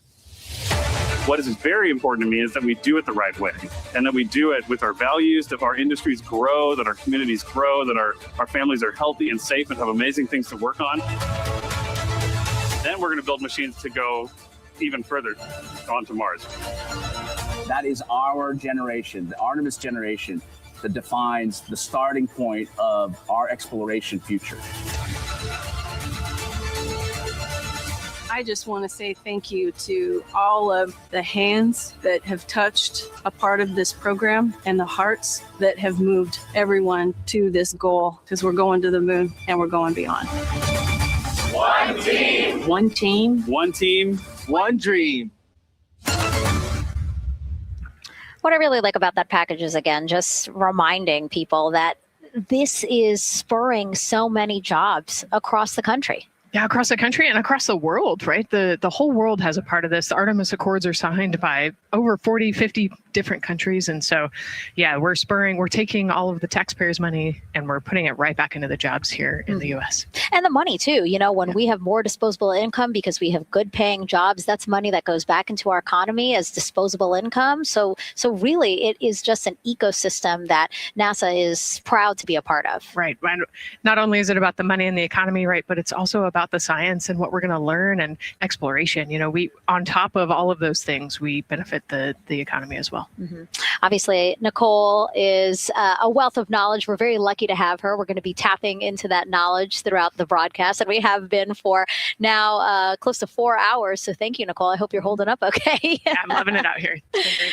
Let's learn a little bit more about Nicole. Her first mission to space was actually last March. She launched from here at Kennedy Space Center as pilot of NASA's SpaceX Crew 10 mission to the International Space Station. And what a beautiful launch that was. She spent 148 days in space conducting science experiments that could benefit us on Earth. For example, one studied the physics of liquids, which could help researchers deliver medicines more effectively. She also conducted an almost 6-hour spacewalk to help upgrade the orbiting lab's power system. Nicole is a lieutenant colonel in the U.S. Air Force and flew one of its most advanced aircraft. She was born in San Diego, California, and is a twin. That's a cute photo of the two of you. Oh, that one too. Young explorers. Yeah. Yes. Yes. That's so great to just see how far you've come. Again, I think that speaks to what we've been saying. Like, you know, just if you're passionate about something, go for it and see where that takes you. Yeah, I think that's a great example. You know, I was a serious little kid with really high goals and, you know, just kept working hard and never got bumped up the path and ended up here. Mm-hmm. I think it's a testament to the human, like we talked about, you know, if you're willing to work hard, be a good team player, you can really get anywhere you want in life. And that's what I love to talk about. Christina has mentioned similar things. And so it's been kind of a theme for the day. Yeah, definitely a theme for the day, a theme for the team. The team has said the same, the crew has said the same sort of things. So absolutely, Nicole, thank you so much for being here. And hopefully only a little bit more until launch today. Hopefully. So today's Artemis II test flight will mark only the 7th time NASA astronauts will launch on a new NASA spacecraft designed for crew. And then controlling the flight will be Mission Control in Houston. Our Gary Jordan is inside with flight controllers. Hey, Gary. Hey, Megan, you are right. This is a significant milestone, and we may be putting the names of a few more astronauts in the history books today. The Artemis II crew is set to launch today. Will join a select list of humans to fly in a spacecraft for the very first time. And Artemis II, like missions before it, is a test mission. During ascent, the crew and the teams here in the room are prepared for a variety of scenarios. Some of these will be called out directly by Capcom Stan Love during ascent, and some are a little more subtle. These calls can be split into 2 categories: alternate main engine cutoff or MECO targets and aborts. First, there are 2 alternate MECO targets, or AMTs. These note milestones to give flight control teams and astronauts an idea of what would happen after that moment should the core stage lose one of the main engines. First is AMT low. You won't hear it called out by the crew or Capcom, since this happens right at liftoff. If the core stage loses one engine at this moment, an abort once around option could be made at main engine cutoff, meaning the crew could target a splashdown in the Pacific. The second is AMT high, which will be called out by Capcom Stan Love around 22 seconds. After this moment, if the core stage loses an engine, we can still pursue an alternate mission in low Earth orbit to accomplish some of the test objectives. And at about 5 minutes, 16 seconds into the flight, you'll hear the call 3 engine press. This is a good moment. After this point, if the core stage loses an engine, we can still make a nominal main engine cutoff and pursue a moon mission as expected. Again, these MECO targets give the flight control teams and crew an idea of what lies ahead should one main engine be lost, but assumes we are otherwise continuing to a main engine cutoff target. This differs from an abort, where the Orion capsule separates from the Space Launch System prior to the planned separation time. There are abort options at every moment that integrity is attached to the Space Launch System, from the pad to more than 3 hours into the mission. During the first 8 or so minutes of powered flight, there are 3 abort options. First is the use of the launch abort system, which you see at the very top of the rocket and here in the White Room where the hatch is open and teams are working to close it. This particular abort capability can be used from here at the pad through roughly 3 minutes and 22 seconds into the flight. Next is an untargeted abort splashdown, or UAS. This uses Orion service module engines to escape the SLS and becomes available immediately after the launch abort system jettisons. Third is an abort once around, or AOA. You'll hear Capcom Stan Love call AOA open around 7 minutes 30 seconds into the flight. This also uses the service module engines, but the burn profile is a bit different to aim for a splashdown in the Pacific after one trip around the Earth. NASA's expedited recovery teams are staged off the coast of San Diego to get to the crew and integrity quickly for this abort option. An AOA option continues to be available until solar arrays are deployed on the Orion service module a little more than 30 minutes into the mission. At this point, an abort to orbit, or ATO option, becomes available until separation from the upper stage around 3 hours and 23 minutes. Mission profiles can vary depending on when an ATO is executed in that window, but with power being drawn from solar arrays, it buys more time for astronauts and flight control teams to make decisions and stay in Earth orbit, return for a splashdown, or continue to the moon. The Artemis II crew and flight control teams are well trained on all of these scenarios, and the calls you hear to the crew on Orion to Earth may help them be in a ready state for whatever challenge may come their way. At this time, we're not tracking any significant issues here in mission control in Houston, Texas. That would be showstoppers for today's launch. We're continuing to, of course, monitor the countdown along the way and make sure all systems are go for when we reach T0. With that, I'll send it back to you, Megan, at the Kennedy Space Center. All right, we are ready for another reading if you are ready over there. Yes, sir. CBA is steady at 2,600 PSI. All right, copy that. And you know, the more times we ask you to do that, the closer we get to launch. So that's a good thing. Copy. You heard it there from NASA Test Director Jeff Spaulding. The more that they keep on asking her how the pressure is holding in the counterbalance assembly mechanism is a good thing, because it means we are getting closer to launch. So that's amazing news over the loops that we just heard on Orion to Earth 1. Again, that communication channel with the crew. But now I want to get back over to Daryl with the launch team. He has an update now on the flight termination system that the team was tracking. All right. Thank you very much, Megan. And we're getting an update now from the launch team as we speak.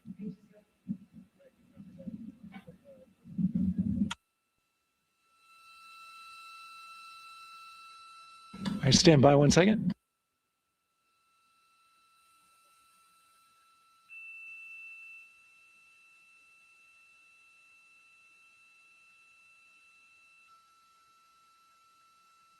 Okay. Sorry about that. We're just getting an update, in fact, about what I was about to report out on the range. And the good news is the range is go. So we reported that they were working to verify their equipment regarding the FTS system. And they asked for a little of that verification work to be done by one of the FTS engineers here in the firing room. He went out to the VAB to get some legacy hardware to help out with it. But in the end, this is a fix that the range had come up with to get clearance, to clear the range rather, and to as well work the FTS system. And so now they are go. Again, the range is go. That is no longer a constraint. And so you combine that with the fact that the rocket and the ground systems here also working, no constraints. Clear board here is great news. So again, the range is green, and we're continuing to work through the countdown. We got a weather update that came in to the launch director from Launch Weather Officer Mark Berger. He reported out that there's still a little bit of feisty weather activity that's happening up in the Titusville area. That's the city neighboring the Kennedy Space Center. Those showers had passed over Kennedy, and then now they're currently over in Titusville, currently still within that mile kind of constraint of flight through precipitation rule. But we're still far enough from the window that it looks like it won't be an issue. And in fact, we're seeing some good sunlight now breaking through onto the launch pad. As you can see, it's actually shining on the other side of the rocket here. But to the west, we're starting to see some of that clearing that was forecast. And so the launch weather officer held his forecast for 80% go for flight during our launch window tonight, which, as a reminder, is 6:24 p.m. Eastern Time until 8:24 p.m. Eastern Time.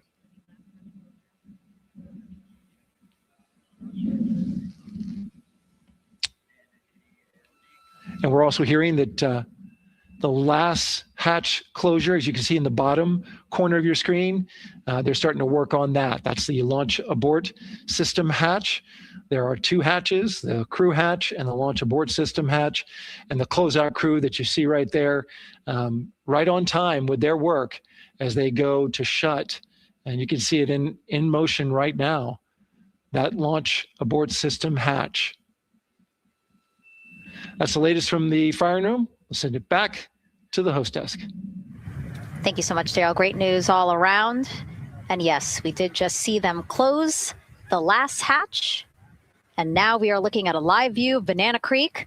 Lots of people there, I'm sure, relieved to hear that that issue with the flight termination system has been resolved. And we are go for launch.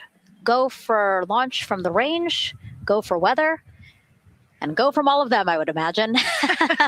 Yes, it's got to be exciting. The crowd is building. And as Daryl said, you can start to see the sun poking out here, and we can see all the clouds are moving north and moving away from us. So it's all good news. And so, as we know, we have our Leah Martin down there at the Banana Creek viewing location, and she's standing by with some other guests. Hey, Megan, I don't know if you heard that huge cheer just now. Have you heard a big rumble? As soon as Daryl said that the range was clear for launch, everybody clapped. It was super excited as we get to do some final countdowns. Standing next to me, I have Hudson and Maddox, the son of brothers here. And I asked you a little bit earlier, how excited are you to be here for launch? What did you say? I'm very excited. It's our mom's birthday, and you know, not a better way to celebrate right now. I asked you on a scale of 1 to 10, how excited are you? Would you say? 11. Yeah, 11. I'm very excited. Super excited. Yeah. So, Megan, we've been watching the launch broadcast here and hearing some of the questions that you and Nicole have been asking and answering. And I actually wanted to ask these two kids, if you could take a 10-day trip around the moon and take 3 people with you, who'd you take with you? Well, I'd take my dad and my mom. And I mean, I don't know. Probably my best friend. I'd just say one of my friends, you know. Oh, one of your friends. So brother got left out. Who would you take? That was just what I was thinking. My dad and my mom and my best friend. That's a pretty good answer. Your brother can get his own trip to space, right? Yeah. So I'm actually joined here also by Dad. Now, you were sharing with me that a lot of the work that you've been doing over the last several months has been prepping the launch teams, our engineering teams, our ground systems teams to get ready for launch, to be mindful and to be in this moment. How does it feel to be standing here knowing that the people you've worked so closely with are doing what they're passionate about or doing what they were born to do moments away from launching this rocket? I mean, this is an exceptionally happy moment for us and all of us and the people that are, about to take off on this historic trip here. And I'm grateful to know that we've helped in some way, shape, or form to help them stay steady and calm, in such an exciting time within the agency. And so to just be here and witness it and know that, they've got some tools to help them stay calm and steady is everything to us. So. Fantastic. Well, Megan, we are standing by ready to go, and we're ready to cheer this team on. Thanks so much, guys. And yes, Leo, we did hear that cheer. That was very exciting. I think the vibe over there is they're celebrating, they're having fun. And here, once they heard that we're go for launch, everybody had to run back to the camera and work. It's a little bit of a different vibe, but I definitely think that people are excited, especially as we see now live inside of the White Room at the launch pad. The closeout crew has closed the launch abort system hatch. You saw there, we took it live. Took a lot of them. I think all of them, except for one. I think it took all 3 or 4 of them to push that hatch door close. And then they felt around the perimeter of the door to make sure that everything was sitting just right. Right. Yeah. We talked about how heavy the crew module hatch is. This hatch is just as heavy probably. And so, they're working the closure here. And working those connections, and you can see, there's still 3, 4, 5 people that we can see in the White Room. It takes a lot of people to get these hatches closed and this rocket ready to launch. Mm-hmm. And so the next step in the countdown is that this team will start closing out the White Room. So basically disconnecting things, stowing things, making sure that when they leave, there is nothing that isn't supposed to be there. And really, then at that point, it's just all 4 of the crew member, Victor, Reid, Christina, and Jeremy by themselves at the top of the launch pad.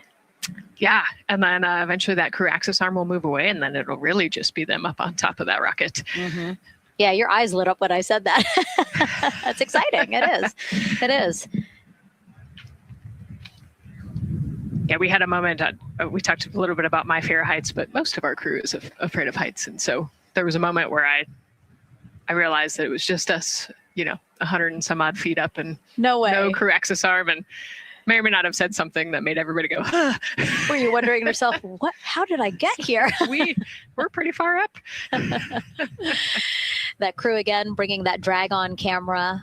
That camera is a handheld camera that is a live look for teams who are remotely watching these operations closely. Again, verifying that things are as they should be before the crew starts, the closeout crew starts leaving the White Room. You see them checking their procedures. You can see they're covering the ends of those hoses. That's to protect those hoses from FOD. So we don't want any dirt or anything to get into those while we transport them and stow them. So you can see Andre there working to close out the hoses as well while they're cleaning up the White Room. And so they'll tape that close. You just saw number 5 holding some tools. Again, we'll stow those away. You have to account for everything. Obviously, they did have tools out. They did have procedures, paper, notes out. Like all of that has to go.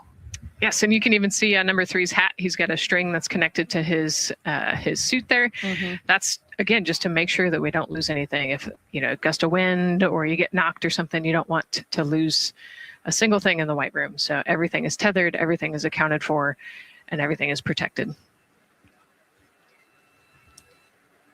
The crew now, another live view of them inside Orion. Jeremy, Christina, and Reid and Victor on the right side of your screen. What do you think they're thinking right now, Nicole? Oh man, just over an hour to launch. There's probably a little bit of a lull right now, monitoring some systems, but you can see Reid's got his feet crossed. So I think just trying to relax and, pass the time by maybe thinking through the items that they're going to monitor through the launch, the different jobs that each of them have throughout the launch. And once they get to orbit, this first day on orbit is actually really busy for them. Mm-hmm. They've got, 2 burns that they have to monitor. They've got to get the system set up, and they've got to get the cabin set up. So there's a lot going on in the next 24 hours for this crew. I think they've got a couple sections where they get to take a nap, but I don't think they get a full night's rest for quite some time. So yeah, going through what's next. And so as we say that, I mean, imagine what it would be like to live in a spacecraft for 10 days. Let's take a look at what life will be like in Orion. Artemis II is our first crewed mission back to the moon since the Apollo program. A lot of the focus of Artemis II is really checking out systems to be sure that we're ready and well positioned for continued human exploration. My name is Susan Baggerman, and I'm the Chief Health and Performance Officer for the Orion program and the Artemis II mission. And this is 10 Days in Orion.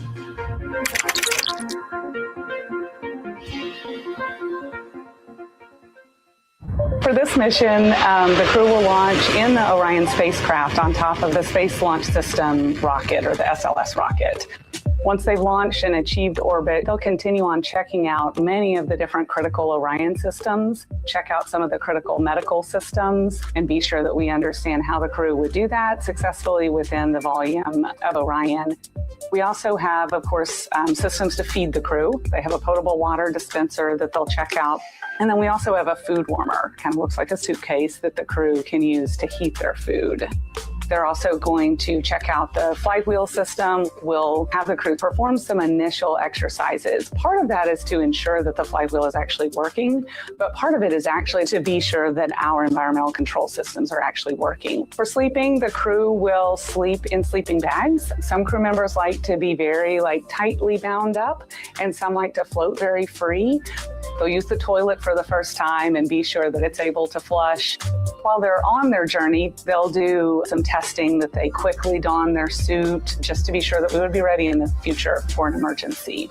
They'll also check out our radiation shelter. If we were to have a solar particle event, we would be asking them to take stowage out of the stowage bay and put it in some specific locations on the vehicle, basically for it to serve as shielding.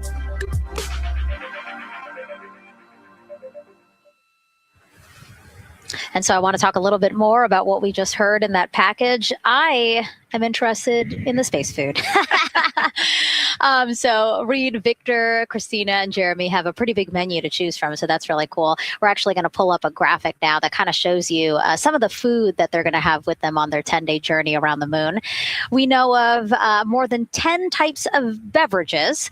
There's coffee, a mango peach smoothie, apple cider, lemonade. So those all sound delicious. And now I've just remembered I haven't eaten lunch.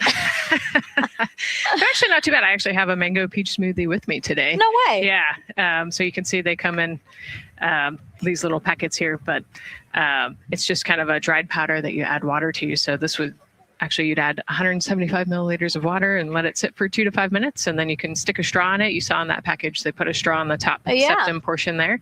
And then you can drink it. And so this is the packaging. This is food that you brought up with you or that you had while you were at the ISS. Yes. Yeah, actually, this is all food that we have available to us on the standard, what we call the standard menu on the space station. And so actually the graphic there showed quite a bit of the standard menu that they're going to take with them. So yeah, let's pull space it back food up, is space actually. food. Yeah, we can use the food that we have been using. You know, our food lab at Johnson Space Center actually creates that food and then they stabilize it and they package it for us and everything. So they do a really wonderful job out there. We've got different types of food.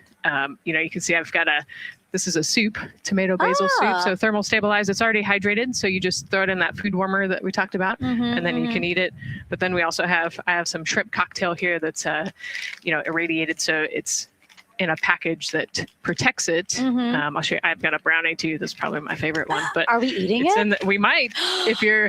Yes. Look, see, they want us to eat. I don't know what happened, but it worked out. Yeah. With what we were saying here. So it's in an outer package to help protect it against radiation, and then it's in this inner package. And so this cosmic brownie, actually, the trick, Anne McLean, my crewmate, taught me. The trick is you got to put this in the food warmer and get it nice and warm, and then you can get it. But so what we do is we just take scissors and you open it up and then it comes right out. So these brownies are nice because they don't have a ton of crumbs, and so you can actually just eat it pretty easily in space. You know, if you imagine, that would not happen in space. It would not fall. But yeah, so we've got all sorts of things that you can actually eat. The menu's pretty good and pretty diverse on the space station. And then, as you saw, pretty diverse for Orion. Nice. Yeah, that's amazing. And again, here's a look at the crowd that's starting to continue to grow here as we get closer and closer to launch. We are now under an hour from the opening of our 2-hour launch window at 6:24 p.m. Eastern time. And so let's take some questions from social media. We haven't taken some of those for a while. You put that brownie away, Nicole, or I'm going to steal it. Nicole, we have another celebrity who submitted a question. Let's take a look. Okay. A quick question for the Artemis crew. What food from Earth would you bring with you into space? And why would it be lasagna? Because that's the greatest food. Again, not really a question. Yeah. Because he was like, it's lasagna. It's got to be lasagna. You know, there is lasagna on space station, and it wasn't too bad. Probably not my favorite food of all, but yeah, lasagna is not a bad option. It's a high calorie meal. If you're trying to, carb load for a spacewalk or something, it's a great option. Yeah. I remember Christina saying that her favorite food on the menu, and actually she was saying that she was getting in trouble because people kept on saying, you can't eat mac and cheese every day, Christina. We mentioned the mac and cheese and brisket earlier. Man, I would put those two on a tortilla. That would be great. That sounds delicious, delicious. Well, thank you so much, everyone, for sending in those questions. For everyone from a 5-year-old that we got a question from to all the way to Roy Woods Jr. there, a comedian. So thank you so much. And if you're just joining us, welcome to the Space Coast of Florida, where we are counting down to liftoff of Artemis II. You see a beautiful aerial shot there of our rocket on the pad. For the first time in more than 50 years, we are sending humans to fly around the moon and back, and we're taking you all of you with us on this next chapter of human spaceflight. I'm NASA's Megan Cruz, and this is NASA astronaut Nicole Ayers. Great to have you here, Nicole. Yes, this has been a beautiful day. Excited. We're continuing to march towards this launch. Yeah. And if all goes as planned, this crew could travel farther from Earth than any other humans before them and see parts of the moon no one has ever laid eyes on. How exciting. Yes. Exciting is an understatement, I think. That's true. We're going to see the far side of the moon for the first time by humans in a long time. It's important. And as the crowd again builds behind us, more activity that you're seeing here at the Kennedy Space Center press site. We also have a ton of people gathering around the world to watch this history-making moment. So let's take a look at those watch parties now. Oh. That crowd has grown. We checked them probably like 30 minutes ago, and it was half that. But again, as we get closer and closer to launch, we are seeing more and more people gather together, wanting to experience this together and not just in a vacuum at home, Yes, this is so exciting. Look at all of those people. Man. And now here we are back in Seattle, the Museum of Flight. Again, people gathered there to show their kid. We see someone walking in the second row there. His first crewed launch to the moon. How exciting. That is exciting. Hello, everyone. Woo. Oh, that's so great. And now let's get you up to speed on what's happened so far. Again, we are now within an hour of the opening of our launch window. So what has been happening so far today? Well, a lot. After waking up and grabbing a bite to eat, our Artemis II crew suited up inside the historic crew quarters, a tradition that dates back decades. Teams helped them into their custom Orion crew survival suits, and just like other crews before them, they gathered around the table for a card game to pass the time, but to also burn off any lingering bad luck before they walked in the footsteps of every NASA astronaut launching from Kennedy Space Center since Apollo 7 in 1968. They walked outside the Neil Armstrong Operations and Checkout Building to greet a crowd of family, friends, supporters before getting into their Astrovan for their security-escorted ride out to historic Launch Complex 39B.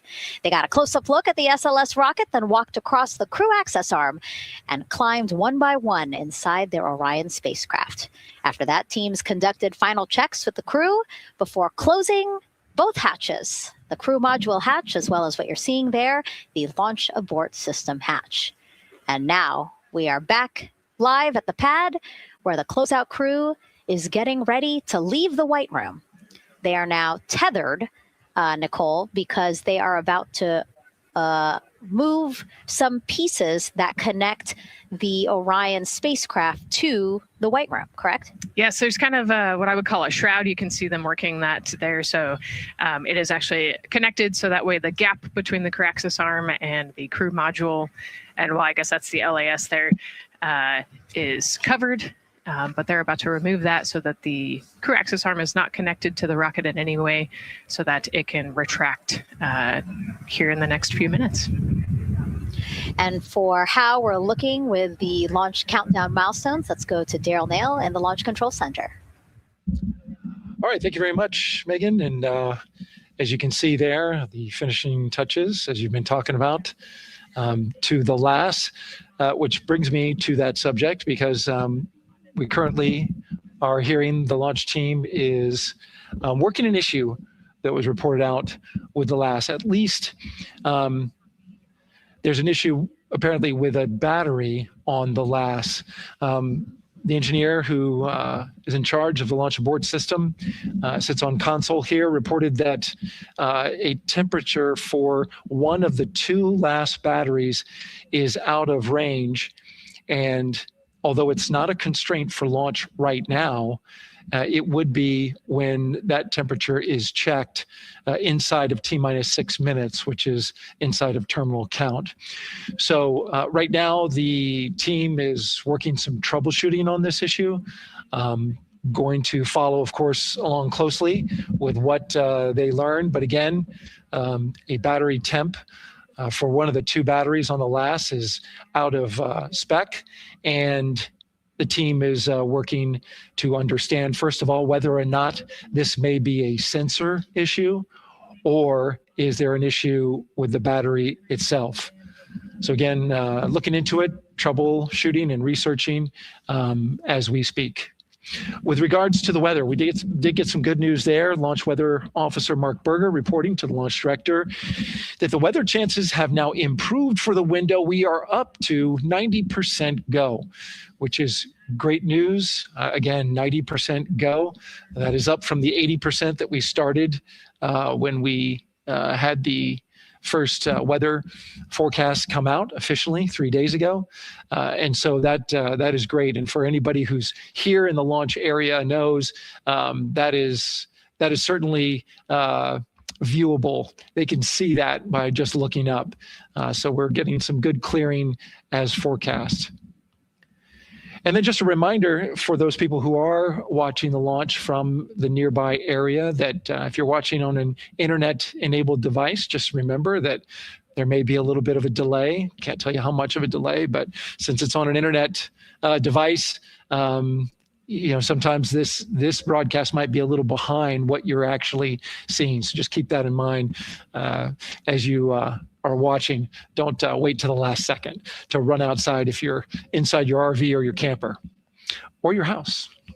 That's the latest here from the firing room. Of course, we'll keep track of that last battery issue. We'll send it back now to Megan and Nicole at the host desk.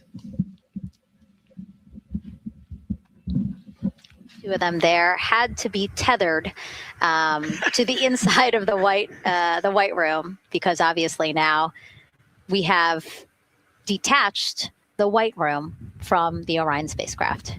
Yes, that view is quite something. Yeah, spectacular. Yep. Oh, no, I'm sorry. I forgot. Nicole's scared of heights. An astronaut afraid of heights is actually not uncommon, as we've learned today.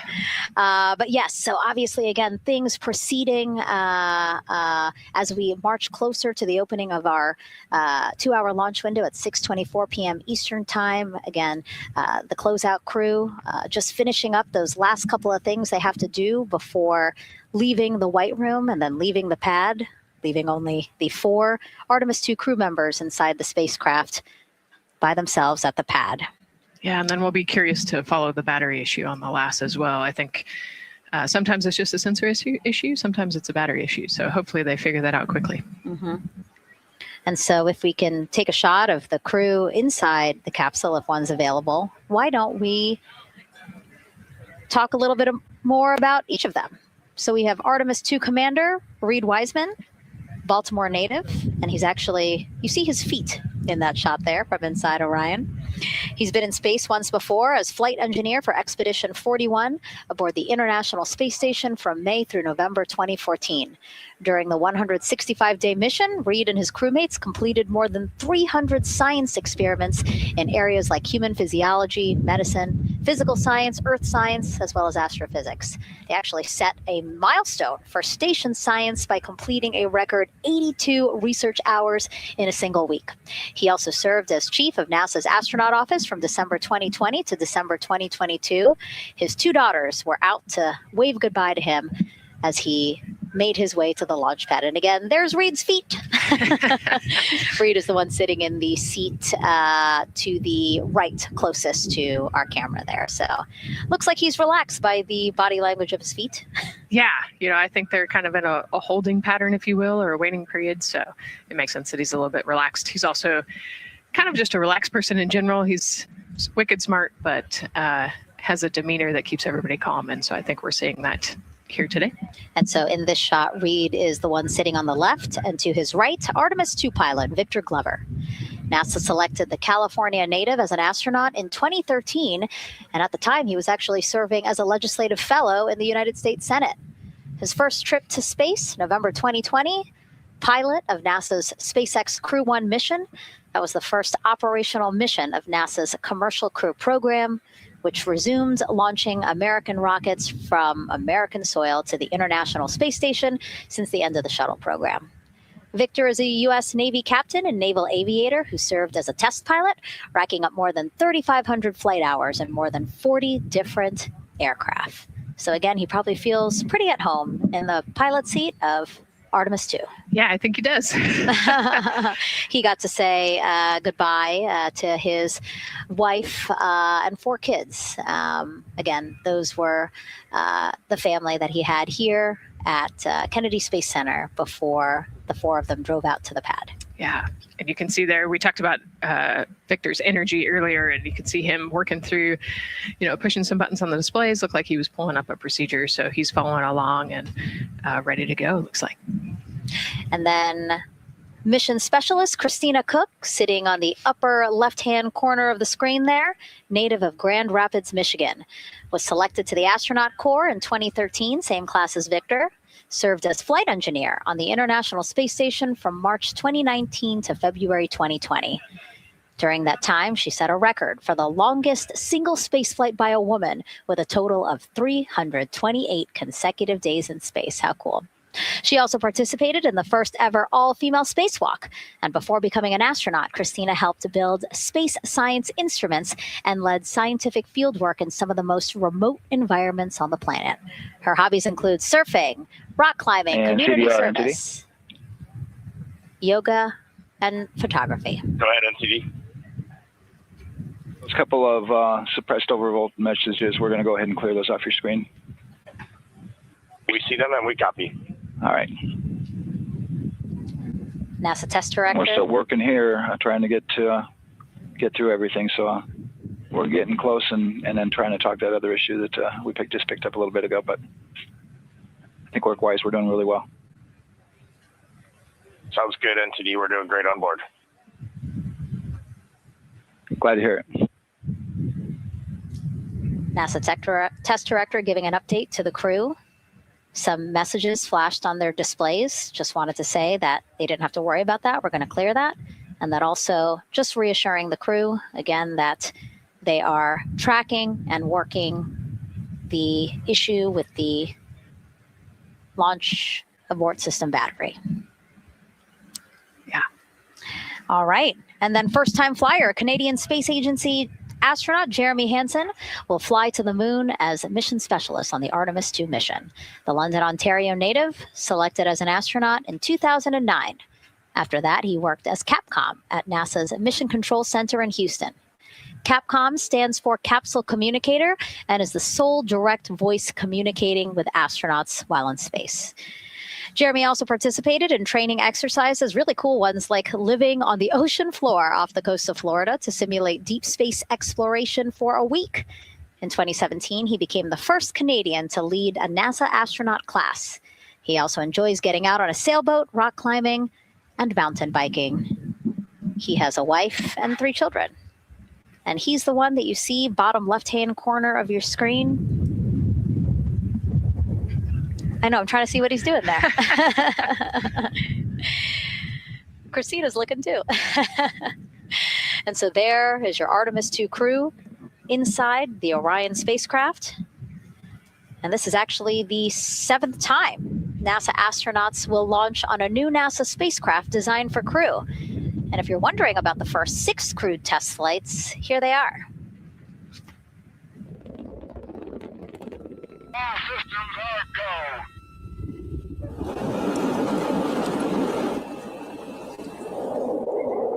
Gemini 3, Gus Grissom, John Young, March 23, 1965. Apollo 7, Wally Schirra, Don Isley, Walt Cunningham, October 11th, 1968. Space Transportation System, or STS-1, John Young, Robert Crippen, April 12th, 1981. Then NASA's SpaceX Demo 2, Doug Hurley, Bob Behnken, May 30th, 2020, followed by NASA's Boeing crew flight test. Butch Wilmore, Sonny Williams, June 5th, 2024. And now, Artemis II with Reid, Victor, Christina, and Jeremy. It is really surprising, honestly, to hear that through all these decades, through all these launches we've had, this is only our 7th new vehicle that we're testing for crew. Yeah, you know, we have so many different missions that we think about and we talk about, but really 7 vehicles that we've tested and that we're flying. You know, I like to think of spaceflight really as a permanent test, right? We have, you know, hundreds of missions or so. You know, an airplane that gets tested and then flown has thousands of data points. And so really spaceflight is always going to be in the test field. And I think it's important to remember that, especially as we put humans on rockets that we never have before, or for the 7th time we start a new vehicle and a new mission. Just getting word now that White Room closeouts are complete. And so the closeout crew is preparing to leave the pad. It's exciting stuff. We are making good time, and the closeout crew is doing really well. 41 minutes, 43 seconds and counting until the opening of our window. And Artemis II is a 10-day mission that will send the 4-person crew on a journey around the moon and back to Earth. It will be a critical step towards future lunar and Mars missions.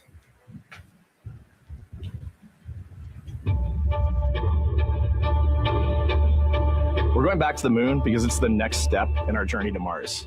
We need to go explore the moon. There's vast regions of unexplored areas with the coldest, darkest places in our solar system. This is a test mission, and when we get off the planet, we might come right back home. We might spend 3 or 4 days around Earth. We might go to the moon. That's where we want to go, but it is a test mission, and we are ready for every scenario as we ride this amazing space launch system in the Orion spacecraft. But another reason we're going back to the moon is to fulfill NASA's mission, which is to explore the unknown in air and space, to innovate for the benefit of humanity, and to inspire the world through discovery. And when we succeed and when we accomplish the things that we set out to accomplish, that inspiration not only can set up new things to happen, but it also is a reminder in tough times that we're capable of doing great things when we work together. The thing I love about the moon is that it's not just a beacon for exploration and this platform of possibilities for incredible missions like this, but it has benefits. That's actually why we're racing towards it. Those benefits are really wide in nature. You have everything from innovation, technology development, not only for future missions going deeper into the solar system, but technologies that come back to Earth. You have inspiration, a whole generation of people starting this pipeline of STEM workers and manufacturers and operators that are excited to see what you can do when you work hard and you come together as a team.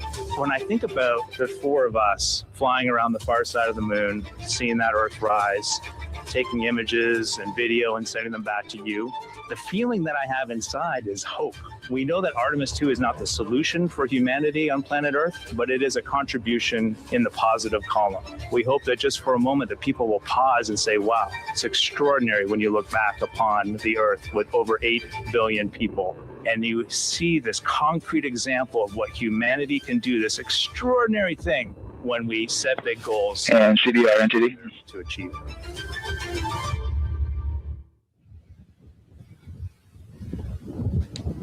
And so Mission Control Houston will control the flight of Orion after a liftoff here at Kennedy Space Center. Here's Gary Jordan, who's embedded with that team. Gary, you might have to pause because we did just hear a call out to the commander in Orion. Will do, Megan. I think that was Commander Reid Wiseman responding to prepare for some of the next steps. We are now holding at the T-minus 10-minute hold, expected a 30-minute hold. So we are well on the countdown. We are well on the timeline to meet this L-minus time and launch towards the beginning of the window, but continuing to track progress along the way. Again, I'm here with the Artemis II flight control teams in Mission Control Houston. The team in the room behind me has been monitoring the countdown and verifying their own mission-specific launch criteria of the Space Launch System, the Orion spacecraft integrity, and its crew. During the final poll before launch, if all looks good from each of the flight controllers in this room, Flight Director Judd Freeling will report a go for launch from Houston Flight. Upon liftoff, teams here take control of the mission and communicate with the crew while they fly on the Space Launch System. This phase of flight is highly dynamic, and each console position has a dedicated and important role of looking after critical systems. You'll hear calls from Capcom and NASA astronaut Stan Love in this room to the Artemis II crew as milestones are reached during the more than 8 minutes of powered flight on the core stage. Liftoff and ascent are just the beginning. This room will be staffed around the clock over the next 10 days to oversee every moment of the mission through splashdown. Here from the Johnson Space Center, we'll be streaming the mission live 24/7 so anyone can follow the crew's journey, take peeks inside the spacecraft, and share the experience of a lunar flyby with astronauts looking down at the moon's surface. Teams here have been rehearsing tirelessly in simulations to throw every conceivable and inconceivable scenario their way. We are ready and eager to begin the Artemis II mission. Still milestones to come as we continue the countdown, but we'll be right back with you during the ascent phase of today's flight. With that, Megan, I will send it back over to you at the Space Coast. Thanks so much, Gary. Under 37 minutes until the opening of our 2-hour launch window, 6:24 p.m. Eastern. I've never been more excited for a time. But why don't we send it back over to Megan Carter with the Moon Board to learn more about what happens after ascent. Absolutely. I am definitely also getting excited. Things feel like they're starting to pick up a little pace here.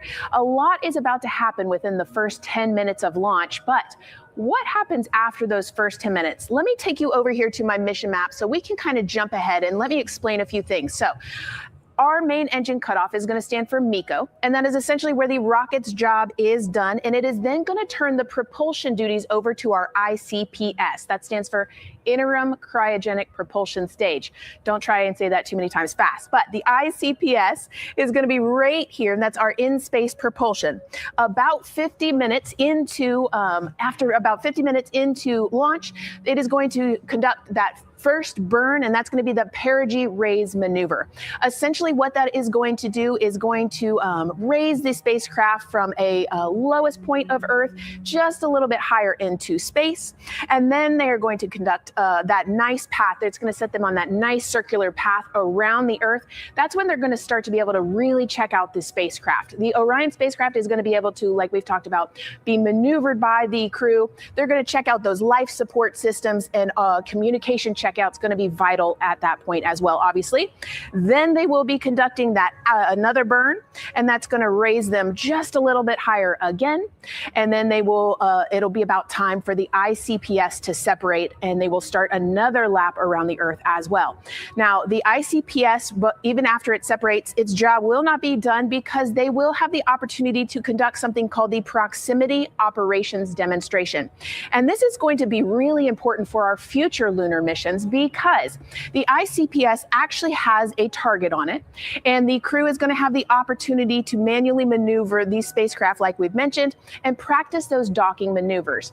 Now, obviously, they will not be docking for this mission, but that is, again, going to be critical for those lunar missions in the future. Now, all right, after that ICPS has separated and they've done that second lap, they're going to conduct 2 more burns. And what these burns are going to do is set them up to the high enough orbit and a fast enough speed in order to conduct the translunar injection. This is going to be that critical moment and that critical milestone where they are going to produce about 6,000 pounds of thrust. And this is that point that is going to take them out of low Earth orbit into deep space, and it's going to set them on that nice path towards that lunar flyby.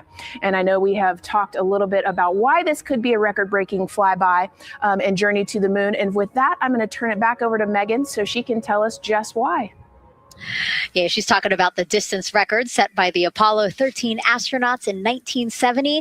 They were 248,655 miles away from Earth, and this Artemis II crew might surpass that on flight day 6 when they fly around the moon by more than 4,000 miles. Yeah, it's a long ways. It's tough to fathom 250,000 miles from Earth, right? I mean, space, the space station is only 250 miles. And so we're going, I don't want to do the public math, but we're going much further than that. But, it's important, right? Because we want to get back to the moon. We want to see the surface. We want to see the far side of the moon. And the way we do that is by breaking distance records. Yeah, and the exact distance record depends on exactly when they launch, like the time, the day. So we'll learn more as we go into this 10-day mission with the Artemis II crew. But here we are, 32 minutes, 50 seconds and counting from the opening of our launch window. Feels really, really surreal here as more and more people come to gather on the press site lawn here at Kennedy Space Center. Why don't we take a look at this video that we have here? Some familiar faces who wanted to wish our Artemis II crew a safe journey. Reid, Victor, Christina, and Jeremy, you are the real deal. You're flying to the moon for all of us, and we are in awe. You're the true heroes. You are not just astronauts. You are pioneers, venturing deeper into the unknown. But you are not alone. We will be all cheering you on from planet Earth. Hey, I'm Victor Wembanyama, and I play basketball in the NBA. But I'm not only interested in shooting hoops. I'm also interested in shooting stars, dark matter, and all other types of astronomical phenomenon.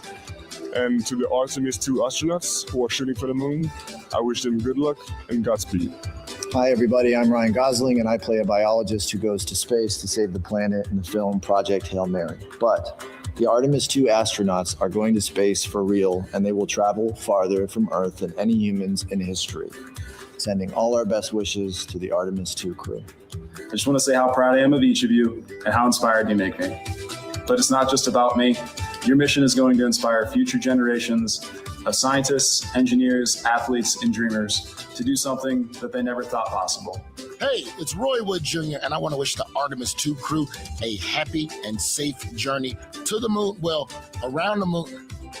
To go around, I know what you're doing. You got to look for a parking space. This is to go around the moon, make sure it's somewhere to park, and then you park journey. Good luck. It's actually a really good way to explain what how this mission builds. Again, we are hoping to land astronauts on the surface of the moon in maybe 2 years. So yes, we are looking around the moon on this lunar flyby mission to see where we might park. Thank you, Roy Wood Jr. Okay, and as we look at this live view of the rocket on the pad, there is a spectacular place here at Kennedy Space Center to watch launch from, and that's the Banana Creek viewing area. Why don't we go back there where the crowd is excited, and Leah has the best assignment ever talking to people who are super excited about being here for Artemis II. Oh my gosh, Megan, you talk about the excitement being palpable. I'm telling you, everybody here on pins and needles as we get just about half an hour away from launch. I've been walking around talking to people, and I'm just struck again and again by how many people are here from across the agency. I want to introduce you to just a small portion of the people across NASA who have been supporting this mission. Patty Ortiz, NASA Armstrong Flight Research Center, Orion program. Orion. Kathy Graves, Glenn Research Center, Office of STEM Engagement. David Alexander, NASA Glenn Research Center, Office of STEM Engagement. Jennifer Becerra, Johnson Space Center, the Office of STEM Engagement. Here we go. Right back here. Where are you from? I'm from NASA Glenn Research Center, Joseph Panakitis. Joseph, here we go. Wes Furman from APL. Maria Arredondo from Headquarters, Next Gen STEM. Mark Robinson, Stennis Space Center, Commercial Space. Amira Flores, Armstrong, Office of the STEM Engagement. Molly Kearns, NASA Glenn, Space Communications and Navigation. Matthew Pierce, Goddard Institute for Space Studies in New York City. Here we go. And right over here. Lauren Ring, Ames Research Center, Data Integration. So we're coming together. We're one big NASA team, one big NASA family, and we have one major message before we launch tonight. Okay, guys, what are we going to say? 1, 2, 3. Go Army!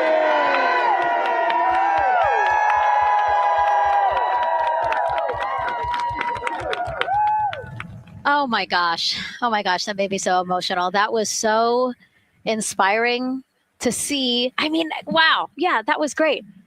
I mean, just to hear everybody say their position, what they're doing to support this mission is amazing. And I'm sure this was something that really rang true and resonated with NASA's Administrator, Jared Isaacman, again, to see the workforce come together to do the work and then to be here for launch. So why don't we actually go over to him now with our Jasmine Hopkins at one of our other viewing locations. All right, Megan, thank you so much. The energy here on the balcony is honestly becoming electric as we get so close to launch. And now we are thrilled to welcome NASA Administrator Jared Isaacman. Jared, we're really entering a golden age of exploration. How will Artemis II set the pace for the coming years? Well, I mean, Artemis II is the opening act, right? This is the test mission. This is getting very comfortable with the SLS rocket, the Orion spacecraft. No humans have ever flown on this before, right? And we're going to put it through its paces. We'll go into Earth orbit for a little bit, make sure Orion's doing okay. And then we are sending them, right? We're going to send them farther into space than any humans might have gone before, 250,000 miles away. And it's going to set up for the subsequent missions. That's why we're going into the golden age of science and discovery right now, because you're going to see a moon rocket launch in 2027 when we do our testing with the lander. We're going to go for the landing on Artemis 4 in 2028. And in parallel, we're going to build the moon base, right? And that is going to be filled with science discovery and tech demonstrations that's going to support the enduring presence we're trying to create on the surface. Absolutely. So honestly, history-making years ahead of us, you know, with Artemis 3 and 4. But first is Artemis 2. What will be our single greatest takeaway from this mission? Well, I'll tell you, I mean, after ignition, to me, the moment that I'm going to be most excited for is splashdown. There's no question about that. Good shoots coming down off the West Coast. But look, I think the takeaway from this is gaining extreme comfort in the Orion spacecraft, right? I mean, this is very different than what we've done for more than a half century, right? I mean, the velocities that spacecraft is going to re-enter at, it's going to be new territory for us. We want to get our arms around that completely. So I would say the performance of SLS plus Orion is everything on this one. We want to make sure we do it in as a safe way as we possibly can, understanding what we are undertaking right here, bring our crew back, learn as much we can from the vehicle, set up for Artemis 3 in 2027. Right. And Administrator, we've actually had a pretty young audience today here, some kids running around the balcony. How do you hope Artemis 2 inspires that next generation? You know, I talk about this all the time. Like, you know, one of our overarching KPIs that we should always be tracking is the number of people living and working in space. Well, you know what's another strong number 2 on that one? It's the number of kids that are dressing up as astronauts for Halloween, so that they grow up, that they're inspired to want to join in this grand endeavor, whether they come work with us here at NASA or they join in industry, but they're helping humankind venture out farther, pursue all the secrets of the universe. Yeah, I think we'll see a lot of kids dressed as astronauts this year. And finally, Jared, you've really made it a personal mission to get to know the people behind the work at NASA. Do you have any final thoughts, any final words before today's history-making launch? Yeah, well, one, I want to express a lot of appreciation. I'll tell you what, the 4 astronauts on top of Artemis II know this. It takes an army to pull a mission together like this, right? Across all 10 of our centers, all of our commercial partners, the international partners that come together to make this possible. My sincere appreciation for everyone who is currently working the mission right now. So getting them ready for launch, that will be watching over them in mission control, recovering this crew when they splash down off the West Coast. I have complete trust and confidence in your abilities. And everybody else who's not directly working on Artemis II, Artemis 3 is coming up next year. When this mobile launcher gets back in the VAB, we're going to start stacking. Wow, plenty of excitement ahead of us. Jared Isaacman, thank you so much for being here. Thank you. Thanks for being here. Of course. All right. And with that, let's get back to the countdown with NASA's Megan Cruz. Under 25 minutes and counting from the opening of our 2-hour launch window. And take a look at all these people behind us. I literally, every moment I turn around and I see the clock, I am like, oh, wow. Oh, wow. There are more people and less time. Yes, exactly, which is a great problem to have. Yes. Now, this first crewed test flight of NASA's Artemis program coincides with the 250th anniversary of our country's founders signing the Declaration of Independence. Exploration is a part of America's DNA, and it continues now with our return to the moon. 250 years ago, 13 colonies laid the foundation for the greatest and most enduring democracy in the history of the world. One driven by courage, faith, and freedom. From that moment, we became a nation defined not by where we stood, but by how far we were willing to go. We conquered vast frontiers, invented tools that shaped a modern world. We found light in the dark, and we rose from the earth. Faster, higher, farther. We pushed beyond the sky and into the unknown. We carried our courage into the cosmos, and we planted the American flag on the moon, the defining achievement of American superiority in space. Today, our curiosity stretches farther than ever. American robots search ancient rivers on Mars. New telescopes unfold to glimpse the first stars. And a new generation prepares to return to the moon, this time to stay. For 250 years, America has carried the light of humanity forward. But American exceptionalism isn't inherited, it's earned. Our greatness comes not only from what we've done, but what we're still determined to discover.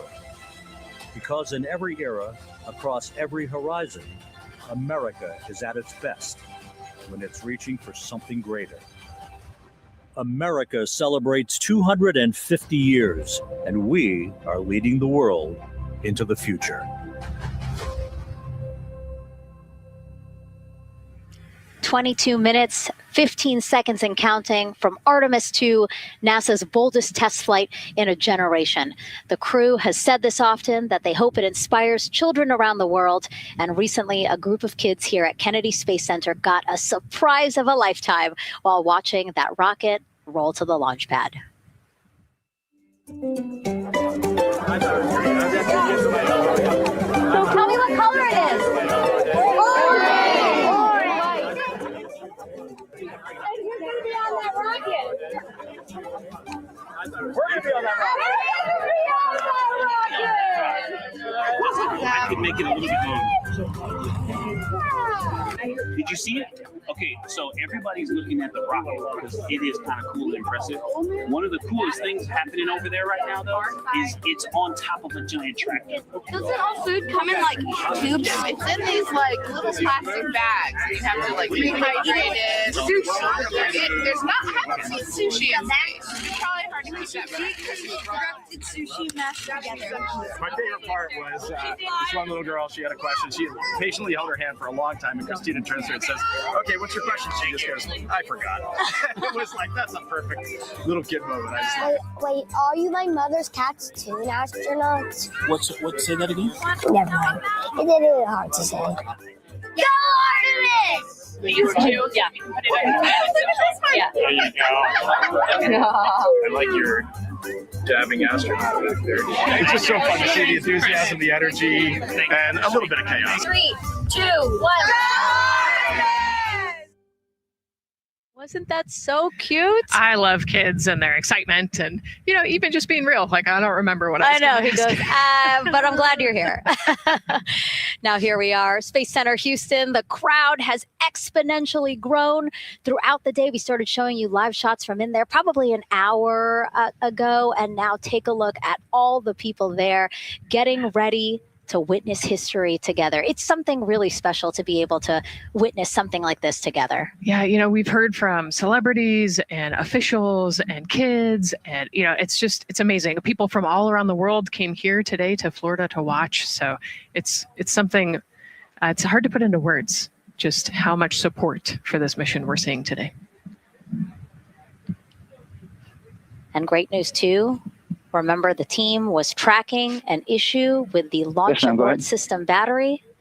They appear to have cleared that issue. So we are go for launch.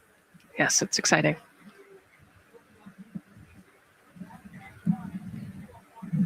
U.S. Space and Rocket Center here, Huntsville, Alabama, waving to the Artemis II crew sitting right there inside Orion.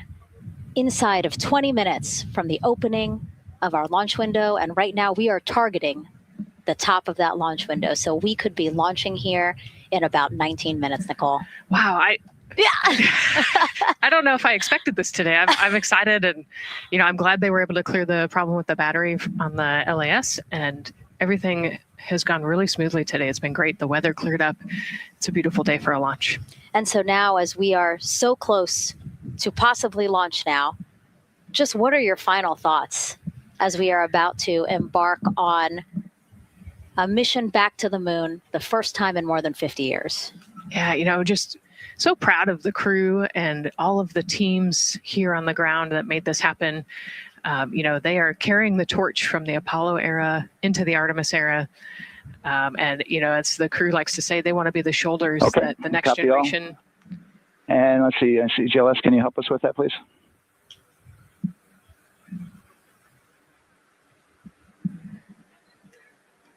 They want to be the crew wants to be the shoulders that the next generation can climb on. 001. You know, I think it's in their patch. We're going for all. It's in the name of their capsule, integrity, representing humility and the professionalism of everyone that got them there today. So proud of them. We love them. We're excited for them. And we cannot wait to see what they see. Just leveraging everything we've learned so far as an agency, taking us from Apollo now to the launch pad here, 39B, with Orion and SLS poised to again fly us into the history books. And before we leave you now here at the host desk to get back into operations, we just wanted to answer one question for you guys. We asked you earlier on today, what are you most excited for? And we asked you to go vote on Instagram and Twitch. Instagram, you guys said launch. Twitch, you guys said lunar flyby. So I think you guys will all be very excited since we are now about 17 minutes from the opening of our launch window today. And so with that, as we approach terminal count, let's send it back to Daryl Nail in firing room 1. Daryl. All right, thank you, Megan and Nicole. And just want to give you an update on the launch abort system that you just reported that they cleared. They believe, they're convinced this is an instrumentation failure. So there are 2 batteries on the LAS. The LAS, of course, and with the help of my 2-year-old son's model rocket, Daniel said I could use this, so it's okay. The LAS is right here. It's the tower above Orion.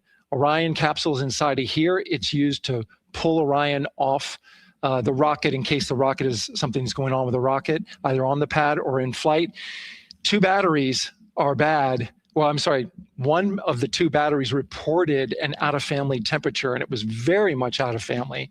And so they checked their data going back into the vehicle assembly building where they recharged the batteries and worked on them. And they have good, solid data, they reported, that tells them that this is an instrumentation failure, that there's something wrong with the sensor. And so they took it before the mission management team, which has to accept the risk, any changes to launch commit criteria, which this would be one, and they all fully accepted it. So now we are clear as far as that constraint is concerned. And one quick thing as we count down now, we are getting into the final minutes before liftoff. There's a 2-hour window. We haven't quite set the T0 yet, but this is a list of the cutouts. There are 150 cutouts that are included for this 2-hour launch window. And that's important. They're in very small print. That's important because there's basically 16 minutes inside this window that they cannot launch. And these are because of small things flying in orbit. There's a lot more things in orbit than there were back in Artemis I when we had 35 to 40 cutouts. For that reason, because of these 156 cutouts, they're going to be managing the launch window as we go forward. So they may have to wait out one of these cutouts. They range in time between 2 seconds to 23 seconds, but you'll hear the NASA test director talk through that. We're getting ready to merge that loop from NASA test director Jeff Spaulding.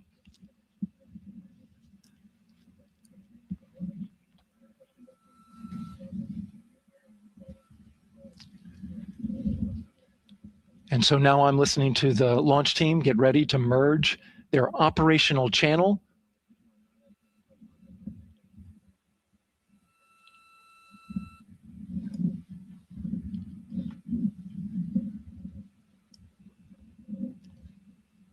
We're now entering one of the most consequential phases of launch day, and that's terminal count, the final 10 minutes. And OTC, NTD on 212 for comm check. Good, comm. How me? I hear you the same. STC? GTC? GTC is on 212. All right, copy that. NASA Test Director Jeff Spaulding confirming communications with his team.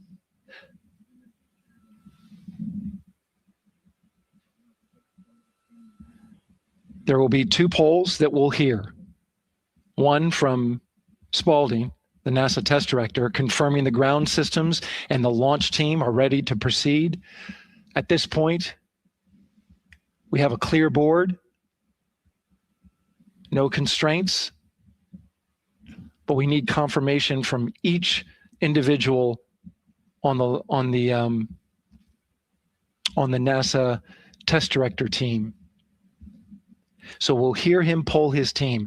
The other poll that we're waiting for is the poll from Launch Director Charlie Blackwell Thompson, who will take that final status from NASA management before giving the go to come out of a hold. And you're seeing the clock count down at L-12 minutes. CCL, OTC, Orion, or S1. CCL.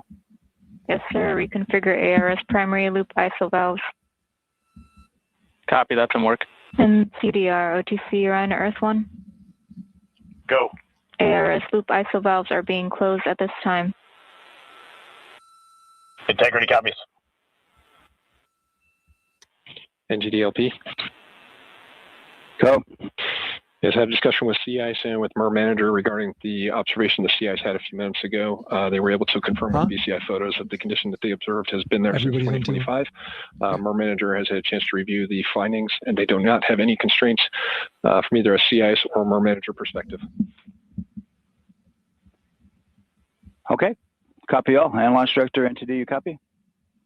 Yes, sir. I copy. That's good news.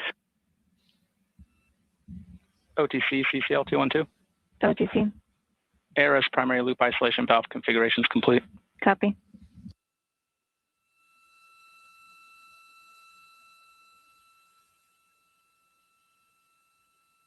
And CGLS NTD, cancel pending, please. GLS copies, and that's complete. All right, and for all personnel, we got a little bit more work to do before we pick up the clock, and we're about a little over a minute from getting to T-minus 10 minutes, but we've canceled the resume time there, and then we'll pick it up after we get through all of our work and anything else that we need to do to get through the remainder of count. So we'll continue working that to get to our T0 today. So when we get to about 50 seconds from now, we'll extend that hold. CVSE OTC. CVSE 400-290, looking to verify that we are configured for ascent. Yep, give me about 2 more minutes. I'm going to start CMA2 streaming. Copy. NTD, COSE, hold requested.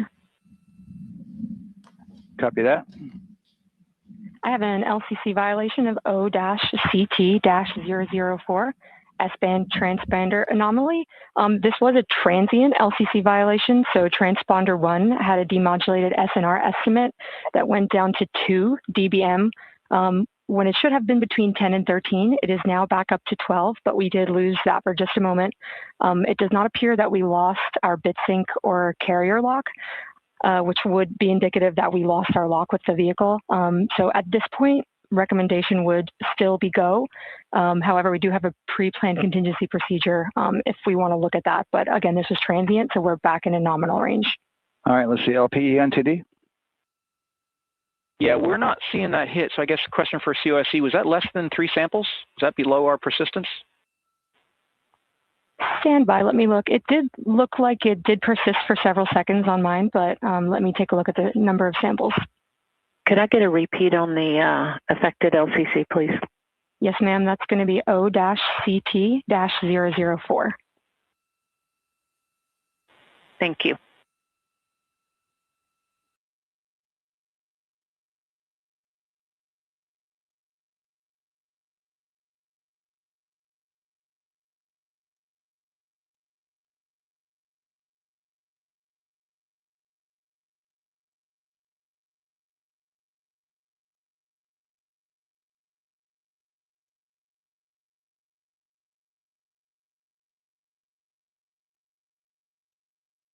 Yeah, us taking a look at the data right here, looks like that was a single sample. Yeah, copy that. RFTS does report that they also lost lock for about 5 seconds. So I would love to ask KUS and see if they also lost lock with the vehicle for any extended amount of period.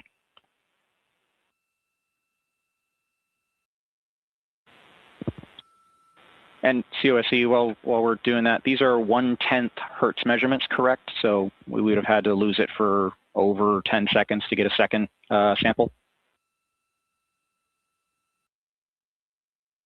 Yes, sir, that's correct. It is 1/10 hertz. Yeah, so from our perspective, the allowance is effectively up to 30 seconds, up to 3 samples based on the 1/10 hertz. This is not an LCC violation, I believe. Yes, sir, I would agree with that at this point. Copy that. We're checking with KUS on 232. I don't think they have 212 access. We're trying to verify, but it sounds like they have a loss of lock as well. About 2 seconds. Okay. And I guess for both KUS and COSE, do we have lock now? That's affirmed. We do have lock for COSE.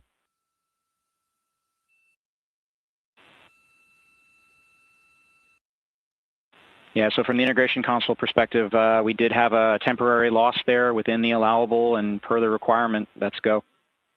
And this is Houston Flight. We have lock and we have good telemetry here in GSE. And KUS is reported to they have good lock now. So with all of that, OSC, then are we in a go configuration per your LCC? Yes, sir. Recommendation would be go. Right. LP, you concur with that? Yes, sir. LP concurs go. And launch director? Yes, sir. Launch director concurs go. All right, and I'm going to go ahead and just verify everybody has everything else complete, launch director, and if we do, we'll be ready to pick up the poll at that time, unless there's something else that you're aware of. No, sir. Let's verify all our work is complete, and I would like one last check of our constraints list. All right, let's see. OTC, are you still waiting for ComConfig, or are you? That is affirmed, sir. Okay, yeah, you on the open item? Yeah, OTC, this is CVSC. That 400 step 290 is complete. Copy. Okay, so OTC, you're complete with all of your work? That's affirmed. All right, copy that. STC? STC is complete. And GTC? GTC is complete. Okay, excellent. All right, and LPE, just want to verify we have no open constraints at this time. No open constraints. We have a clear board, sir. Okay, tracking the same here. And launch director, with that, we are clear and ready to pick up the launch readiness poll with your go. All right, sir, I am go for the poll. All right. And for all personnel, this is the NTD conducting the Artemis II launch readiness check. Verify ready to resume count and go for launch. OTC. OTC is go. STC. STC is go. GTC. C's go.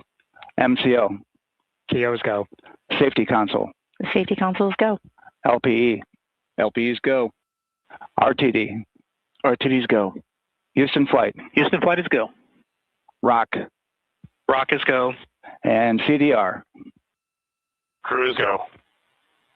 Copy that. Thank you, Reid. And Launch Director NTD, our launch team is ready to proceed at this time. All right, NTD, I copy all. At this time, I'll perform my poll. Attention on the net. This is the Launch Director performing the final poll for launch. Verify no constraints and go for launch.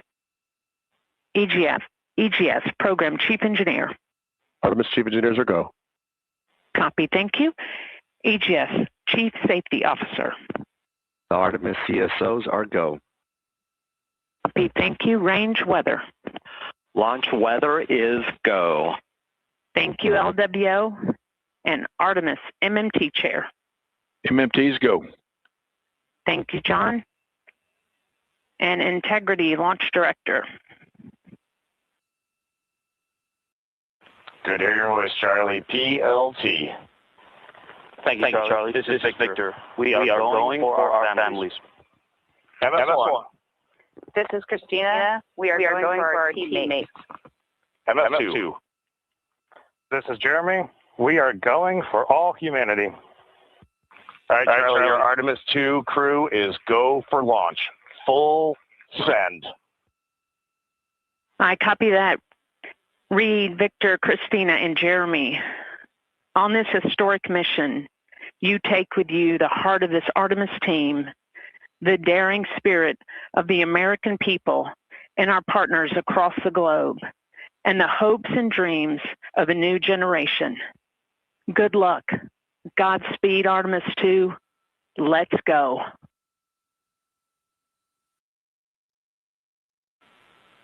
And into the Launch Director. Go ahead, Launch Director. Yes, sir. You have a go to proceed with countdown. Copy that. I'll put it in work. CDR, NTD. Go. Gear risers and initiate short purge per your EPROC 10.1.1, steps 8 and 9. 10.1.1, 8 and 9 going to work. Copy. CVSE NTD, start and verify recordings of our Orion cameras. Copy. Okay. Well, there you heard it. RSR NTD. RSR. They're getting ready to start terminal count. arm rotation enable at this time, please. It's currently at T-minus 10 minutes. Once we wrap up this last bit of work, SNA arm rotation enable complete. we're going to start that clock. Copy that. Thank you. Integrity crew, close and lock visors.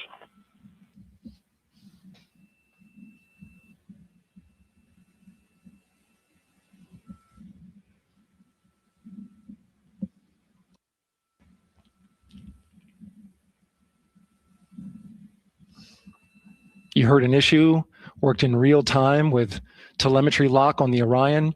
It was transitory. It was very short. They checked the data, confirmed that they had a good lock. This was with the S-band transmitter on the Orion. Worked through that issue, looked at the data, and cleared it. All with the world watching. Impressive work by the launch team. So we have a 2-hour window, which starts in just a few minutes at 6:24 p.m. Eastern Time and goes until 8:24 p.m. Eastern Time. And ECL NTD will be waiting for your verification on the short purge. ECL copies. And for all personnel, once we get that short purge verification, we'll verify that we are clear to go, and then we'll proceed with the terminal count.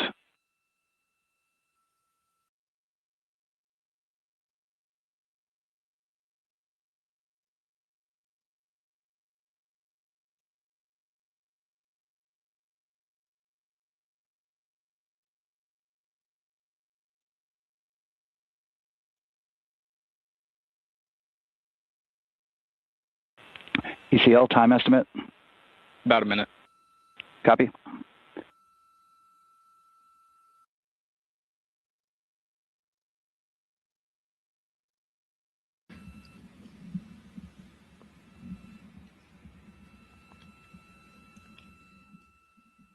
So we're going into the launch window, but not by much, it looks like.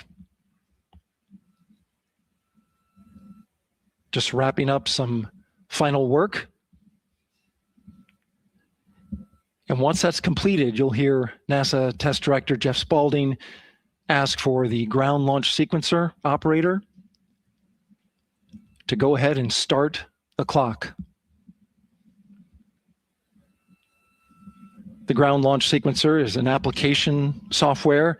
It runs on top of the launch control system in the firing room, acts like a conductor of an orchestra, executing hundreds of commands in precise order and timing.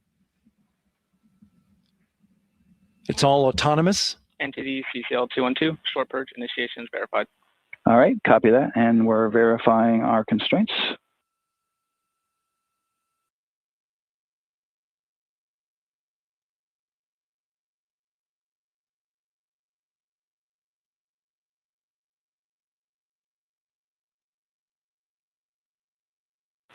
All right, and we're clear from cutouts. And with that, we're going to resume the clock momentarily. And CGLS, you can resume the clock on your mark. GLS copies. 3, 2, 1, mark. GLS mainline has been initiated. T-minus 10 minutes and counting.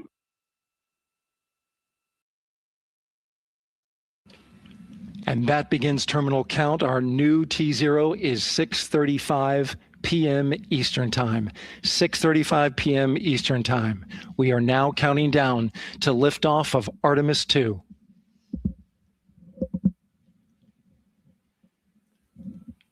From now on, you're going to hear two voices on the loops. If everything goes nominally, NASA Test Director Jeff Spaulding, who's directly managing the launch team, and Alex Bendelos, the GLS operator who closely monitors the software. He has the ability to stop and restart the countdown.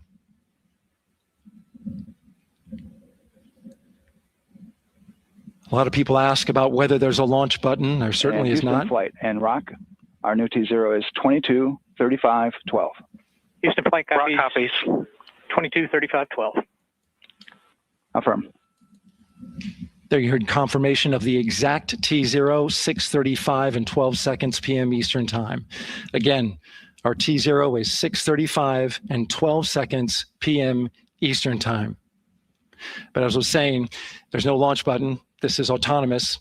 But there is a button that keeps you from launching, and that button allows the GLS operator to pause the countdown outside of terminal count and during terminal count and submit a hold to the next holding point. So the clock won't stop right away. If there's an issue, we'll go to the next stable holding point.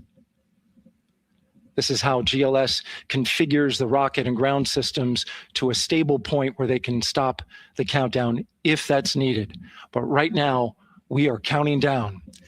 Our next big milestone, looking to retract the crew access arm. GLS is go for crew access arm retract. And there you see the crew access arm moving away.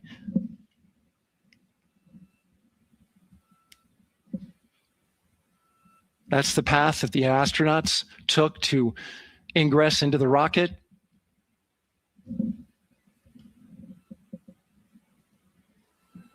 Until this point, that was their way off the pad if they needed to evacuate. But now with that arm retracting, the backup transitions to a launch abort system, and they'll begin arming that shortly.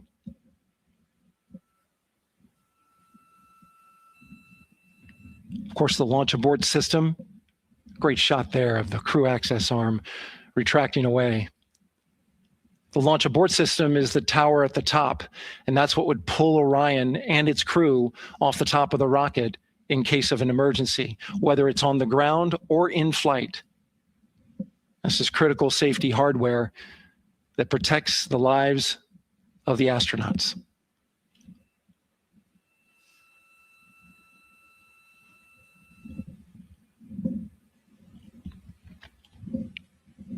Starting at T-minus 6 minutes, the GLS will start bringing that and other high energy systems online, starting with core stage pressurization.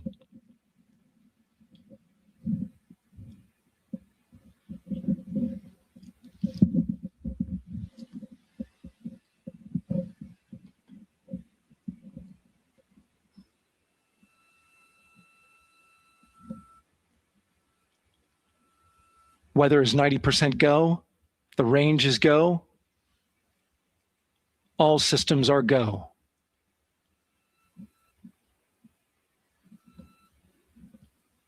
GLS is go for core stage tank pressurization.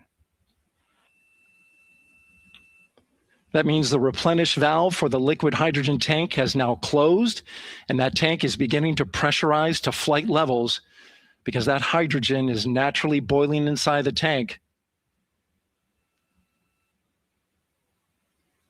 We'll get the liquid oxygen tank a little later in the count. Now the team is waiting for verification that, if needed, the Artemis II crew could use the launch abort system to pull Orion safely off the top of the rocket in an emergency. Let's listen in for that call. GLS verifies last capability available. And CDR, do you copy? CDR copies, last available. That's great news, and you heard the NTD verify that with the commander of the mission. GLS is go for FTS arm. Now work is being done to arm the flight termination system. This is so the range safety can send a flight termination command if the rocket flies too far off track. There's a brief built-in delay, so the launch abort system has time to pull the astronauts to safety first. GLS is go for LH2 high flow bleed check. All right, the high flow bleed check. That's so the cryo team gets verification that the RS-25 engines, all four of them, are in the proper temperature range for launch.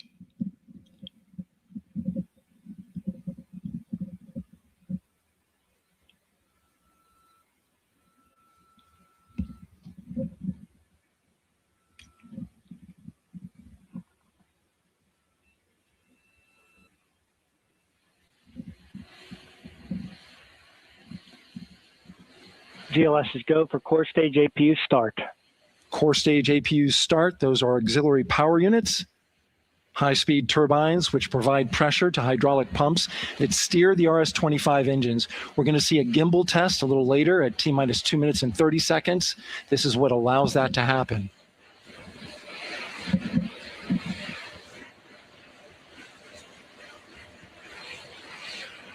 Coming up in about 20 seconds. We're listening for go for purge sequence 4. That's a helium purge of the 4 core stage engines downstream of the propellant valve. This gets all the air and moisture out of there.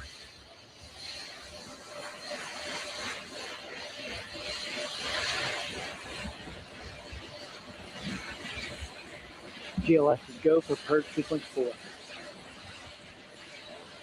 Moving through the milestones. All is looking good.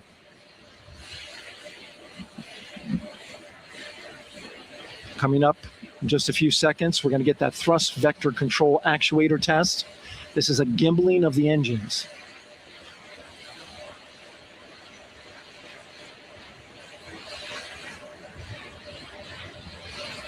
There are the 4 RS-25s, 3 of them shuttle heritage, 1 of them built from shuttle parts. And there you see them moving.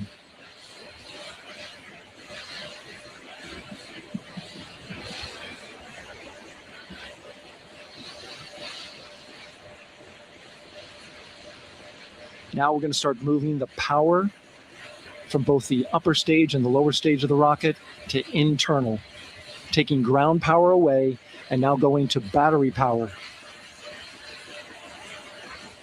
GLS is go for upper stage to internal power. All right, power is removed from the rocket's upper stage, the ICPS, and it's been switched to battery. Same milestone for the lower core stage coming up at T-minus 1 minute and 30 seconds. Right now, the 4-person Artemis II crew is 248,000 miles away from the moon. And if all goes well, they will fly by it in 6 days. GLS is go for core stage to internal power. All right, there's the rocket's core stage, which houses 3 flight computers, is now on its own power. There's no more hold time because there's no more margin on these batteries.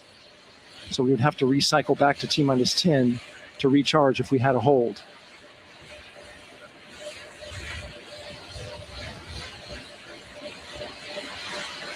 One minute. Right now, the rocket does not know what the T0 is, but coming up at T-minus 33 seconds, control shifts from the ground launch sequencer to the rocket's onboard autonomous launch sequencer, or ALS. The rocket will count itself down, but honor any holds that could come from the ground. Now, shortly after liftoff, Houston will take control of the rocket, and my colleague Gary Jordan will take over commentary. GLS, go for ALS. Great call out. The rocket is on its own. 4 brave explorers ready to ride the most powerful rocket NASA has ever launched. Sound suppression water is flowing. 15. And here we go. 10, 9, 8, 7. RS-25 engines lit. 4, 3, 2, 1. Booster ignition. And liftoff. The crew of Artemis II now bound for the moon. Humanity's next great voyage begins. Good roll pitch. Roger, roll pitch. Houston now controlling the flight of Integrity on the Artemis II mission around the moon. Integrity, AMT high. AMT high. On time, passing 30 seconds into the flights. Integrity passes the alternate beacon. Target milestone. Mission Control Houston seeing good performance on 4 main engines. Space Launch System core stage. Integrity, 3 miles in altitude. Traveling more than 1,200 miles per hour.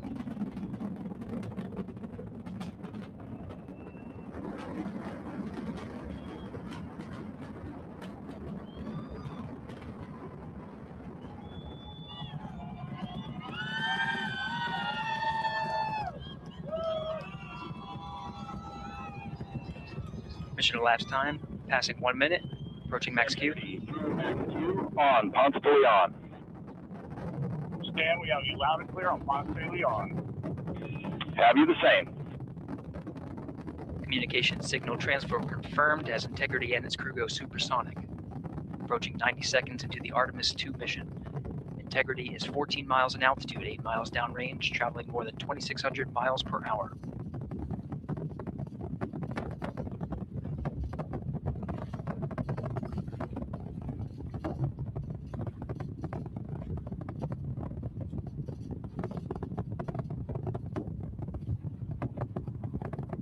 One minute 50 seconds of mission elapsed time, standing by for main engine throttle down to 85%, ahead of solid rocket booster separation expected at the 2 minute 9 second mark.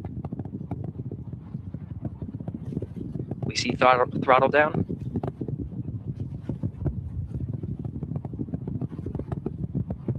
Confirmed separation. Main engines throttling up, guidance converged.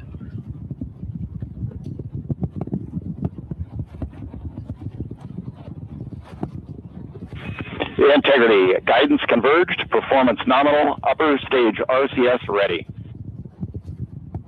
Copy all, Stan. Integrity, SM priming complete. SM priming complete. 2 minutes 45 seconds of mission elapsed time into the Artemis II mission. Thrusters on Integrity and upper stage confirmed in a ready state ahead of service module fairing separation.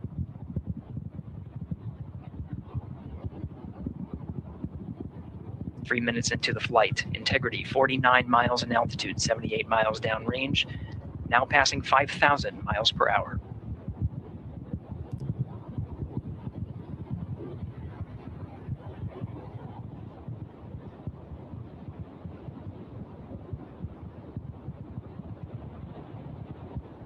Standing by for launch abort system jettison.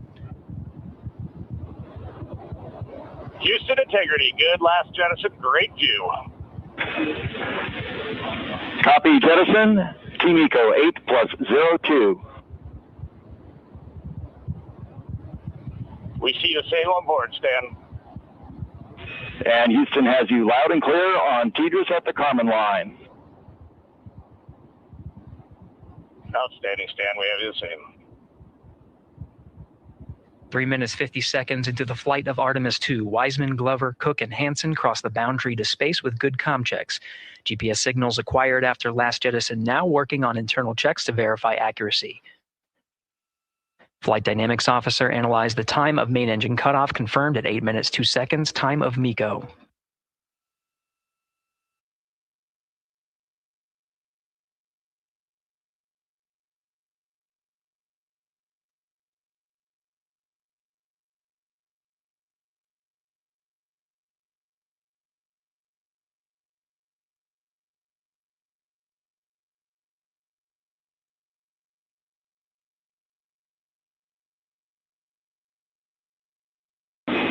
Integrity, GPS processing.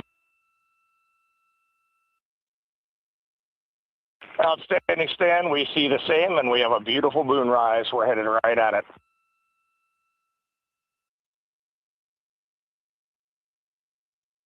Approaching 5 minutes into the flight, Commander Reid Wiseman confirms he has visuals of his destination. GPS guidance, navigation, and control software finishes internal checks and sends to navigation channels. Integrity, 3 engine press. 3 engine press. On time, now passing 5 minutes, 20 seconds of mission elapsed time into the Artemis II mission. At this point, 3 good main engines are all that's needed to carry Integrity to a nominal main engine cutoff target. Though at this time, we're seeing 4 good engines here in Mission Control Houston. Integrity, 75 miles in altitude, 330 miles downrange, approaching 10,000 miles per hour.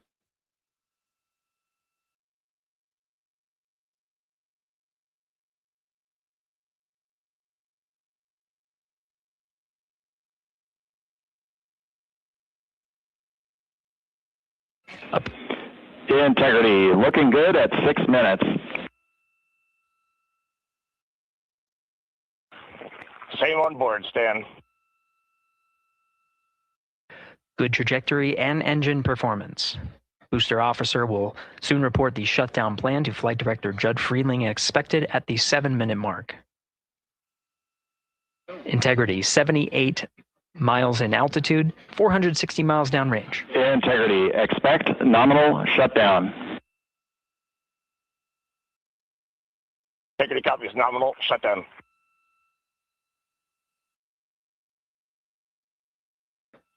Six minutes, 40 seconds of mission elapsed time. Shutdown plan is as expected.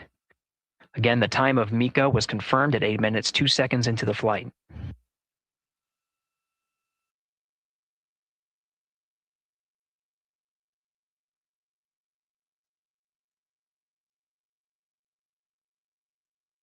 Seven minutes of mission elapsed time.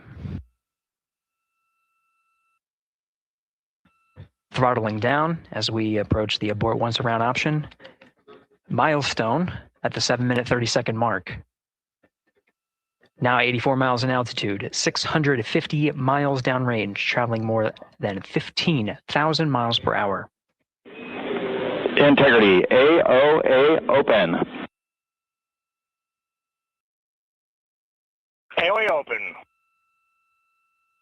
The window is now open for an abort once around option that would target splashdown in the Pacific Ocean. Still following nominal ascent at this time.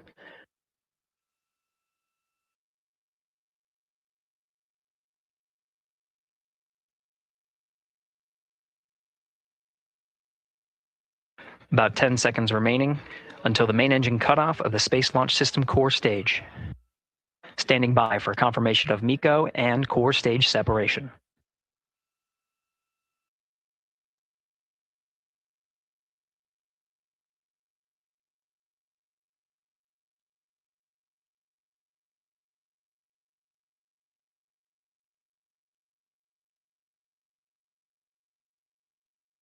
Integrity and nominal MECO, core stage separated.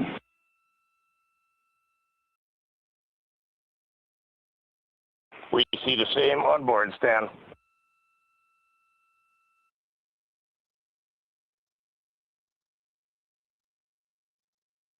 8 minutes, 40 seconds into the flight, we have a nominal main engine cutoff heading in the right trajectory on the way to swing around the moon. Core stage has separated, done its job. The Space Launch System upper stage, the interim cryogenic propulsion stage, or ICPS, still attached to the Orion spacecraft.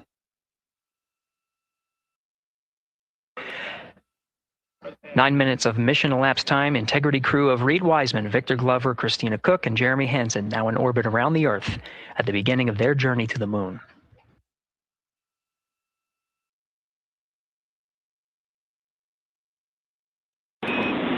Integrity Houston, looking ahead to PRM, numbers so far per the pad.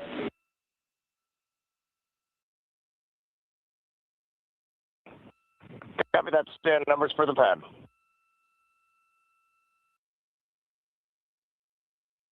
Capcom Stan Loves now reminding the crew that the perigee raise maneuver time of ignition is as expected prior to booster ignition. That time being 49 minutes, 50 seconds of mission elapsed time.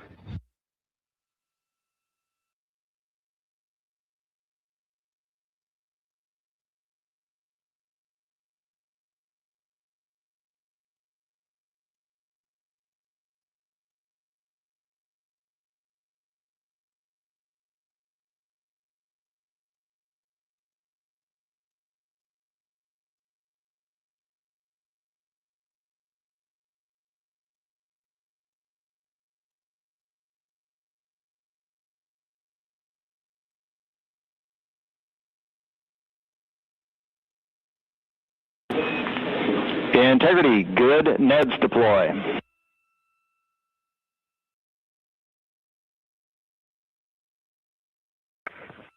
Copy that, Stan. Good, Neds.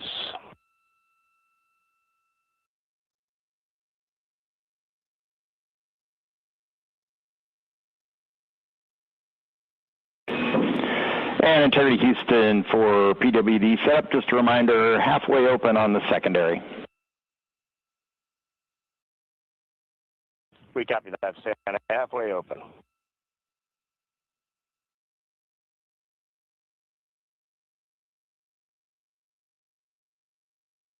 Passing 11 minutes of mission elapsed time.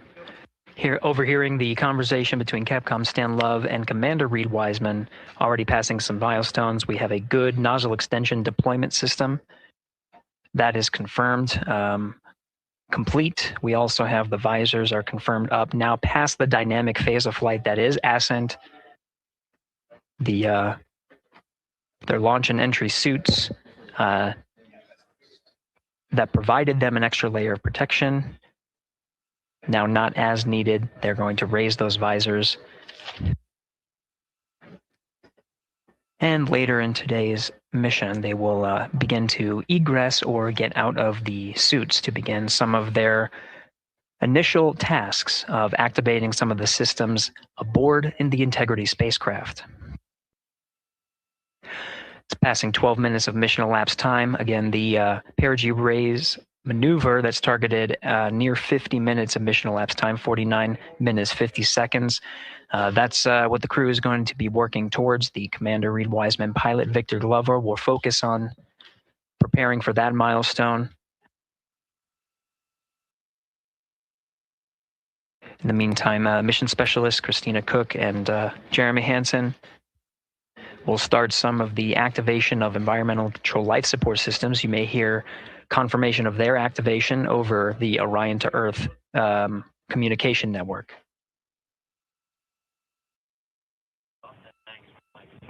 Houston, C3 aux power back in auto. Copy C3 aux, and we're 2 minutes to maneuver.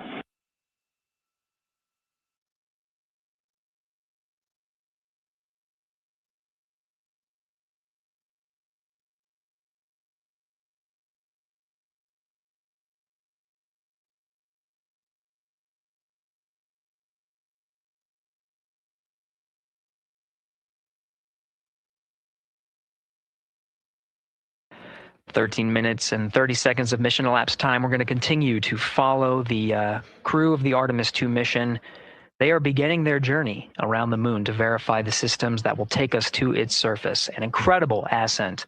Artemis II is underway. Reid Wiseman, Victor Glover, Christina Koch, and Jeremy Hansen begin their journey to the moon.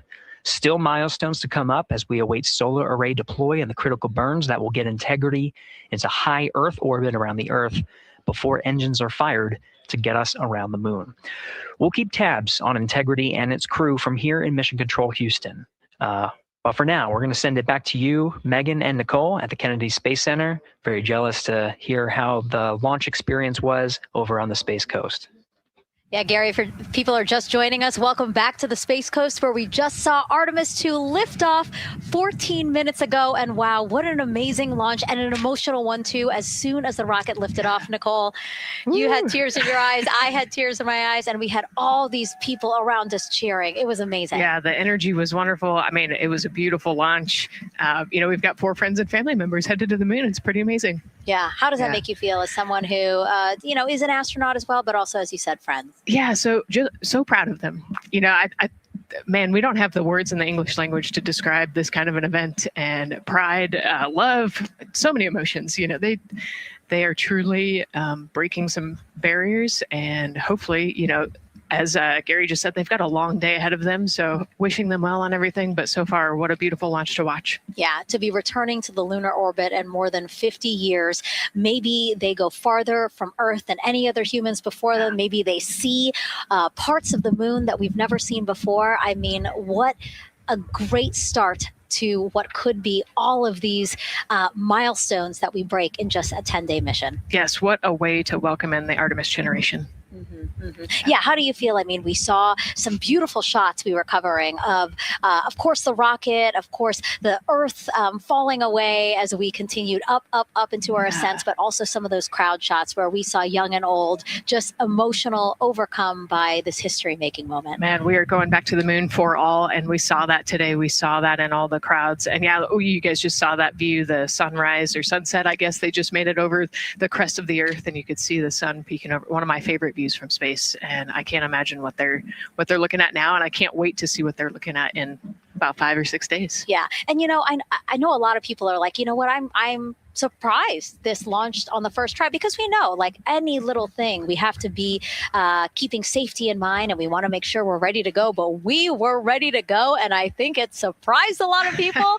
What a wonderful surprise on this Wednesday evening. It did, and it kind of surprised me as well. But it's just a testament to the team here that has been working so hard on Artemis. Artemis 1, we learned a ton of lessons. We learned a ton from the wet dress for Artemis 2.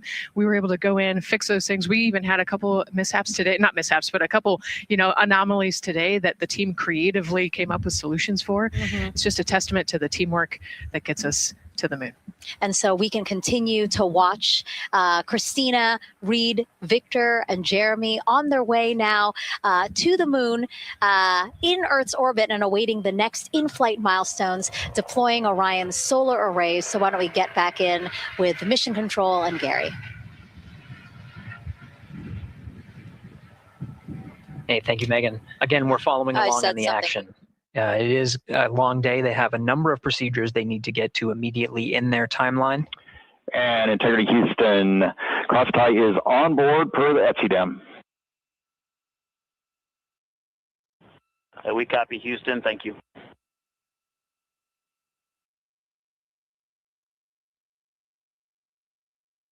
Cross-tie referring to flight controllers here initiating a connection between some of the batteries aboard the Orion spacecraft, allowing for an even distribution of power. This is the flight control teams that took us through ascent of the Artemis II mission today. Right now we're, as you see, passing 18 minutes of mission elapsed time. The Orion spacecraft Integrity and the interim cryogenic propulsion system are maneuvering tail to sun. It is in this orientation, this attitude. Integrity, any words on that momentary prop caution?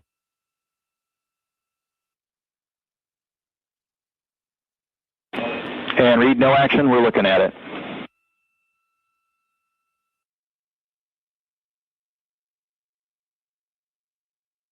Commander Reid Wiseman verifying what is being routed to his displays aboard Integrity. Propulsion engineer confirming that no action is needed at this time. They're pressing through with their nominal procedures to prepare for the perigee raise maneuver. And of course, the solar array wing deploy ahead of that. The solar array wing deploy is a critical milestone. We'll continue to have our coverage follow the mission until that deployment. Successful launch is just the beginning. The deployment of the solar arrays and successful confirmation that those solar array wings are drawing power is a significant milestone and says to the flight control teams that we will continue on today's mission. Power needs to be drawn to continue through some of the next milestones. Until then, the AOA open option that was called up upon ascent, the aboard once around, is the current option, and the board to orbit option ATO will be switched to a preferred mode at the time that the solar array wings are deployed and latched. It gives the flight control teams a little bit more flexibility. Yeah, Integrity Houston, update on TDRS handover for your pad.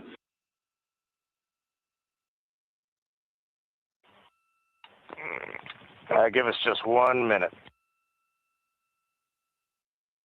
And Stan, you can read it. Ike is ready to copy.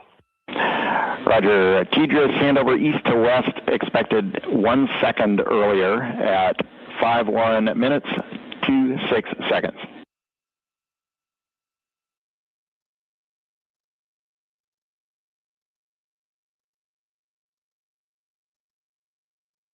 Hi, Stan. We copy 1 second earlier for 5126 TDRS east to west, and saws are starting to deploy. Thermal knives are firing.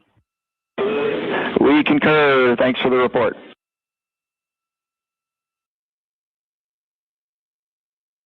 Read back of the reports that you just heard on the Orion to Earth network. Integrity has maneuvered tail to sun. The RL-10 nozzle on the end of the ICPS is pointed towards the sun, and the solar array deployment sequence has begun. With the deployment confirmed, it'll be several minutes until they are what is called in a latched position. Once they are latched and confirmed to be drawing power, they can switch the mode to ATO and continue along the mission. The teacher's handover at the pad, that message meant the crew was provided some preliminary numbers of when to expect handovers between the tracking and data relay satellites. Currently orbiting Earth at an altitude of 545 statute miles above the Earth, they are in a near-Earth network communication system. The tracking and data relay satellites, geosynchronous satellites that are stationed about 23,000 miles above the Earth.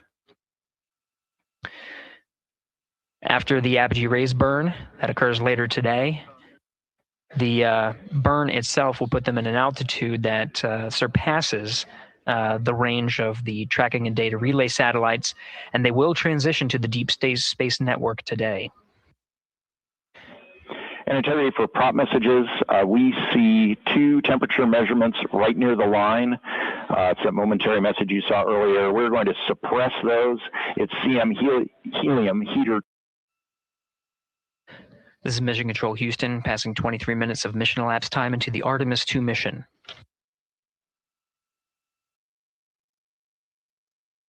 This is after a launch that began at 5:35 and 12 seconds Central Time, 6:35 and 12 seconds p.m. Eastern Time. Right now, the orientation you're seeing from our arrow visualization that translates some of the telemetry that we're getting from the spacecraft and puts it into a model so you can follow along on some of the milestones that we are following here. The RL-10 nozzle that you see at the left end of your screen, though it is currently not firing, that nozzle is pointed towards the sun, and the solar arrays are currently deploying. From this visualization, they look fully stowed in a position. Integrity, we are happy to report that Jeremy has the O2 sensors on. Copy O2 sensors.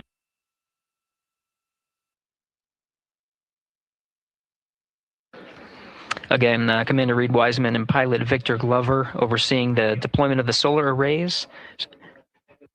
And we'll follow the attitude maneuver changes ahead of the first burn of the ICPS engine, the perigee raise maneuver. Integrity Houston, we see 4 saws deployed and latched, ready for ATO preferred. Yeah, we're almost there in the procedure stand, and we see the same thing. And Integrity Houston, we are seeing a 7-second miscompare between the MET on Orion and ICPS. We'd like you to read us the MET from your center status bar and for the ICPS on StackSum.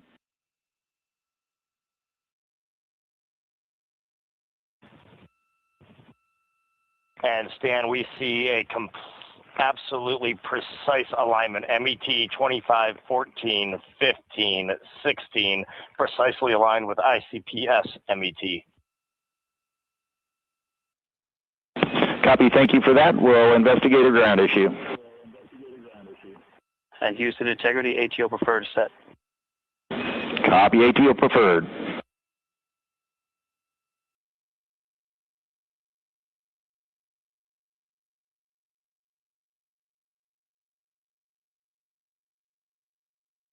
This is Mission Control Houston, 25 minutes, 45 seconds into the flight of Artemis II. We have confirmation that all 4 solar array wings are deployed and latched. This is the configuration needed to switch to ATO preferred, which you did hear confirmed from pilot Victor Glover. That mode has been switched. There's also a discussion with Capcom Stan Love and Commander Reid Wiseman about the alignment of the MET clocks on the Orion spacecraft and the ICPS. Commander Reid Wiseman confirmed the clocks are in sync, no issues. They're going to investigate it on the ground. We're proceeding with today's mission. 26 minutes of mission elapsed time and counting.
This is Mission Control Houston. We're approaching 28 minutes of mission elapsed time into the Artemis II mission. At this point, we've had a successful liftoff from the pad at 5:35 p.m. and 12 seconds p.m. Central Time, 6:35 and 12 seconds p.m. Eastern Time. We've had a good main engine cutoff, core stage separation, and a good trajectory to begin today's mission. Right now, the spacecraft has maneuvered tail to sun. We're standing by for another maneuver to maneuver into the burn attitude. This is where the RL-10 engine of the ICPS is pointed in the correct orientation for the perigee raise maneuver. We did hear confirmation that the perigee raise maneuver time of ignition has been confirmed per the pad, which means it was the predicted time prior to liftoff. Integrity for GNC, we're taking channel 1 to unfiltered and to BFS. Okay, Stan, we're watching. Go ahead.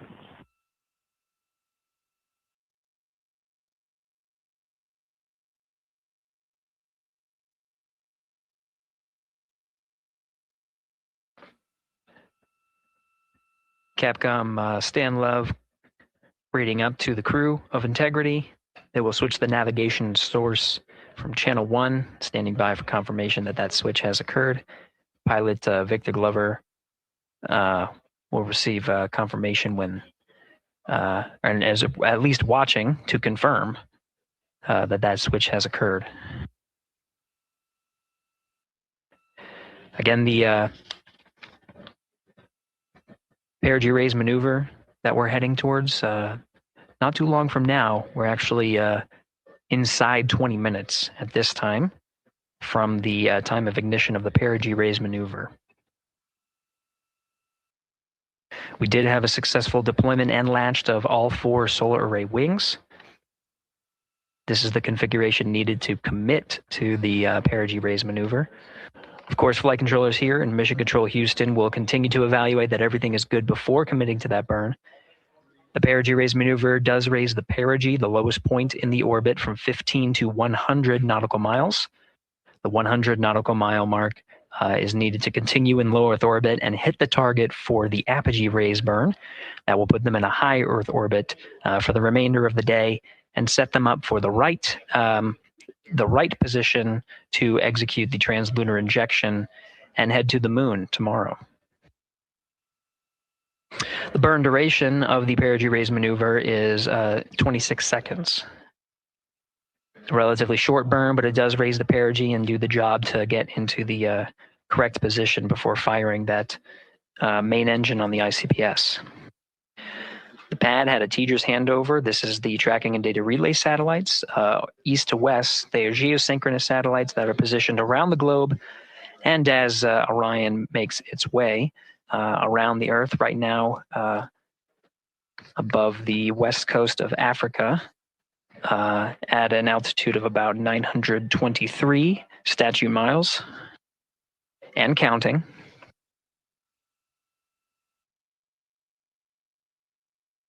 The perigee raise maneuver is not executed at the perigee. It is rather executed on the, actually closer to the apogee. But what it does is it raises the perigee on the other end of the orbit to 100 nautical miles.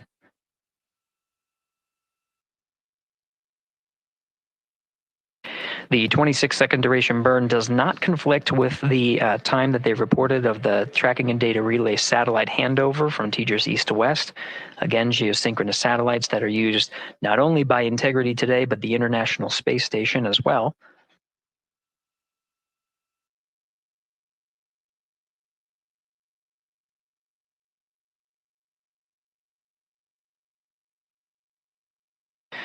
That time of handover is 51 minutes, 26 seconds. Plenty of margin before the perigee raise maneuver cutoff happens, and the trajectory is analyzed to see whether it was a good burn. A good burn means that the burn was performed as expected and sets the trajectory on course for that 100 nautical mile perigee target mark.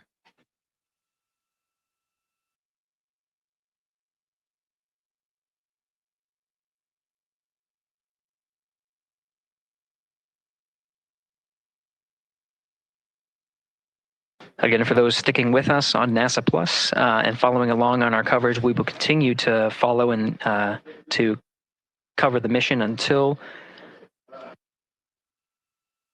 actually, we'll continue to cover the mission 24/7.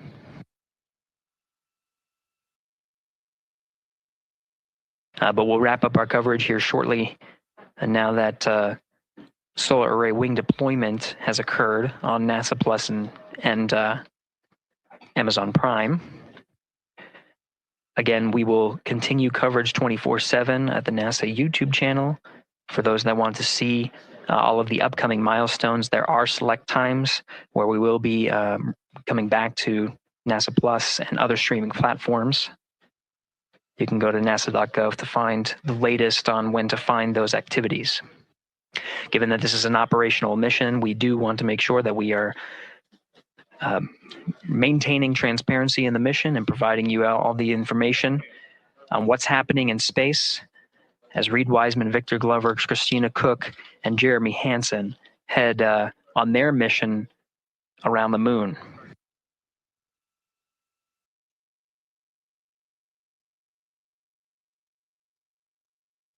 Inside Integrity at this time, again, the solar array wings have deployed. The Integrity is maneuvering to its burn attitude ahead of the execution of the perigee raise maneuver. Overseeing these steps is primarily done by Commander Reid Wiseman and pilot Victor Glover. Mission specialist Christina Koch and Jeremy Hansen focusing on some of the system activation inside of Orion, namely the environmental and control and life support systems. The activation and checkout of some of these critical systems are very important to continuing on the mission, making sure that those systems are in a good condition and in a reliable condition to provide the necessary environmental and control needs of the crew, with humans on board through the duration of the mission that extends 10 flight days.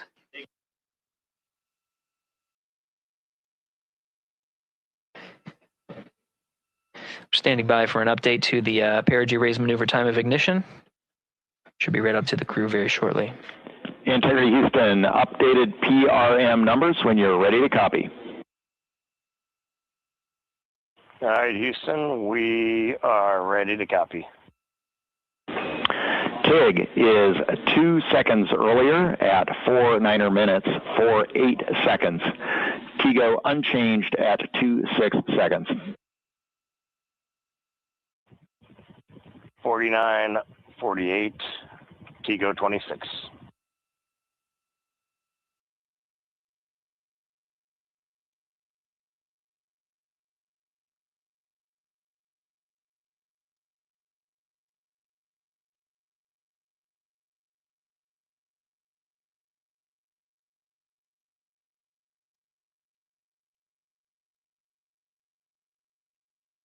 This is Mission Control Houston. With that update, we are approaching a little more than 13 minutes from the time of ignition of the perigee raise maneuver. That time updated to be 2 seconds earlier was 49 minutes, 50 seconds of mission elapsed time. We'll now move to 49 minutes, 48 seconds. The duration of the burn, that's what was referred to as the TGO, will still remain at 26 seconds. Relatively short duration burn, again, just raises the perigee of the orbit today.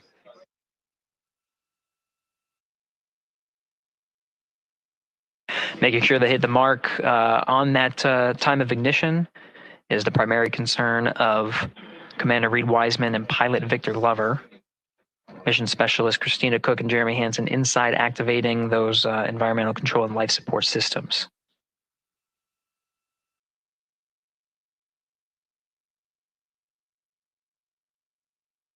At this time, all 4 crew members are wearing the launch and entry suits.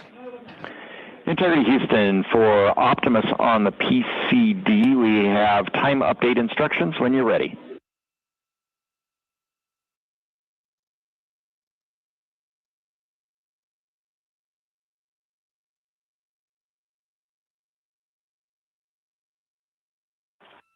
And Houston, Integrity, we copy. Hands are pretty busy at this time. I think we will call you back when we're ready for that. All right, that one is not urgent. 2 minutes to maneuver to PRM attitude. We are watching and concurred. 90 seconds-ish, maybe. Pilot Victor Glover confirming that maneuver less than 2 minutes.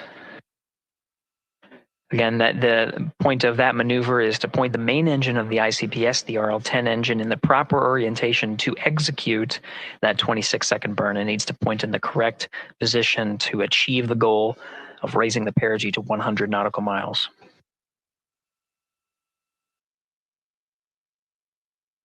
You heard some of the environmental control system activations over Orion to Earth. Jeremy Hansen activated the O2 sensors. They'll be measuring the cabin of Orion.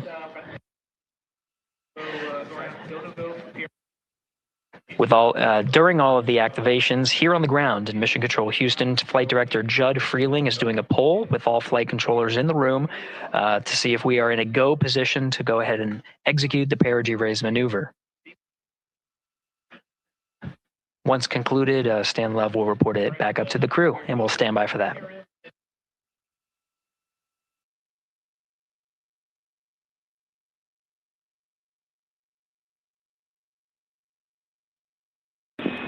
Integrity Houston, MCC polls go for PRM pending attitude and saws.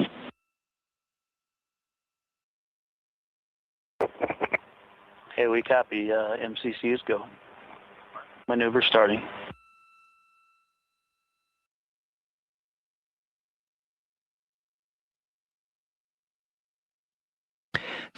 Minutes of mission elapsed time. The maneuver to the burn attitude has begun. The maneuver also is paired with reorientation of the solar array wings that have been deployed. They will have various positions throughout the duration of the flight. Of course, solar array is meant to maximize the draw of power from the sun. So when deployed, we're in a biased solar array wing configuration that was called solar normal. This allows for the greatest surface area of the solar array wings to be drawing power and powering up those batteries of integrity, of which a cross tie was enabled between the four batteries, the four battery buses that are inside of Orion.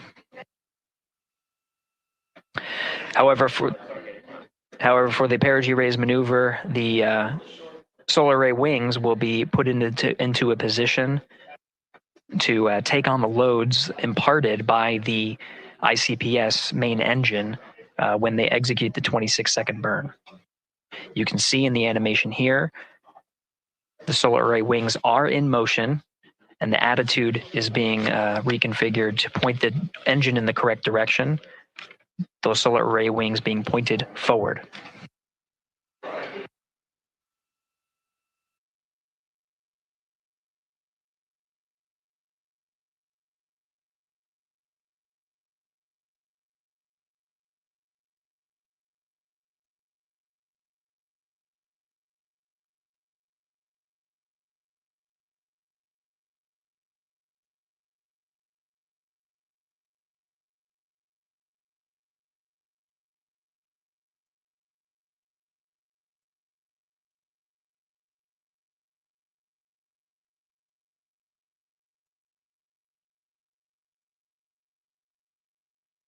You're getting a live look inside the Artemis II mission flight control room. The team you see here oversaw the ascent of our four astronauts inside Integrity, launching at 6:35 and 12 seconds p.m. Eastern Time.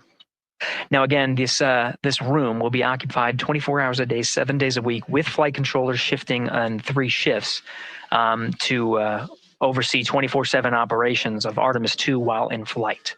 We will cover that live on the NASA YouTube channel, and we'll be covering that around the clock as we begin to wrap up our coverage here on NASA Plus.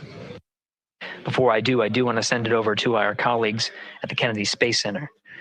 And to my colleagues, it was a pleasure to join the teams at the Kennedy Space Center and be a part of such a historic launch. Here in Houston, again, we're turning our attention to the mission. And for now, we'll say farewell and thank you to our colleagues there for today's launch coverage. We'll see you again soon for Splashdown. This is Mission Control Houston, sending it back over to Megan and Nicole at the host desk.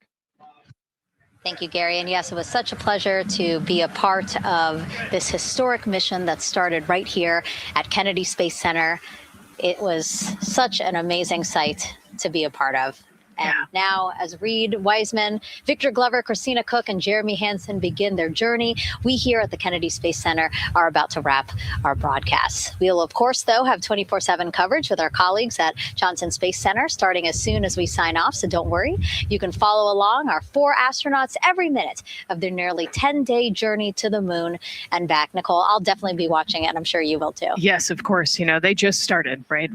The launch was beautiful. This was a historic day. They're on their way back to the moon for the first time in over half a century, but they've got a lot of work ahead of them. And so we're excited to see what they have to do and excited to test out the Orion spacecraft. This is a test flight after all, and we're excited to see what we can learn from this mission. Very humbling, inspiring. It was really amazing to be a part of this, and I'm so glad that so many people joined along by either watching here in person or watching online. And of course, Nicole, thank you so much for sitting through this, answering questions, adding so much context and information that really brought a lot out of what we saw today. Oh man, I had a blast. You're a rock star. You're a professional. Gosh, this was great. Oh, you're great. So this was a wonderful day.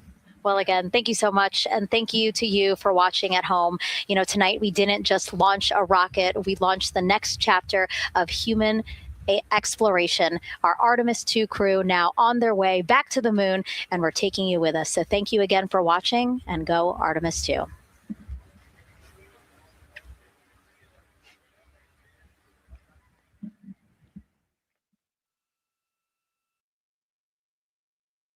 All 4 astronauts, and it appears all of them are undergoing their suit leak checks. Yes, a pre-flight tradition that we have seen with our crewed flights, the card game. The astronauts who have just left crew suit up and are now walking down a hallway.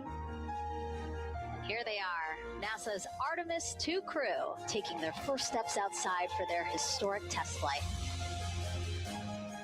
And the 4 of them step into their astrovan. And off they go.